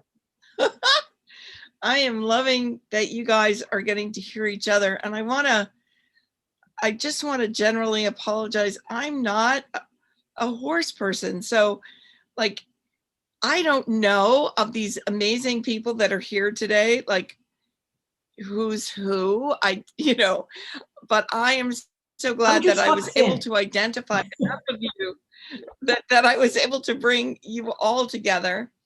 And I know that,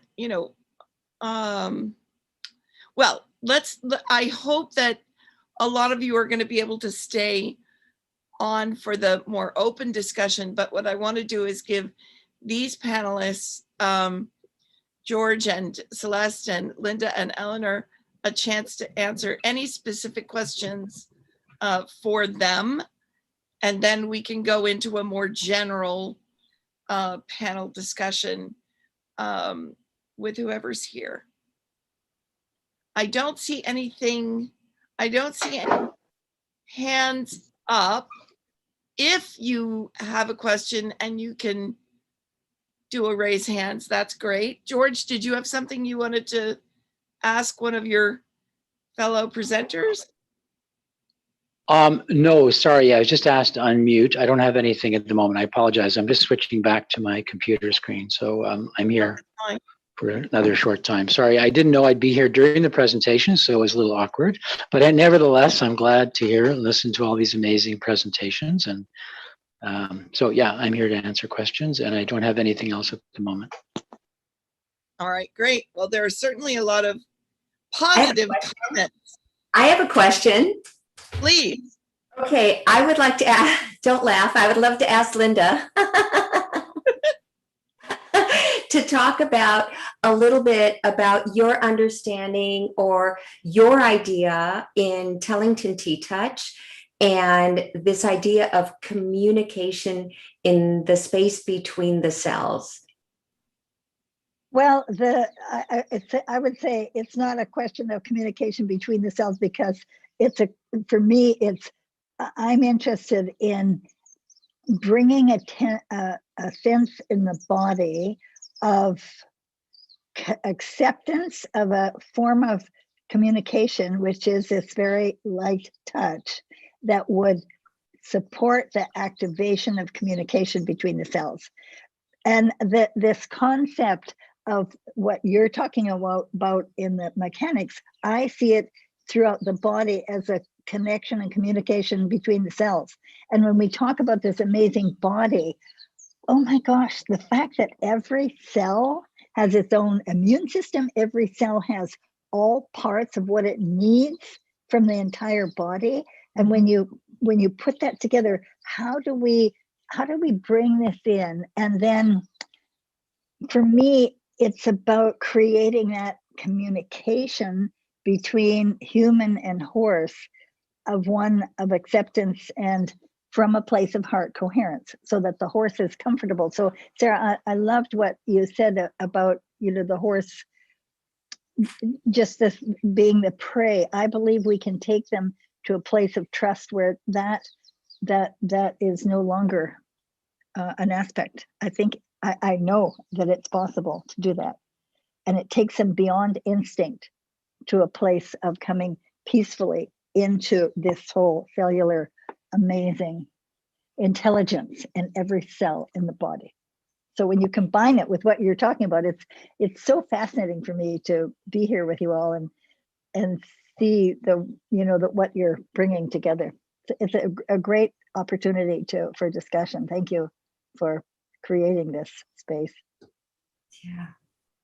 I just had if I get a chance, there's one comment I want to add to what Linda was saying. Yeah, and George, yeah, also go ahead, but also Dorothy Marks is asking about picking up on your comment about the abdominal contents.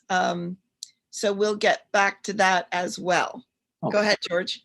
Well, yeah, so this idea of being a prey animal, and I've watched a few people, you know, the horse whisperers and how they communicate with horses, and it's a beautiful experience. When I first started working with horses, I went to the racetrack to, basically, I really hadn't spent much time with horses. It was just a veterinarian that had taken one of my courses that invited me to come down, and I literally was blown away by the experience because there was such a powerful awareness in the animal that I just felt this energy flow.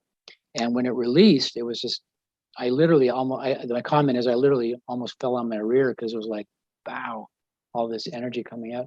So, but the thing is about, I encountered many horses over the years. People say, oh, he's got an attitude, he's angry, he's feisty, he's biting people.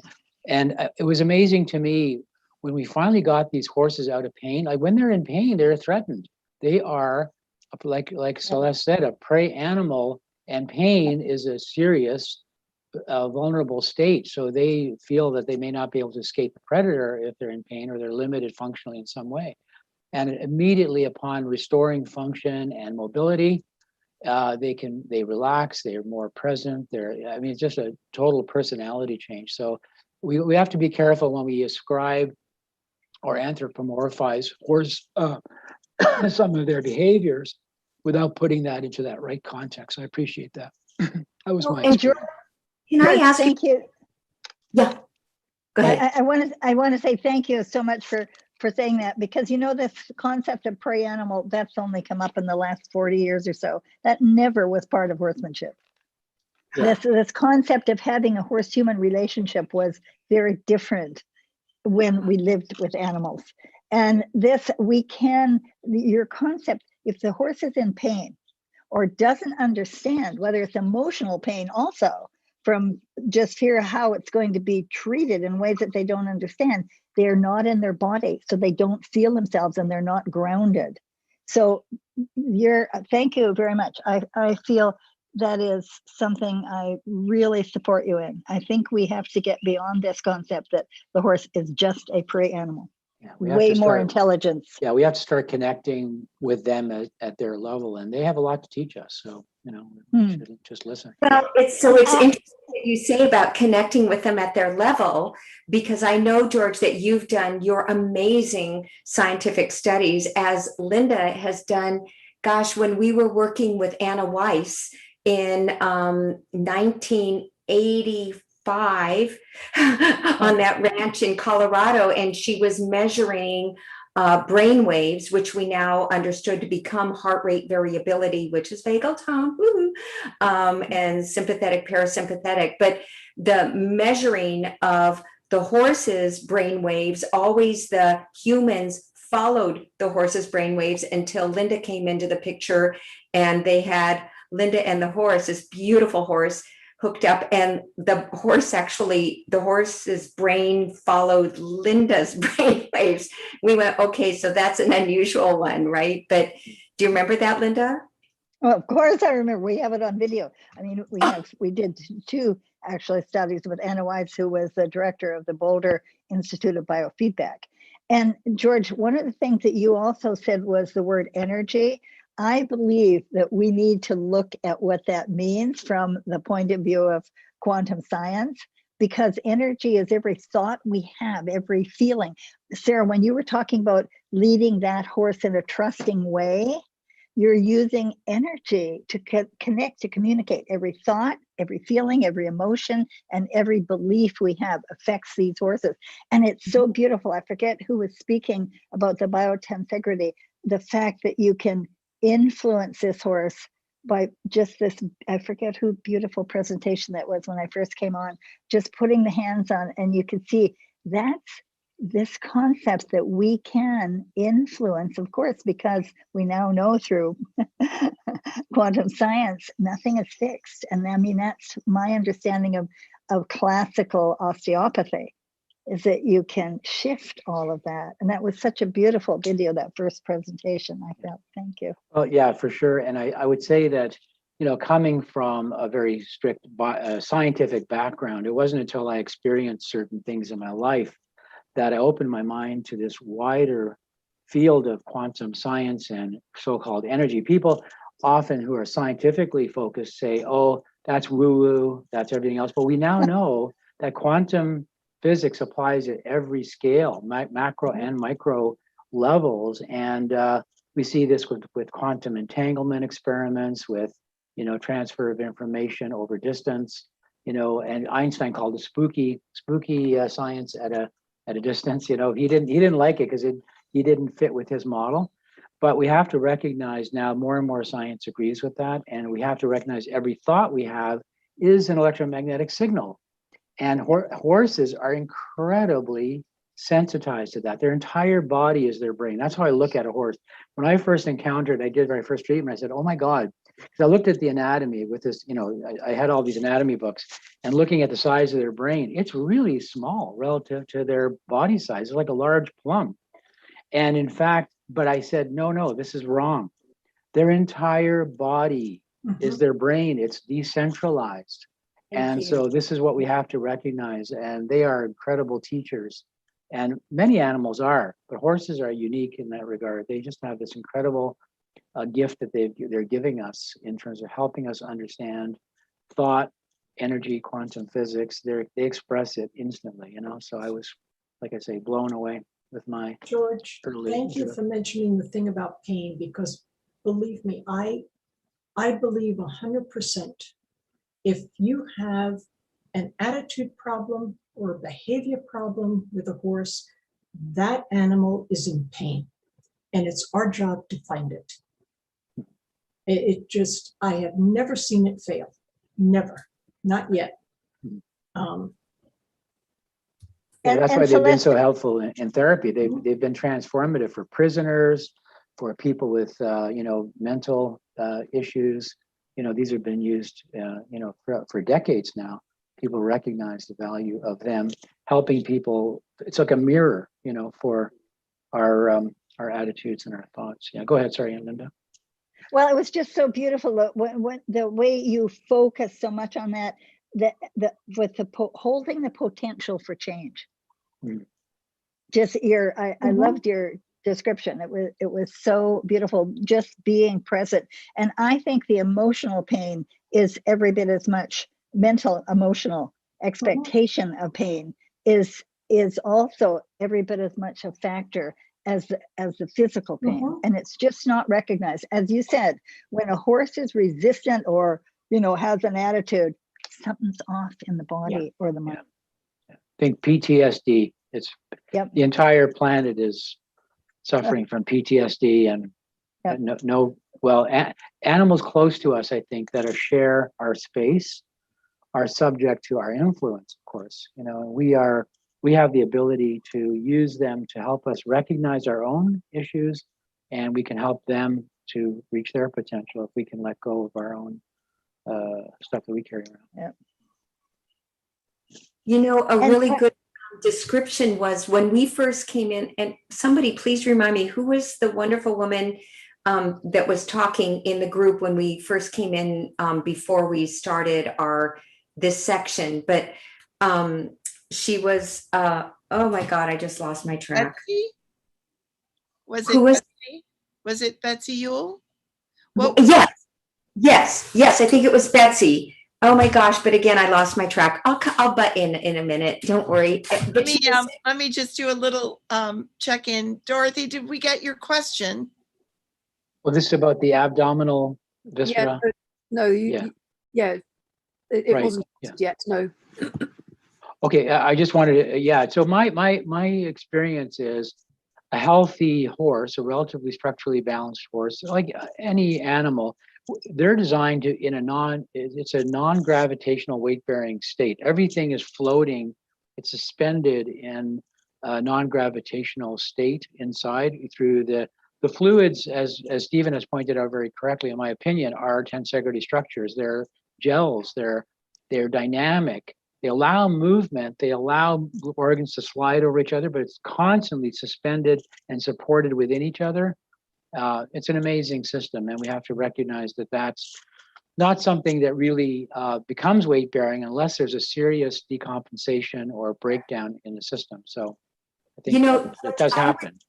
I would think if organs were weight bearing, then the hollow tubes would be crushed, would be smashed. That's my visualization. Yeah. But correcting, I was going to say correcting the injuries that do happen there, because they do have dynamic elements and changes the parenchyma of the organ. So we've had improvements in liver enzymes and cardiac function. I had a horse that was going to be put down because of cardiac arrhythmia, like atrial fibrillation. And I had the vet right there, and they were listening to the horse's heart, and I treated the chest wall and thoracic spine, and they couldn't believe it. It was done. That horse is fine. That horse never needed, they thought it was, it had actually gone down once. It fainted because it lost circulation to the brain because of atrial fibrillation, or I might have gone to ventricular. Anyway, so by correcting those things, you can create an environment where you restore that dynamic balance, but if it's distorted from the outside, the bone structure, as I say, absorbs that, then mechanically, it can become mechanically compromised, okay? Sorry, go ahead with I got to leave in a few minutes, but sorry, just throw that in. All right. I mean, I'm thinking that when all of that is working well, the vagus nerve coming from the base of the brain that's traveling past all to the organs and into the gut is going to create nerve conduction. The gut informs the vagus nerve from the beautiful fermented bacteria and all that in the gut. About 85 to 90% of that travels up the gut through the vagus nerve to the brain to inform the brain. And I think when you were talking earlier, but I believe it's in a closed loop, I'm right there with you, because in that closed systems connection, that the vagus system can connect. And I think in that conduction, it creates a floating and moving system within those organs. I think if the vagus nerve was damaged, then there would be a compression of the nerves, because they need, think about the conduction. We don't know what else it's conducting. Sure. I agree. Vagus nerve is huge, but there's also the structural local injuries that occur. Horses fall all the time. They ram each other out in the paddock. They have serious injuries. I've seen horses go literally somersault, and that mass is like really significant. They distort their neck. So besides the vagus, don't forget that has to be in balance with the sympathetic. So thoracic injury, the sympathetic chain going up the cervical spine, all of that can be affected. And the structure itself, through the rib cage, the pelvis, everything is designed to be in perfect balance. The vagus nerve is a big influence, but it all has to work together. It's a feedback, like you say. And then the microbiome, what they're eating, all that, if they're eating inflammatory foods or, glyphosate, all of those things will mess things up. So listen, I apologize. I do have to run. It was great seeing all of you, and I hope to see you again in the future. Okay, bye, Steve. See you. Thanks, Susan and for popping in. Okay, bye for now. Thank you. Steve, I didn't know if you wanted to jump in, and you may not want to, which is also fine. And also, I want to say we're going into the time that I've sort of set aside for all the panelists of the day who are still hanging around, all the presenters to jump in and sort of get a chance to speak with each other. But Steve, over to you first, I think. I've been very content in listening and having everybody else put in their 2 cents in. I'm absorbing it and moving it around a little bit. I tend to, there are pieces of everything that fit and don't fit. And it's a question of getting it all into one functional unit.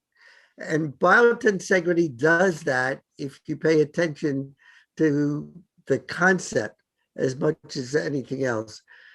Somebody was talking about it's a physical interaction that started right at the beginning. So a lot of it's physical, And even with all the other parts of the electrical and all that, they're all part of the same thing and work as a functional unit. You can't say the nerve does this and the muscle does that and the bone does this. They work as a functional unit, and you can't separate them out into separate parts. It doesn't work that way. I agree with George that I don't think the gut hangs on the muscle. I mean, at surgery, you just don't see that when you're operating on guts and things. It just doesn't happen. They all stay where they belong. I have to comment on that as a veterinary pathologist, having opened thousands of horses. Is that you, Betsy? You want to? Is your camera on?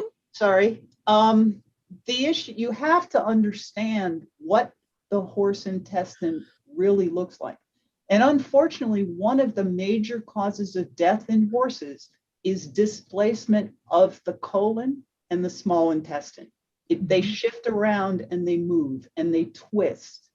And the other thing is that the way the GI tract works, unlike us, is they're herbivores.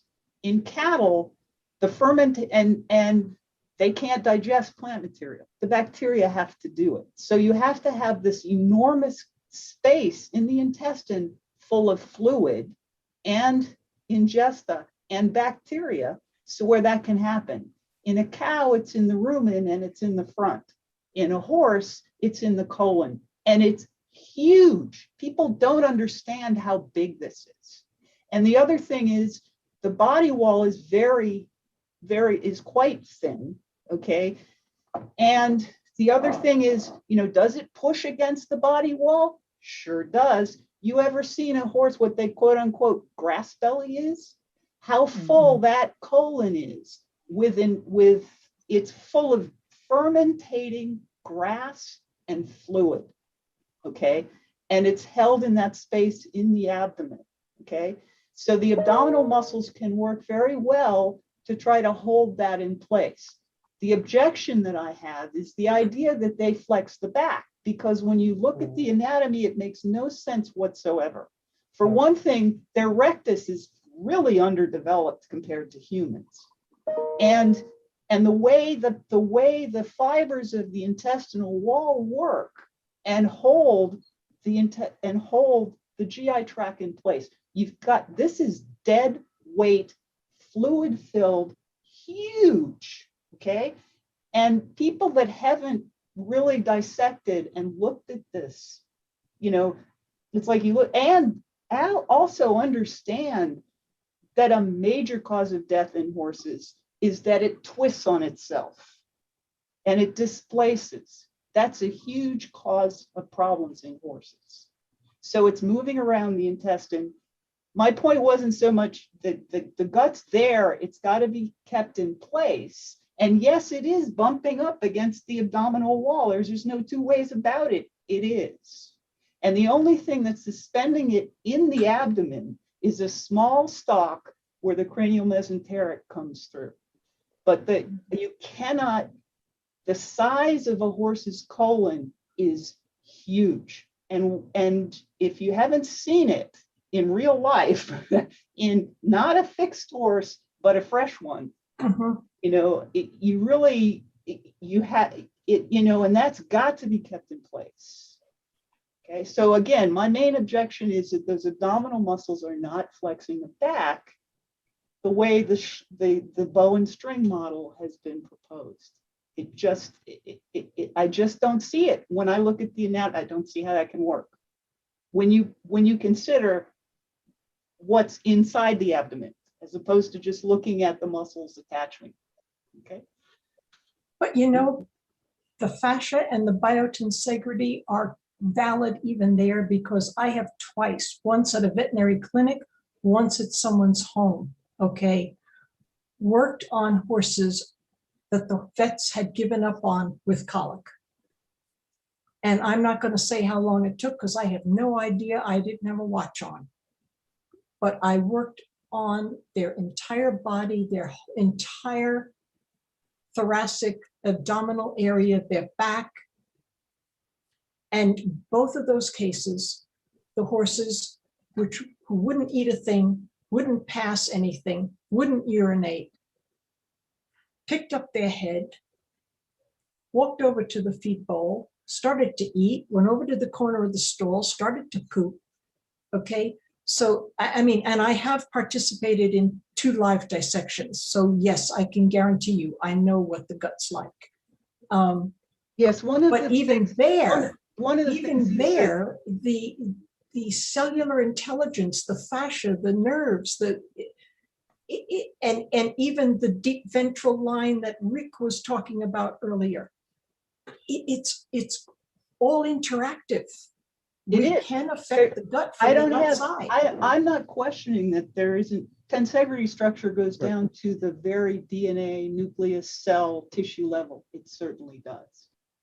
But you also have issues where if an intestine is twisted, so its blood supply is cut off. And unfortunately, I've seen more cases of that than I would like. The intestine is dead, and there's nothing you're going to do about that. No, it's sad and it's deadly. Yes. Yes. Let me just bring in this concept of flexing the back or extending the muscles, flexing and extensions. I don't believe that happens. I think you reconfigure your body with every move.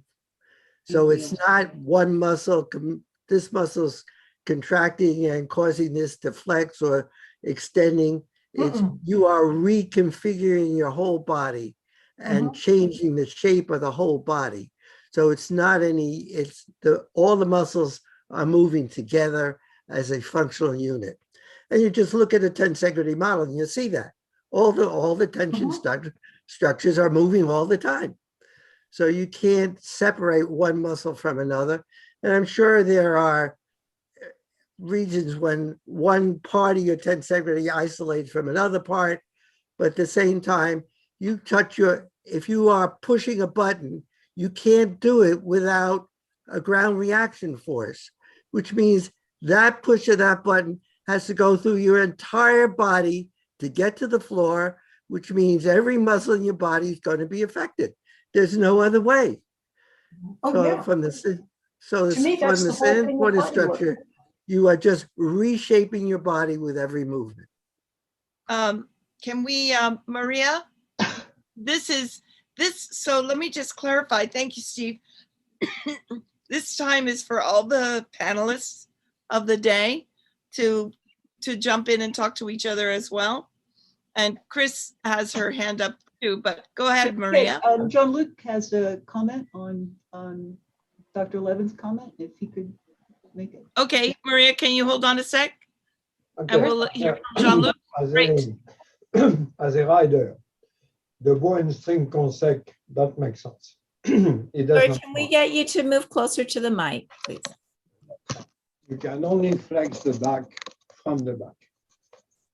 In 1956, Richard Tucker talked about the back muscles converting the thrust of the hind leg into horizontal and upward force. That was the most accurate description. All the idea that the abdominal muscles are going to flex the back don't work. You can engage the hind leg from the flexion of the back. You cannot flex the back from the engagement of the hind leg. The main reason is that the back never flex in one piece. There is not one sequence in any gait where the spine flex all the way. There is always a flexion in one part, extension on the other part. You always change. Flexion is always associated with lateral bending and rotation. So you cannot think in one direction. You have to think in every direction. Straightness does not exist. The horse is never straight. The horse is always bend left or bend right, more or less. So it's all a concept of narrowing the corridor, orchestrating the horse body. So trying to focus on the abdominal muscles. When you are a rider, you don't believe it. It does not work. But the opposite, if you flex the back, you can reinforce. So yes, the abdominal system is involved. Yes, the rectus abdominis is involved. Yes, but you are not going to flex the back from there. You are going to flex the back from the back. You ride a horse. You find the right tensegrity, the right frequency. It's going to lift the back. You don't even need your legs. is going to lift the back. It's going to convert the thrust of the hind leg, which is basically horizontal, into horizontal force and upward force. And when it's going to succeed to convert the thrust into upward force, the spine is going to flex. And then the hind leg are going to come under. If you try to do it from the hind leg, all you will get is stifle problem because you will create an over-rotation of the femur. And because the medial to lateral and lateral to medial rotation is going to create an hyperextension of the stifle. Therefore, trying to lower the lower line, shorter the lower line to flex the upper line, is going to create stifle problem, sacroiliac problem, hog problem, is not going to flex the back. The back have to be flexed from the back, the coordination of the back.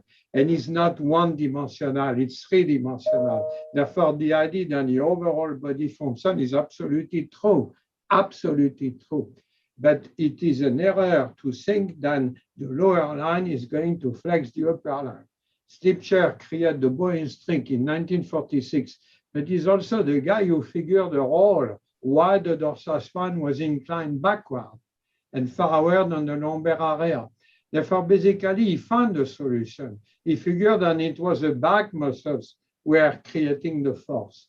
Well, it was 1946. He did not have enough knowledge to go beyond, so he came up with a bow and string. But after that, all the theory came, especially James Roney. James Roney explained that if the bow and string was true, when the horse had a problem with the back, it will be a lordosis, not a kyphosis. So the back cannot leave the trunk. The back participates, the abdominal muscle cannot leave the back. They participate to the work, but they don't do it. That is what you observe when you ride, when you train horses, when you educate them to practice the higher level movement. At low level, you can believe whenever you want. But when you start to work the horse on a real performance, the top level, when you make them perform at the best of their talent, then you realize where the theory at the dead end. And as a rider, I don't believe 1 second in a ball and string concept. I don't say the abdominal muscles are not involved. I'm the first to say they are involved, but you cannot flex the back from the abdominal muscles. That's my point. Obviously, it's come up a lot. All right, Maria? Okay, so if it doesn't flex, then what happens when you elect that reflex? Because it certainly moves. So this is what the back does, right? When you elect the sternal lift. Sorry, there we go. Tickle them here and they lift. Oh, yeah, so you tickle the. When you elicit. You are talking about the belly lift. Exactly. So what is it? Is that a reflex or? The horse cannot move with a belly lift. The French school has what they call l'effet d'ensemble, where you are supposed to touch the horse with the spurs just before the girths, and they are supposed to flex the back. There is a history of a French écuyer who committed suicide. So he got on the bridge with his mare, and he created the effet d'ensemble, and they both fall in the water. My first opinion is that if he wants to commit suicide, he should not bring the horse with him. The second problem, it's okay, static. It does not work in motion. It's impossible. There is not one sequence of any stride where the back is flexed in one piece. Therefore, the belly lift is in fact a rotation. It's a shift of the horse. It turns around the forelegs. It's a forward shift. So not only is completely useless, but it's something you should never do because it teaches the horse to put the weight on the forelegs, or they already carry too much weight on the forelegs. 65% when they are standing still.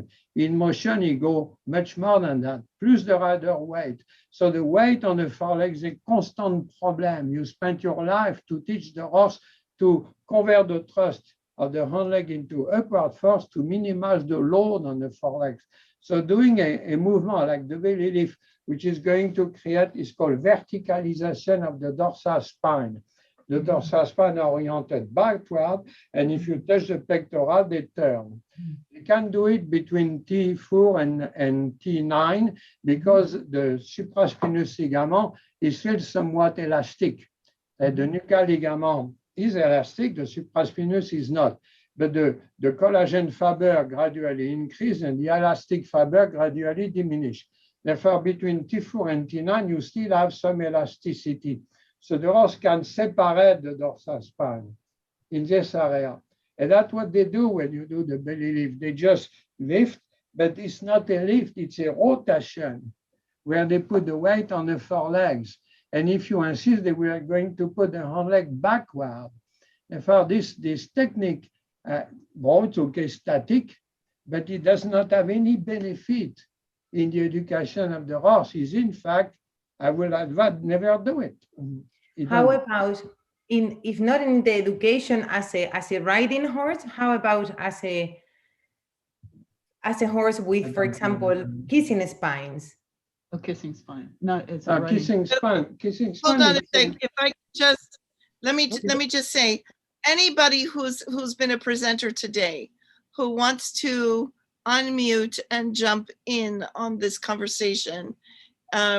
Before we go into the more general open networking time, this is sort of to give all of you who were kind enough to come and present today. So Helen, Fiona, Ricky, any of you who want to jump in, please do. And Maria, why don't you ask this question again? Because I know you're trying to put together a research project on this exact issue. So I think this forum is perfect for getting ideas about how to do that. And Chris, I know you've had your hand up a long time, but we've got another bit of time to go. So not to worry, I can always do this in a breakout room later. Okay, go ahead, Maria. Yes, I don't know, I might be totally wrong, but my vision on the spine of the horse is that I know it's very complicated and it's a system, but as soon as we push ourselves on top of them and we don't, look, we ride them, we then put them on the stable, we ride them again, we don't give them much chance to overcome that lordosis that you were talking about. So I always thought that by elicting this reflex, at least you do the opposite movement, which is going to bring elasticity to the fascia, which is going to have a knockdown effect on their gait. And I believe it has worked for the horses that I treat.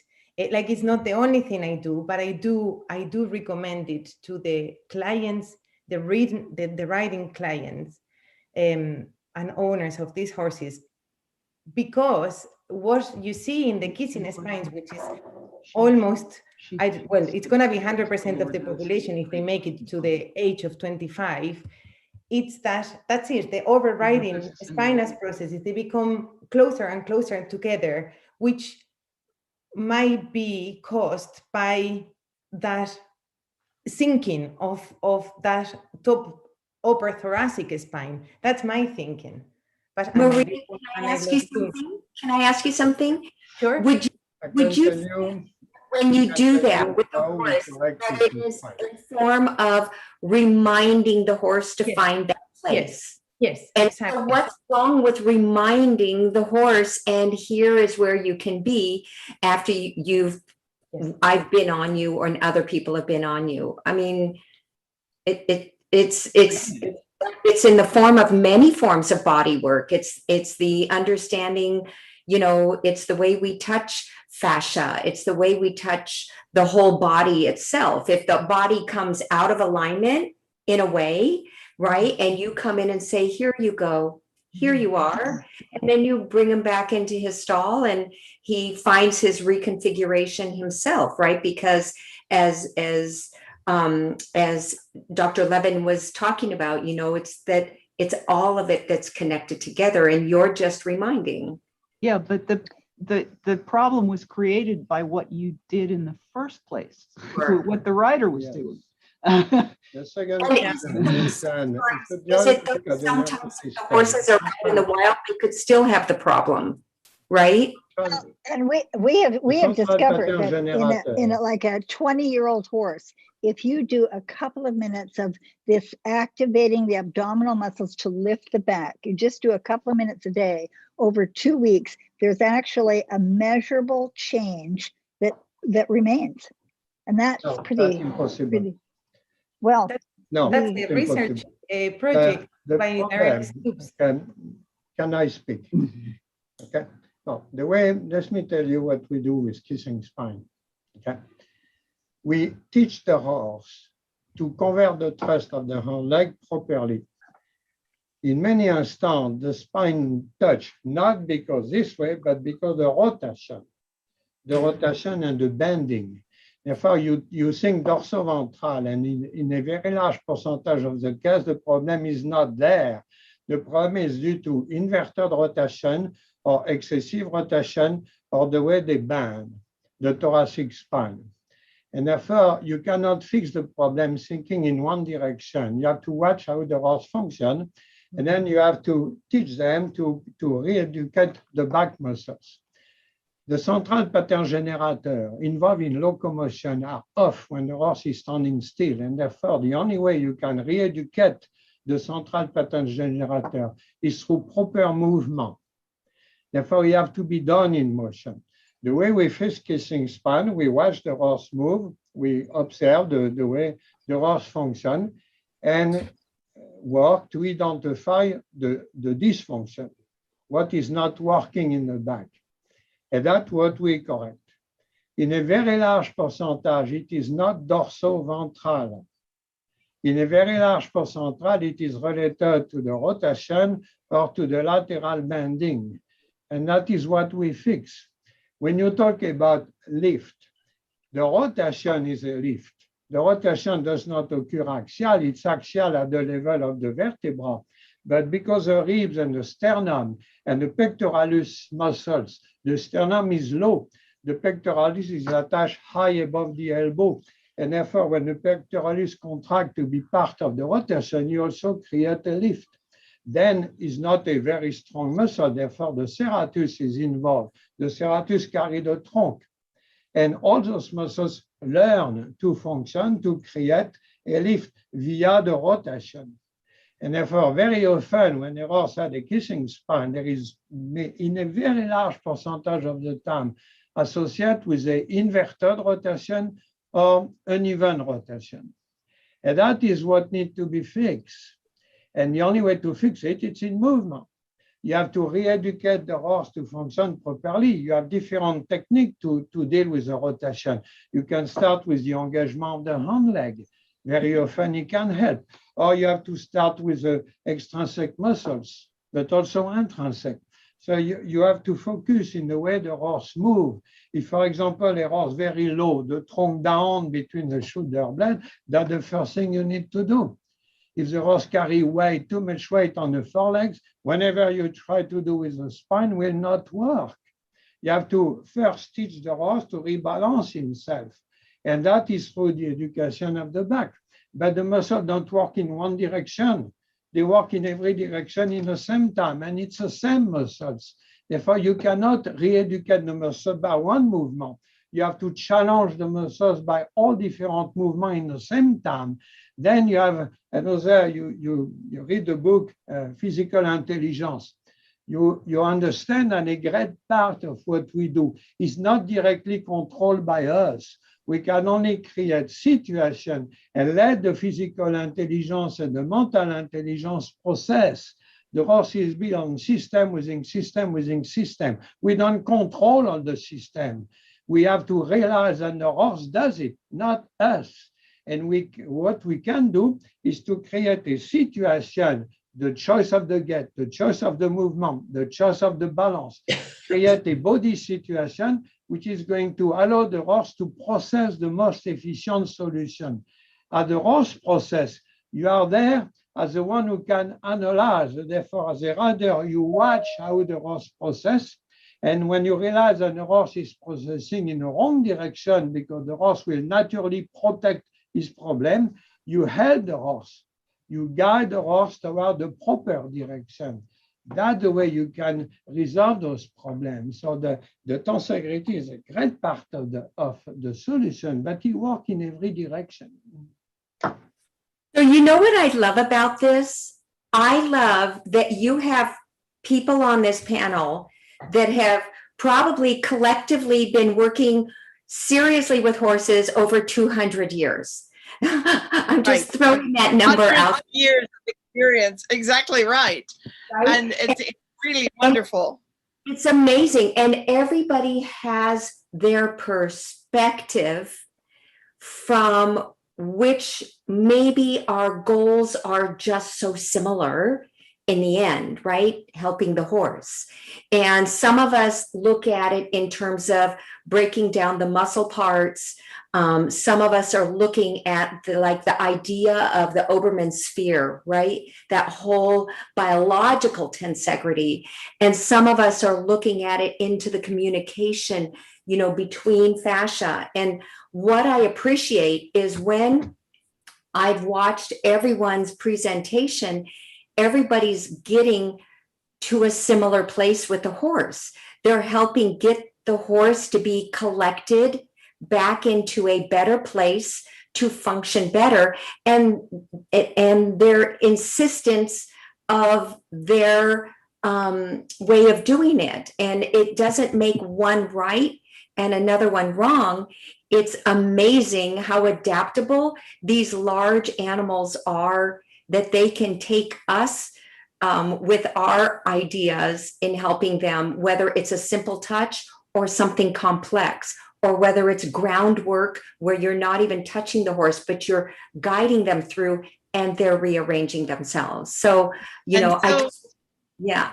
Yeah, and so often it's a matter of identifying where the questions are that we all want to go after. So I think there's been really great progress made with that. Now, we're going to, in about 5 minutes, we're going to open up breakout rooms so people can do small group discussions as they like. But Chris Clancy's been waiting patiently with her hand up for about an hour, so I want to get to her question. Well, Susan, it's actually fine. Perhaps I'll tell you first what I'm interested in seeing. And Michelle, you showed a model that you or somebody had created. I think Betsy was also perhaps involved in that. I'm really curious to see that model in action, to see what happens when you change the straps. And maybe you have a video, maybe one of you has it here with you, but perhaps that is something good to go into a breakout room. Susan, maybe you want to have final words from the panel members. And if Michelle, I can see you on my screen. I can't see Betsy. Oh yeah, I can see Betsy on my screen. If you'd be willing to come into a breakout room with me, I would love to hear more about that. Okay. Yeah, we can absolutely talk about it. The one with the tension lines on it isn't quite ready, and the file size is extremely large. So these models right now are they're life-sized from CT data, so they're like gigabytes. And to move them, they tend to be kind of sluggish. And I'm on my laptop right now. Betsy's computer may be a little bit stronger to work it, but I do have video of the kind of horse and rider without the strings in, which I think that would probably play pretty easily. And I can try to pull it up and see if it will move. I just can't guarantee that will happen, but I'm happy to kind of show you what I can, so you can see how that's put together. So let's pop out into a breakout room later. Anybody who wants to join us there, we'll let you know which room we're going to. And Susan, I pass the mic back to you. And Susan, can I ask Linda what she would, when she goes into her breakout room, because she had an idea of what she would like to guide people through to get a little bit more. You're muted, Linda. Yes, it's my understanding here is the breakout rooms will be created by those who have an interest. It's not that each one of us as a speaker is going to have we can go anywhere, right? You can go anywhere. Right. We've got about 7 or 8 breakout rooms, and you can come and go through them as you please. And it's just a way to sort of allow I don't know, that sort of after party decompression where there are going to be so many people who want to say so many things. And it's just a way to sort of organize into smaller groups. You are welcome to say, you know, meet me in the kitchen, meet me in the tack room. Yeah, and I'm not going to do that because I'm so appreciative of being a guest here. And what I have is something, you know, I come from a different direction, so I'm going to be listening here and there. And that's fine. You can also go to a breakout room and just listen. But I just want to thank everybody because it's been a real treat for me to get to meet so many of you, to get to hear so many of you, to get to see how the biotensegrity concept is embraced and applied and being kind of toyed with and pulled and pushed and played with, not toyed with, but, you know, explored in open and wonderful ways. And I'm just so grateful of everyone and their time and their energy. And I really hope that you'll be in touch with each other going forward to bring us even more great research. We've heard so many wonderful things today, and I'm a big believer in sort of bringing people together and mixing things up and seeing what bubbles up. So wonderful, wonderful questions have come up. And I'm just grateful. So I want to thank everyone. I want to thank Chris Marita Clancy and Mariana Barreto for volunteering. I want to thank Steve for establishing the Biotensegrity archive so that we can get together and do this cool stuff. And we'll stay live. You can stay in this room, but we're also going to open breakout rooms and you can wander around for a smaller group discussion. Thank you, everyone. Susan, and you for organizing this. Great job. Great job. I just want to say something. I'm also having problems moving myself from group to group. So I understand many of you have the same problem. Let us know in the chat and we can manually put you in a group. I can do it to myself, but I can do it to you. Yeah, and I think that if you come back into the main room, it's easier to then go into a different breakout room. Yeah. But we're experimenting. This has been a great experiment. So thank you for your patience. Is each room going to have like a title to it? Like, yeah, you know, yeah, I think you weren't here for them earlier, Eleanor. You want to open them up, Chris? Sure, but before I do so, I just want to let everybody know that I believe you can, if you want it, you can download your chat by opening up the chat, clicking on the three buttons at the bottom, or the three dots, and then click on Save Chat. It will download to your computer under a file that just search Zoom to find it, because that's something that we often like to have handy. And don't do it till you're ready to leave, because you will only get the chat that's come before that moment. Yes, or you can do it multiple times if you wish. Okay, shall I open the breakout rooms? Yeah, and I'll also remind everyone that they're welcome to put in email address, websites, contact information into the chat, whatever they'd like to share. And where is the link for all the breakout rooms? Where do we see that? You're about to see. Stand by and be amazed. Susan, before I open that up, do you want me to put a timer on for you, or do you want to just close it when you're ready? Yeah, I think, you know, we're going to do this for about another hour, let people run around and mingle and decompress and network. So okay, we'll give you a fair warning. We don't have to put a timer on. Oh, we don't. I just put it on because I thought you were asking me to. My apologies. Well, we can always change our mind. So Betsy and Michelle, shall we go to the tack room? Let's see. So the way that you do that is click on, I think a box came up with the breakout rooms for most of you, yes? No.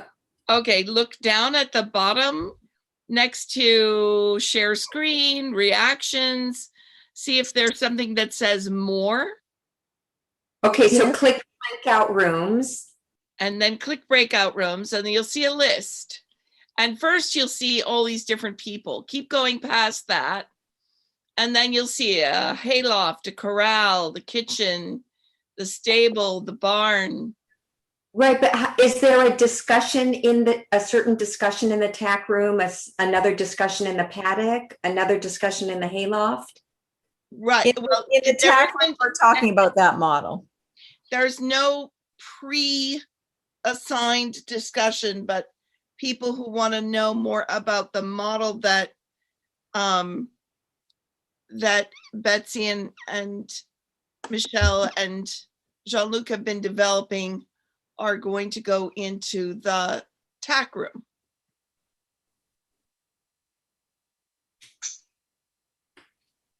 But all the other ones are open for whatever you want. So like I see Hayloft has 8 people, but we don't know what that discussion is. Until you go in there. But if you want to have a specific discussion, and for example, nobody right now is in stable. You could go into the chat and say, anybody who wants to talk about health and feeding of horses, you know, or whatever, meet me in the stable. And you could just say it verbally and then just jump in. And you click on the number and then you can move yourself there. So it's deliberately unstructured.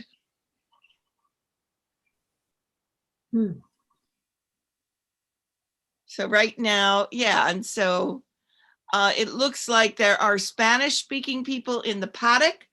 If you want to continue the conversation in Spanish, it looks like the paddock is the Spanish-speaking room. And the stable's empty, and the barn's empty, and the corral's empty. And there are 5 people in the hayloft. And nobody's in the kitchen. Or you can just talk here. Wait, how do we get into the hayloft? Okay, do you see where it says hayloft and then it says 6? Nope. Okay. Oh, it's 7. Yes, join. Got it. Done it. Thank you. So Linda, do you see all that? Yes, I'm looking. Thank you. Okay. I'm going to join in the tack room and just listen to start with.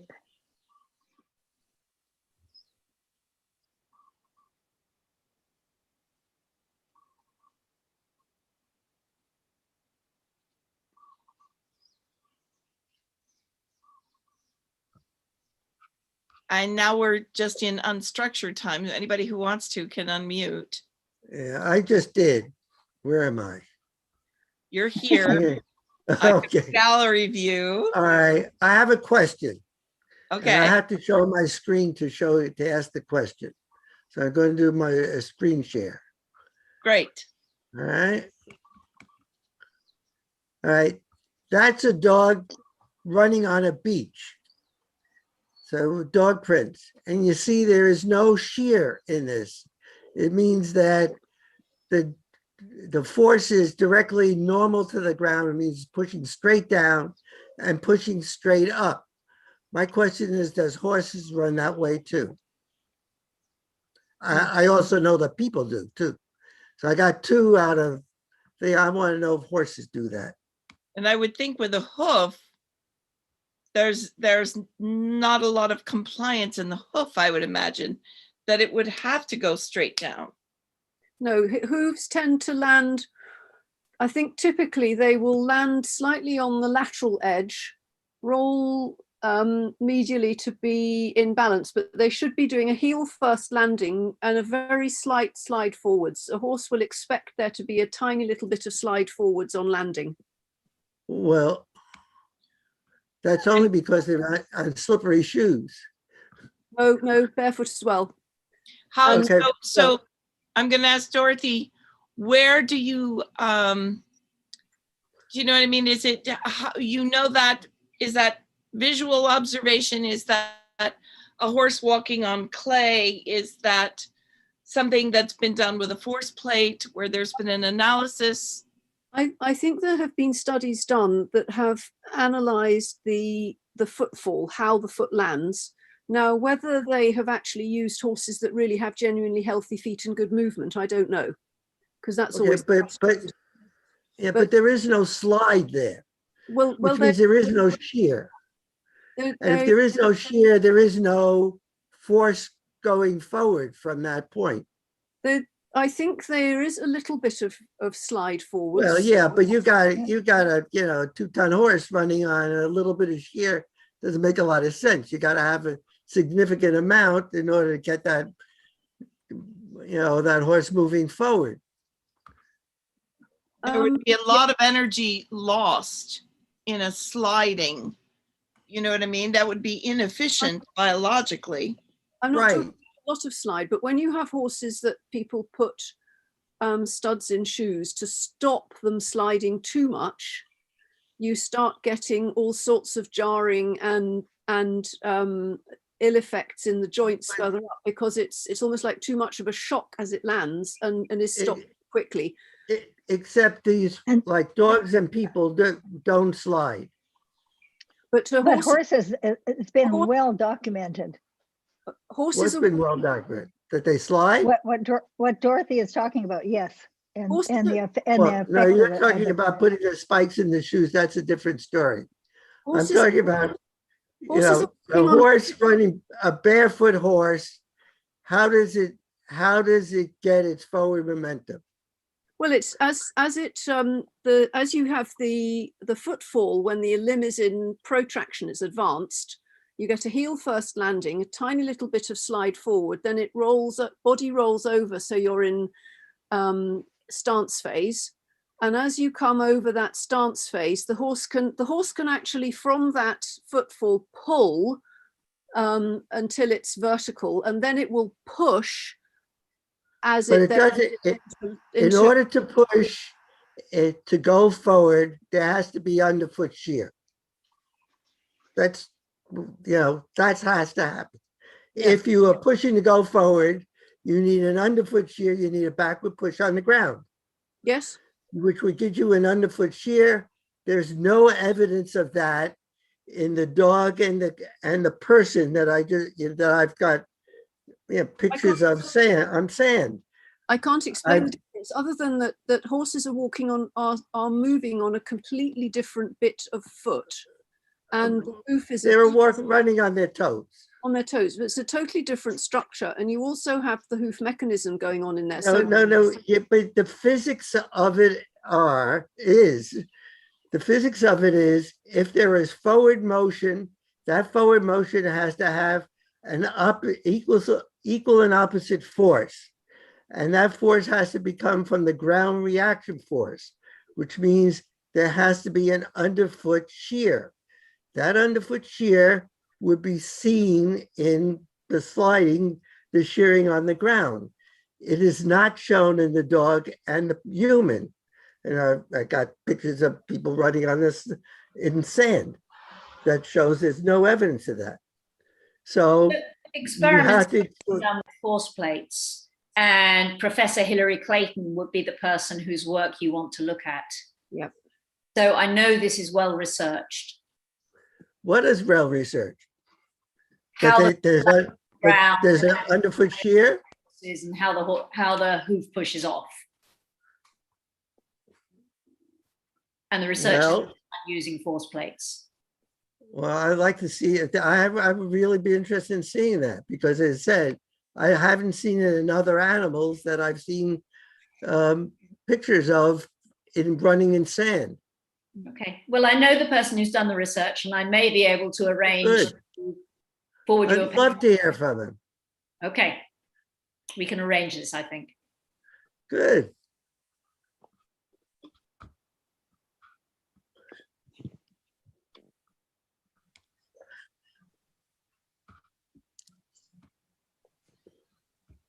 Violet, do you have horses? I have one, and I do Tellington touch work with horses too. But I'm thinking through, if we don't have, so the forward momentum comes from what then? The push off the ground. No, it doesn't come from the push off the ground. If there's no underfoot shear, then there's no push off the ground. At least forward momentum. In order to get a forward momentum, you have to have an equal and opposite force.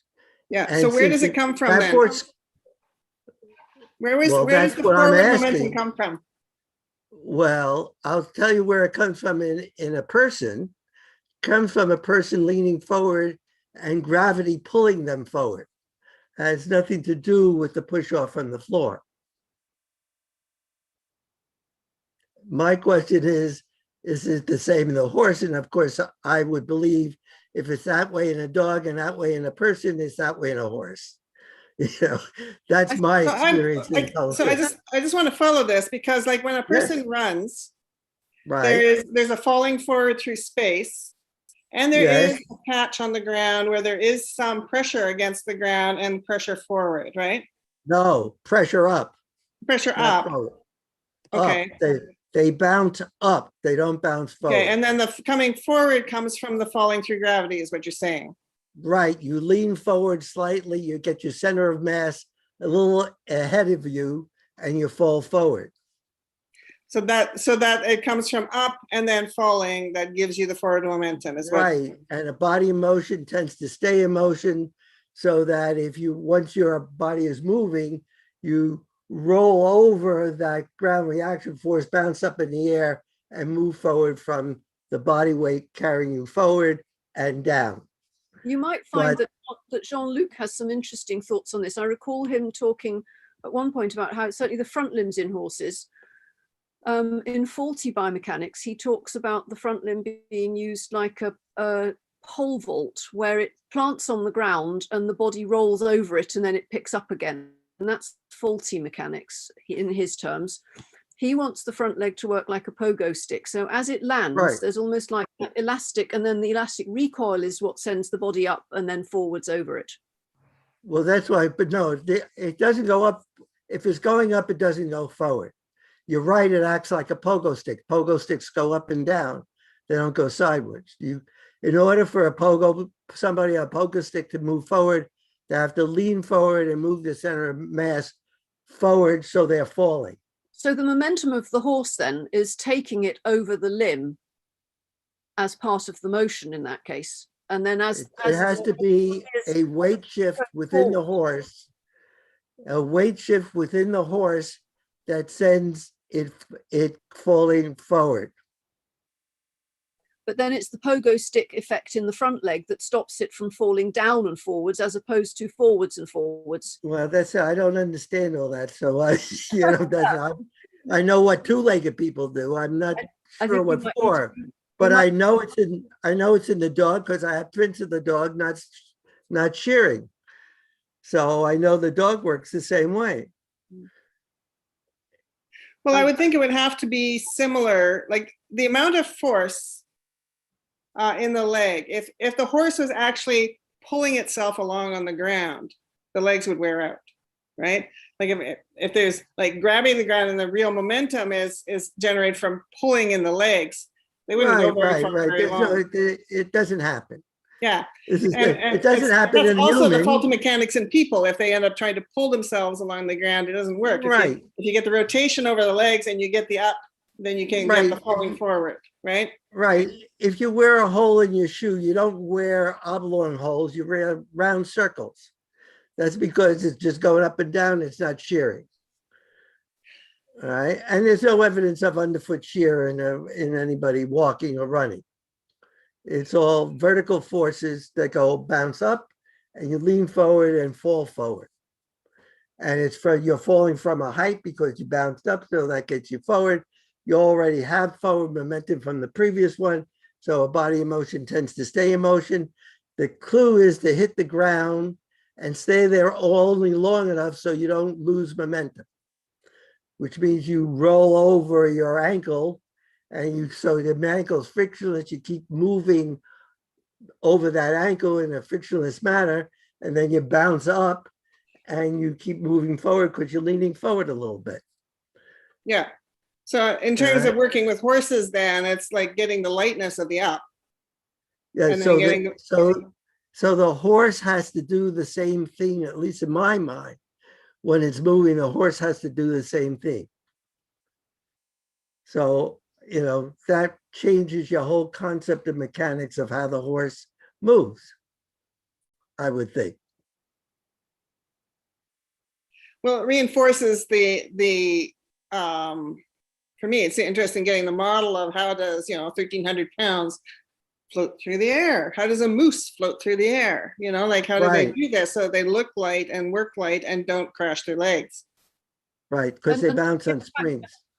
Another big factor in this with horses, because they are as big and heavy as they are, and because they don't have collarbones and the root of the neck is just suspended between the shoulder blades by the thoracic. Well, so is the collarbone in people, in creatures that have collarbones don't transmit any forces to the axial skeleton. They can't.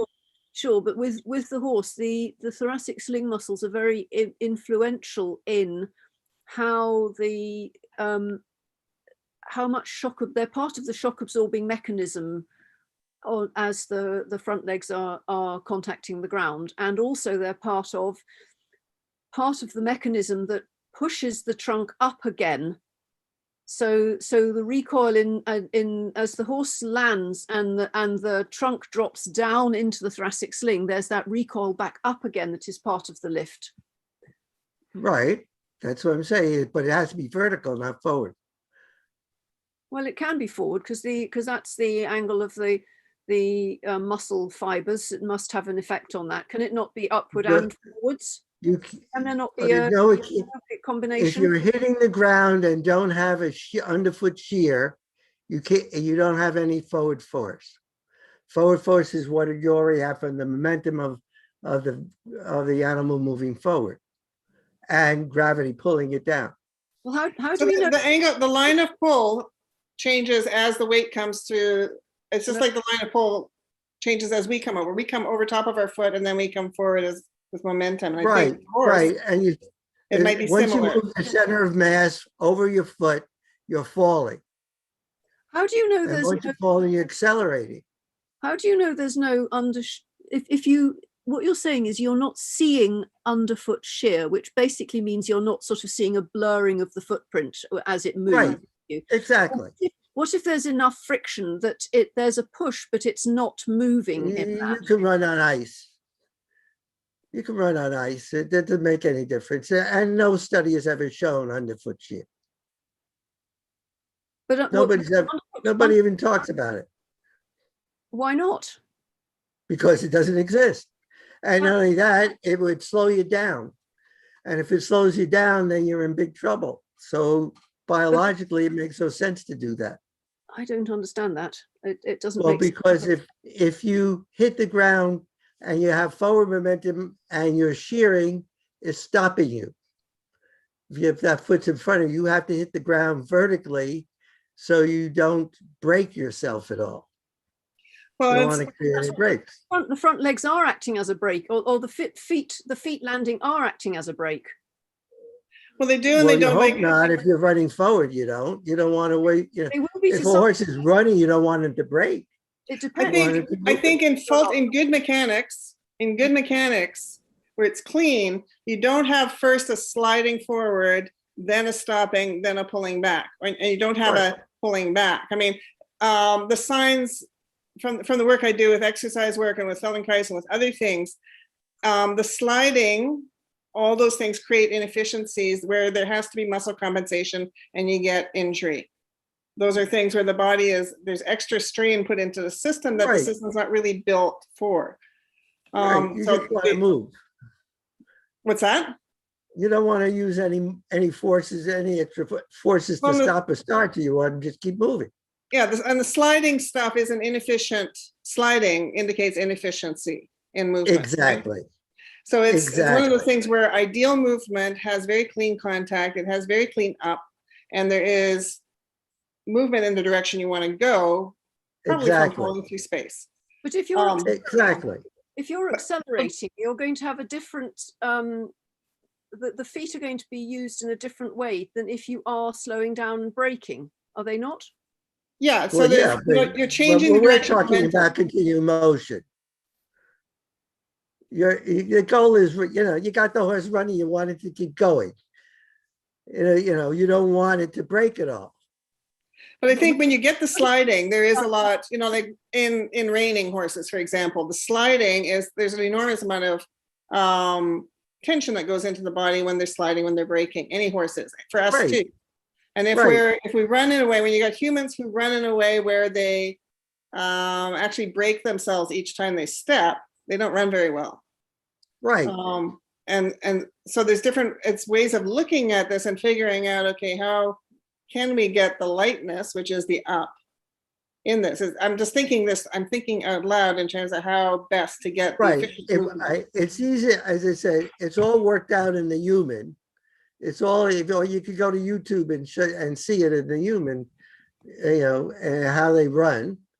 You see, my question is it worked out in the horse? That I don't see any evidence that anybody has thought of the horse as doing that, as hitting the ground and bouncing up rather than pushing forward. But what I want to, Steve, Yeah, I've got an interesting email that that I'll share with you in a few minutes, but I want to make sure, because I agree with what Violet's saying, I want to make sure that what Dorothy's thoughts are clear to me so I can understand her thinking through this. Yes, me too. Sorry, I don't know what you're not clear about with what I'm saying. Can you question me? Question me what you want me to tell you. So does what Steve and Violet, the things that Steve is saying and Violet is saying, are those making sense to you, or are they hitting a discord? I can relate to the idea of there being a pogo stick-like effect.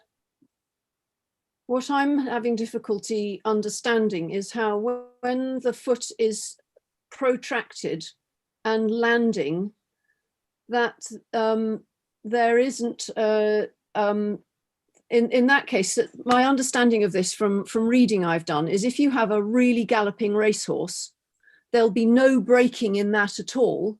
And as the does that, it will immediately start to pull with the limb, push as it goes past vertical, and then toe off in order for them with the momentum. As soon as you get a horse that's starting to brake, as the foot's landing, it's pushing itself backwards off that in the landing in order to brake, and then it's rolling over, and then it's not pulling or then pushing behind in order to accelerate. So if you want acceleration, there's no braking in the landing, but the horse may even then pull with the muscles to retract the limb and lift and go forward again. And if you're if it's pulling with the muscles, it's going to be creating a shear on the ground. Yeah. So this is what. So they do, because you see horses sliding. If they're really braking and putting their feet down like that, or whatever, on some surfaces you will see the foot sliding. Yeah, okay. On the braking they will. On a slippery surface, you will see a horse that's towing off. It'll slip backwards because the leg has given way as it's pushing. So right. You will so the slowing down, the deliberate changing of things to slow down, to put on the brakes, that makes sense to me. I'd like to go back, Dorothy, to what you were saying you think is happening with the acceleration. You're saying that there's a pulling in the middle of an acceleration? Yeah, as the foot lands, if you imagine the front foot lands, and as it's landed, instead of the body just rolling over it passively, the muscles that retract the limb will start to engage and pull the limb backwards, which accelerates the body over the leg more. And how were they able to determine that? Well, the person I recall reading this from was Dr. Deb Bennett, who's an American. She's a PhD paleontologist and done a huge amount of research on horse biomechanics and anatomy and movement. and it's Right. something that's the reading I've done on it is via her. That's what I'm reporting from that. She talks, she's a enormously well-read polymath on horses and so on. And what? Tell me her name again. Dr. Deb Bennett, Bennett, and she's in the US. Deb. Is Deb, she still around, Dorothy? Sorry? Is Yes, she she still around? I haven't heard from her for years. No, she is. I do look on her forum periodically. She does have a forum. She's got a I'll hang on. Forgive me if I disappear a moment. I'm going to go and find a website for you on this. Oh, that would be very helpful, because for me, it's like, okay, do we agree? Do we disagree? What I really want to do is understand what your position is so that I know where the conversation is happening. Yeah. You see what I mean? So I posted her webpage in the chat box. It's equine.org. And Linda, yes, she is still around on that. She's not on Facebook. She doesn't do social media at all. But she does have this forum. She's an enormous character. Oh, I know her. I mean, I've known her for years. Yeah, and she's so she was way ahead of her time in the understanding of biomechanics years and years and years ago. And can I ask, do any of you know Bob Bowker? Oh, yes. Michigan State. So he was with us today, and he said he sent me an email, and he said he's having technical difficulties, computer difficulties, but he loved Maren's talk. He's anxious to make himself a tensegrity. He says, I did see part of Maren's talk on tensegrity model, and her demonstration was eye-opening, as I've believed for several years that the horse's foot behaves in a similar manner, not as we teach in vet school. I've mentioned it to several local equine body workers, and they have been discouraging for tensegrity to be functional within the foot of the horse. So Maren's talk has made my day. I think that farriers, trimmers, vets, etc., often do not understand how the foot functions and how to trim to get it to work properly. Not meaning to be pompous, but that is why we have so many lameness issues, as most are man-made. And balance issues in horses with long toes. Yeah, so I just thought I'd throw that out there. And you probably, if you know him, you might know more about what he's talking about. But I'm just wondering how that would relate to this conversation as well. Well, he has done a huge amount of work on the anatomy and the structure and the function of horses' feet and the form that is how they should function properly. And I think Stephen, you would find him an interesting person to talk to. He may well have some way of throwing light on your question here. Would be Bob Bowker. If you could get in touch with him, that could be a really good collaboration. But, yeah, I'll definitely loop you in when I reply to him. Steve. He's done a huge amount of research on the structure and function of feet and how to have healthy horses being able to be really functional performance horses without shoes, barefoot horses. And I recall reading, it was a tensegrity book, not by a horse person at all, but it talked about, I'm sure they talked about the structure of a horse's hoof with the coffin bone being suspended in the hoof capsule, effectively being like the hub of a bicycle wheel, but in 3 dimensions instead of 2 dimensions. And that makes such a lot of sense to me. I mean, then you're talking about tensegrity. That's yes, what your bicycle wheel is, a tensegrity structure. Yeah, absolutely. Yeah, so the bicycle wheel being a tensegrity, but imagine it in 3 dimensions like a sphere, and then turn it cone, the bone in the middle, and you have a horse's hoof. Yeah, we've always thought of that. I Yes. mean, that's, but reading that, but that's where I think Bob Bowker is had an aha moment, probably because he probably hadn't thought of it like that. I remember reading it a few years ago and going, that's really, that, you know, that's just explained it so well. So that really confirms Bob's thoughts about how the coffin bone is suspended in the hoof capsule. yeah, well, that sesamoid bone floats in that hoof. It doesn't, it floats there just like the sesamoids under your first metatarsal in your foot. You know, they don't bang on the first metatarsal, they get crushed. So there has to be like a leaf spring that bounces there. Yeah. And so what I want to know is, should horses be barefoot? Why do horses need shoes? I mean, they evolved, you know, over thousands and thousands of years without shoes. And then humans come along and think, I'm going to fix you and put a shoe on you.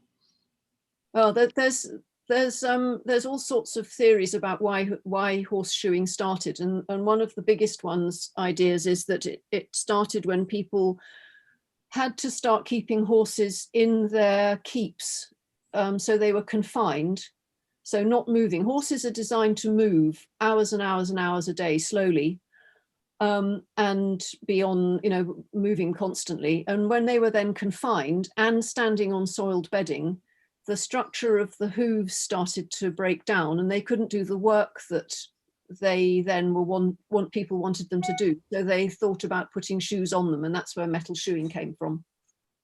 It was to make up for the way we were keeping them at that time, which isn't in keeping with how horses should be. Right. Linda, are you a fan of horseshoes or barefoot horses? Well, it depends what you're doing with them and what kind of footing they're on, what the terrain is. I mean, that is the issue when you're riding a horse over very rough terrain, and it's very different than a horse is wild and has an opportunity to go where they want to go. I mean, horseshoeing, I forget, I at one point in my collection had a piece of a horseshoe from, oh my God, very ancient. It's been around a long time because they had to, if they were moving for the old armies, you had to be able to keep that horse sound, and you can't do that if they're over really rough ground and with the carrying the weight and the rider that they did. But I'm personally I'm a fan of barefoot trimming when the horse is ridden on footing that doesn't make them lame. But I have seen such four-legged lame horses from barefoot trimming. The thing is, though, every horse should be able to cope with every terrain, barefoot, ridden, over everything. It's just the problem is that there's still issues with the way they're trimmed and the way they're fed, and all of these things just mean that they're still not quite right barefoot with most cases. But it's also a big expectation on people. People have a horse and they want to do things, and because then the feet don't cope with it because they're not conditioned and the living conditions aren't appropriate. Yeah, but it's definitely possible. They then need some sort of protection. But there are such good hoof boots nowadays for a lot of things. Claire, also think about what horses have been bred for. I mean, so many quarter horses were bred with little tiny hooves because they look big, which is really different. Yeah, absolutely. Yeah. And the thoroughbred. I mean, I'm rehabbing one at the minute who have shocking feet, like Turkish slippers, broken. Claire, yeah. can you make yourself a little louder? Louder, sorry. Is that any better? Yeah, that's better. Okay, sorry. Yeah, I've just been going through it for 2 years with a thoroughbred with horrific feet, and everything was set against her, and we're getting there now. But what I've learned over the 2 years is just how there are sort of issues with how farriers and barefoot trimmers are trimming, and the advice they're giving as well. Because I was told that my horse was laminitic and shouldn't be on the grass, and it was only recently that I thought this isn't right. And so I had 3 EMS tests, and she tested negative for each one. So it wasn't. The laminitic changes in the foot weren't coming from the diet at all, which is what a lot of barefoot people are told. It was coming from the way the hoof was being trimmed. And now that I'm trimming them myself through this other method that I've been trained in, and I'm now seeing the hoof capsule moving back and the heels coming down, the buttresses are getting stronger, and I can really see now how that can create a proper solid hoof. And the more buttress you've got, the more sole depth you can have. I mean, she didn't have any sole depth for, 18 months. But I'm really glad that hooves have been addressed, because I've been sitting through the 5 hours of today, so fantastic, and just thinking, please will someone bring hooves up and bring feet into the equation, because surely to God, if we've got a metal structure nailed onto a hoof, then all of the biotensegrity stuff we're talking about, it's going to get stuck in that hoof capsule when the hoof capsule can't expand and contract. That's what I've been burning with all this time. It's a shame Bob can't still be here, really, isn't it, to talk about feet. Earlier, was he? He was. Are any of you acquainted with easy boots, various boots that go on horses? My horse got more boots than I have.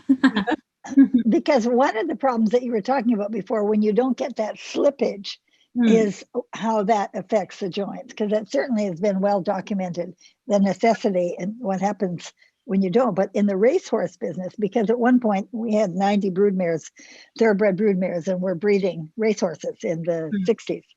And the what in the racetrack they make the toe long with the heel low because it gets a longer stride, but that's really hard on the joints. Yeah, really hard. And then the breakover is creating like a dragging effect, isn't it? And so you're putting so much strain on the tendons and ligaments and joints. It's I mean, I could talk about feet all day long, but I'm just so glad it's been brought up in today's Zoom. And one other thing, and Linda, you might like this, a barefoot foot, for a horse to be able to energetically ground itself in a fight or flight scenario, in a herd, or in a stressful human horse scenario, a barefoot foot can ground itself. It can help that horse ground into the ground without a piece of metal in between, creating a void between the animal and the earth. So I've been looking into that a bit, or thinking about that a lot recently, and I think that's quite important as well in terms of general well-being and self-regulation and things like that. So I'm glad we talked about it. And I love that discussion when you're talking about a horse reaching and then the muscles that are affected through the body. And that's interesting that Deb was the one that came up with that, because it's really it's logical, has to be, and that fits so incredibly with biotensegrity. Wait. Get this reaching again and stretching. Ask me about muscles again.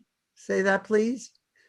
You were implying that the muscles are doing what? We were just talking about the breakover, when the horse has got, the toe is too long. So one of the biggest pathologies in this country, I don't know about the rest of the world, but I presume it's across the globe, is the long toe, low heel issue. So and this is not just racehorses. If you look at all the horses on a livery yard that are shod, the toes are generally quite long and the heels are underrun, and that creates an incorrect, set of angles on the hoof. And if the toe's too long, they can't break over. So when you get a horse trimmed, they do a little break over, like it's called a Mustang roll in some cases. And it's where you just take the sharp edge off the hoof and round it so the horse can do that with its toe. Otherwise, but if the hoof is too long, like with racehorses, and they do it on purpose, the breakover, they can't, you know what I mean? They can't lift the leg high enough, and it gets stuck and caught on the ground. Oh, is it, Claire? Let me see if I understand what you're saying. Is it almost like they're putting the horse in reverse high heels because of the way they're trimming the hoof? Think of running clown shoes on, or pointed toe shoes that were too long. Shoes with toes that are too long. Yeah. I can't believe you people do these things. No, neither can we. It's a horror. We can't believe it either. It's astonishing that any horse person could possibly imagine it's a good idea. I have no idea why. In racing, they're not designed to live past retirement age, are they? They don't care about that. They care about how fast they are when they're in racing. Go ahead, Carol. Yeah, I'm a little late to this party. You just crossed my Facebook feed. I'm a veterinarian and I'm from Western Canada. And I'm very passionate about feet in horses. And there is a lot of misinformation out there with horse feet, both with shoeing and the barefoot horse, and it creates a great deal of problems for the horse.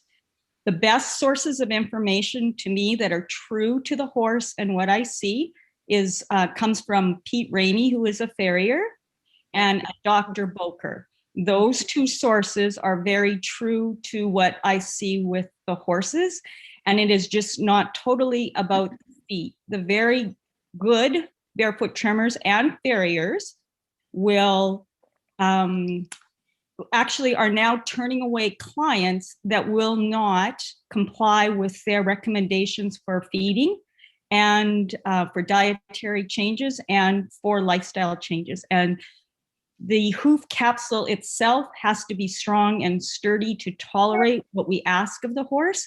And if it doesn't have the right resources in a diet, it will not be strong. And the other thing that happens to horses is their sedentary lifestyle creates fatigue on their feet, causes fatigue in the elastic structures of the hoof structure. So our horses are going lame, standing around.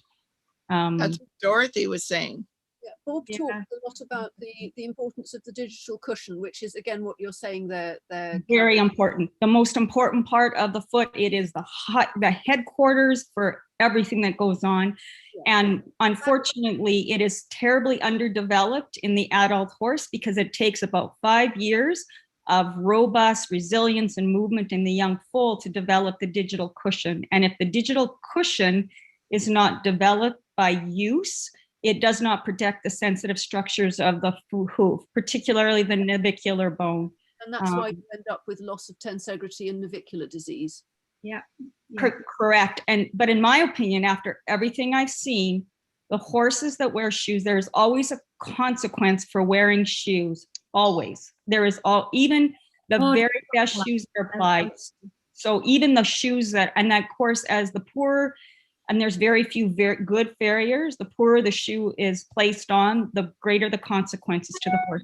But the horse's foot always bears some consequence when nail is nailed to the hoof capsule, always. Always, even with the best farrier in the world, you're still going to end up with a contracted heel and crushed digital cushion, crushed caudal hoof. The hoof can end up not necessarily. No, not necessarily. No, I don't. No, not necessarily, because the toe has to come back. I need the center of the center of the foot, but inevitably the hoof doesn't operate properly. So there are consequences. They're not as large as what you're describing. What you describe is really poor shoeing or average shoeing. There's some, and I've seen that with horses, and I've learned to say never. And there's some very poor barefoot trimmers as well, and there's some very good barefoot trimmers. But the principles that serve the horse are the same. And there's people like Pete Ramey and Dr. Boker they are spot on when it comes to the principles that need to be applied to keep our horses sound. Susan, the question you asked originally about this was, why did we put shoes on horses and why is it a problem?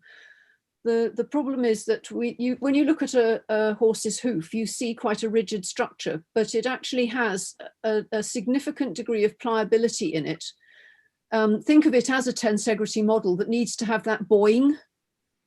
Can you imagine what I mean? And if you let me clarify. My question is, why do people shoe horses? Because I imagine that hundreds of thousands of years of evolution are going to know more about a horse foot than a few hundred years of humans banging on pieces of metal. And it's because humans wear shoes. It's because of the way we keep them, the way we feed them, and our expectations of them mean their feet don't cope. And so in order for them to be able to do what we want of them, we add something. Well, so why do humans wear shoes? Well, that's a good question. I think they probably should. Question, right? It's similar. There's parallels to that.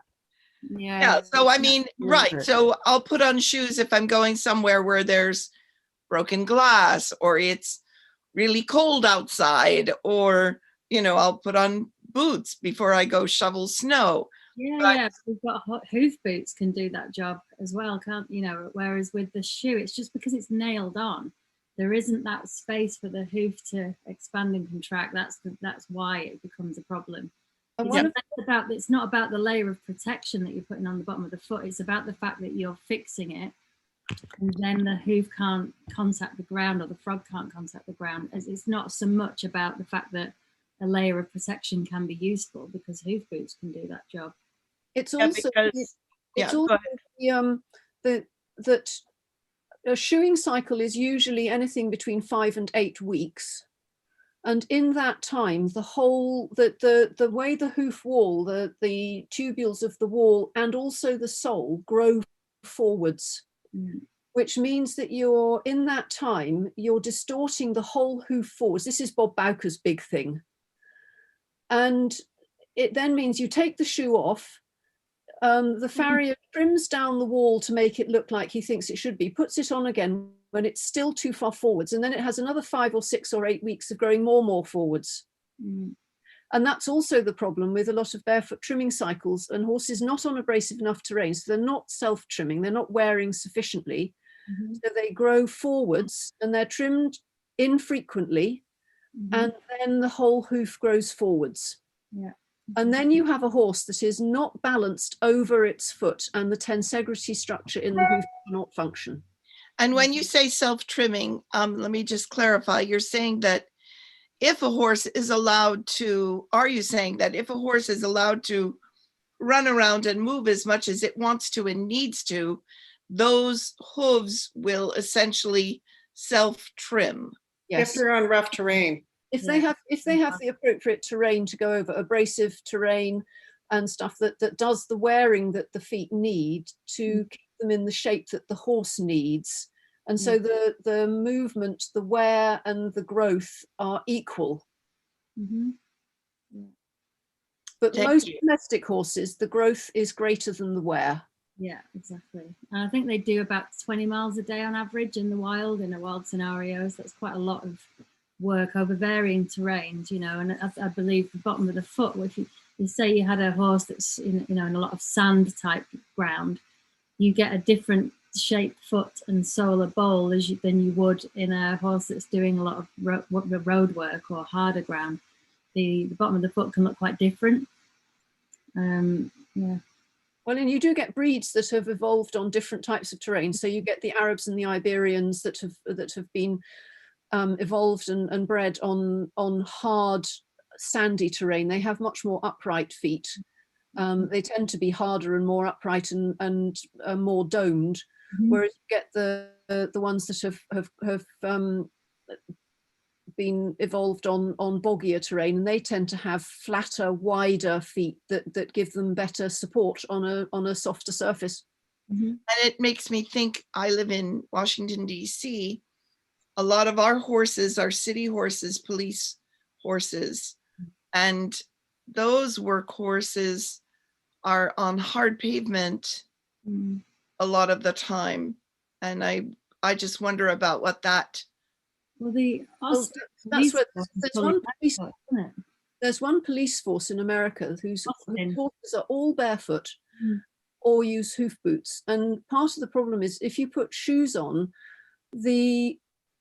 as the metal of the shoe hits the ground, the vibration of that is the same vibration that people get when they get vibration white finger when they're using pneumatic drills and things like that, which damages nerves.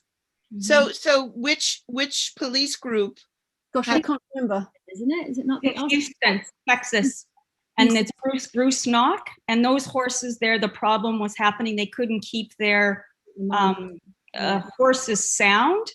And so it was the individual riders that then, a few of them that decided they wanted to barefoot trim their horses. And their horses are all sound, and they're one of the largest mounted police forces in the world now because of that. Yeah, and they're much more sure-footed without shoes. If you imagine metal shoes on tarmac are slippery, it's much less so with their feet. And I seem to remember they've changed their whole living conditions. They now have these stalls with run out corrals and all sorts of things to make the environment, the living environment, completely appropriate. And it's just brilliant that they're so enlightened to do that sort of thing. Yeah, it's fantastic. So just coming back to, for me, what's really interesting is listening to all the different ways in which we're trying to get the boing into the horse. Right? The boing, the sproing, right? Because it's that lift that lets a 1,300-pound beast land on tiny little feet and not wreck its legs. Right? Or trying to avoid, taking it away from the horse. Yeah, but so it's a combination of what happens in the foot, the angle of the foot, and also this sense of if a horse is moving well, there is the up, and then there's the movement in relation to gravity that helps the horse work. And there are moments of greater stress in the legs, which is acceleration and deceleration in there, which can affect the muscles in there. But it's just like in people, if a person is walking by pulling themselves forward on their leg, their hamstrings are going to give out quickly. Their hamstrings are not going to be happy. The horse has to be the same. So for me, it's that sense of the up, the bounce from the feet, from the legs, from the suspensory ligaments, from everything. Yeah. That's the up. And then the more they can use gravity to fall through space and to do those other things, the lighter that whole experience is going to be. And the less time they spent in the braking and the deceleration or faulty use of themselves, where their skinny little legs are being asked to do things they're not built to do. Yeah. Violet, I think you're right on target, but the spring is in the bone, not the muscle. Yeah. Okay. Yeah. Well, spring is in all the tissue, all the structural support, right? Yeah, That's in but there. if you put a stiff spring and a softer spring in parallel together, the stiff spring will take almost all the action. Yeah. So if you put muscle, which is a soft spring, and bone, which is a stiff spring together, the action's going to be in the bone. Yeah. So actually, therefore, yeah. The bounce of the horse is in the bone. Yeah. Would you agree, Stephen, that you would? Oh, sorry. Go on. Do you want to go? Just remember that in horses, there's no muscle below the knees and hocks. So there are these long tendons. And I think a lot of the spring is also, that's the soft, but not as soft as muscle bit initially. Right, but the harder spring is still the bone, and that's what's going to give you the most spring. Then it's really important that those bones are aligned appropriately, isn't it, in order to absorb that? Well, they self-align in a tensegrity system. Yeah, not a problem. Yes, and if the tensegrity isn't functional, then yeah. What was shown in that first video where she had that broken stick, yes, and showed it. Well, that was showing that the tension in the system creates a compression force. Yes. In a specific way. So, and since you're following Wolff's law, that compression force would line up just the way that stick is in the tensegrity structure. Okay. So it's the tension of the system that creates the compression and vice versa. But that compression in the system, but since that stiffer part is more springy, then you're going to get most of your spring in the bone. Yes. Interesting.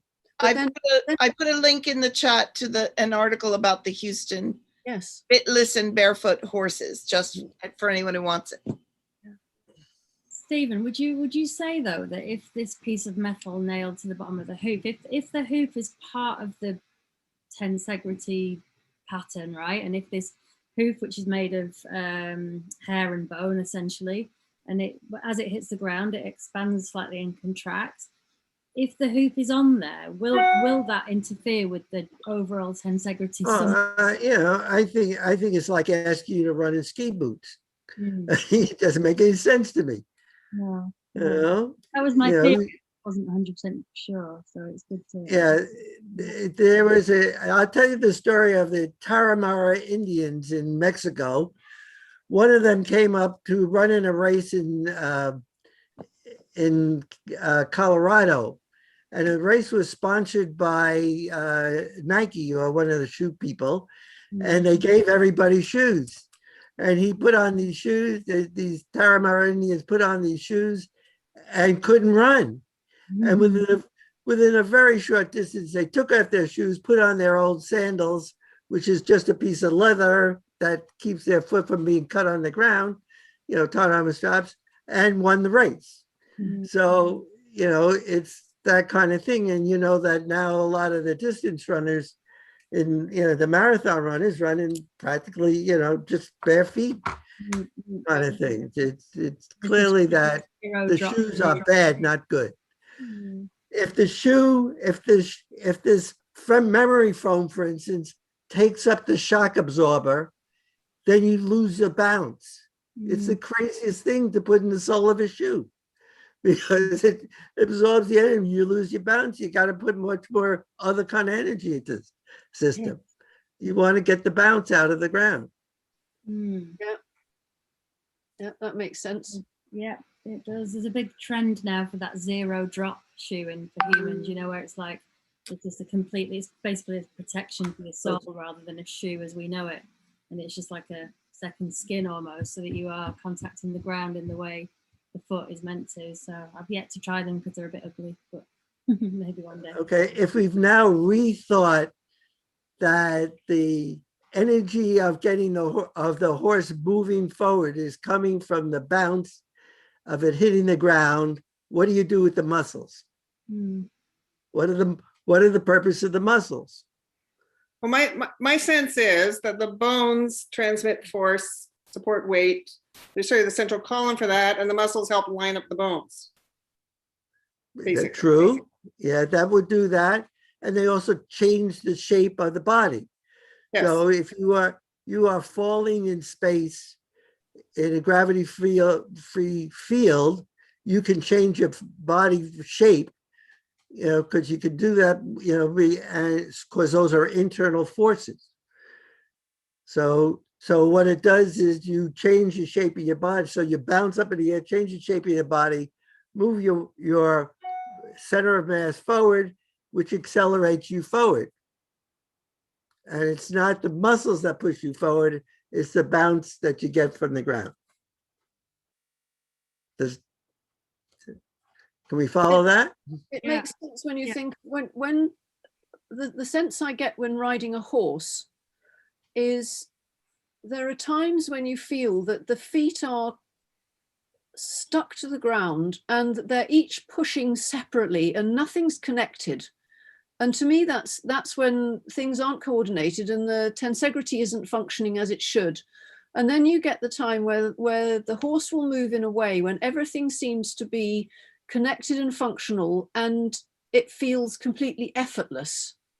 And yet you're going much faster, covering much more ground, much more smoothly. And that's when I feel the tensegrity is functioning in the right way. So I can really relate to that.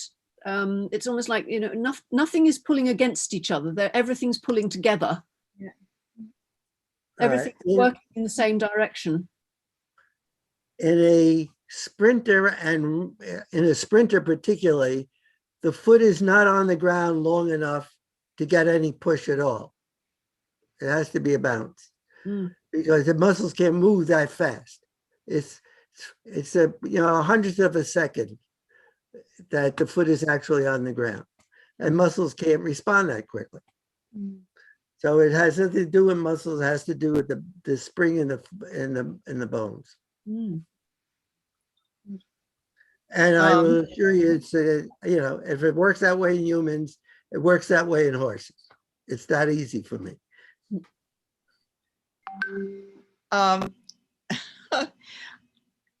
Look at you people. You've been at this all day and you're ready for more. It's really wonderful. At some point we need to get back to our lives, I think. I'm hoping that everyone's had a chance to do all the networking they want to do, and I'm amazed at how at the quality of all the presentations today. I'm so grateful. So I just want to thank everybody. And I want to thank Susan. This is a remarkable thing that she's done to get this group together. Absolutely. Mwah, mwah, mwah, mwah, mwah. Well done, well done. So we'll figure out how to do it again, I guess, huh? All right. I'll stay on for a couple more minutes. We always have a hard time saying goodbye. And that gives everybody a chance to unmute, say goodbye, say whatever they want to say. Also make a copy of the chat if you want to have that. Again, you just open up that chat window. Down at the bottom, you'll see on the right a little square with 3 dots. And if you click there, you'll get a chance to automatically download the chat. Susan, can I just ask, how do we get I know you've recorded the whole day, which is fantastic because there's so much information that it's been a bit overwhelming in some ways, but it's been amazing. So thank you. But I just wondered how we access the recording.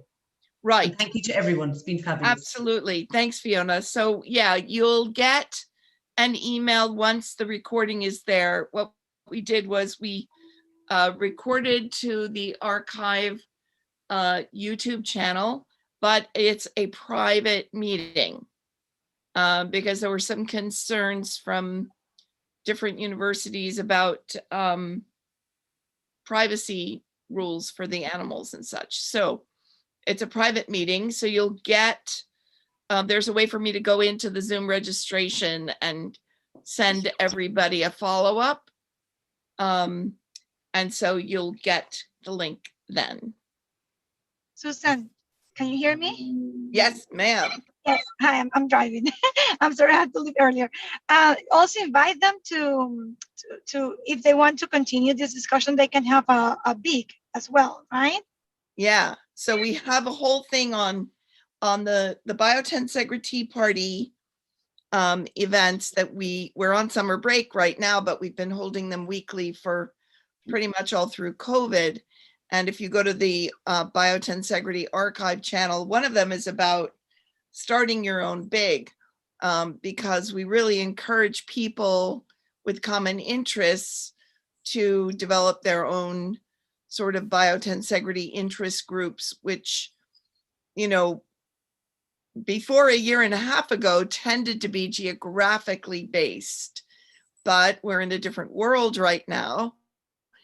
We now have a Spanish speaking big Hispano that Fernando and Mariana and Christian started. And we've also had like a short-term BIG. We did one just on focusing on stretching.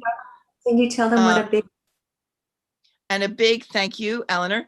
A BIG is a Biotensegrity interest group.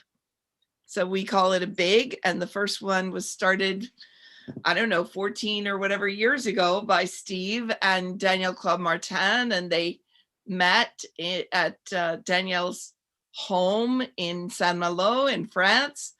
And, you know, so I started one in DC whenever I did that. So anyway, and Chris started one in the Pacific Northwest area. And there's somebody who's going to be starting one in South Carolina in Charleston, which is a lovely town. So let us know if you do start one, and we'll help spread the word.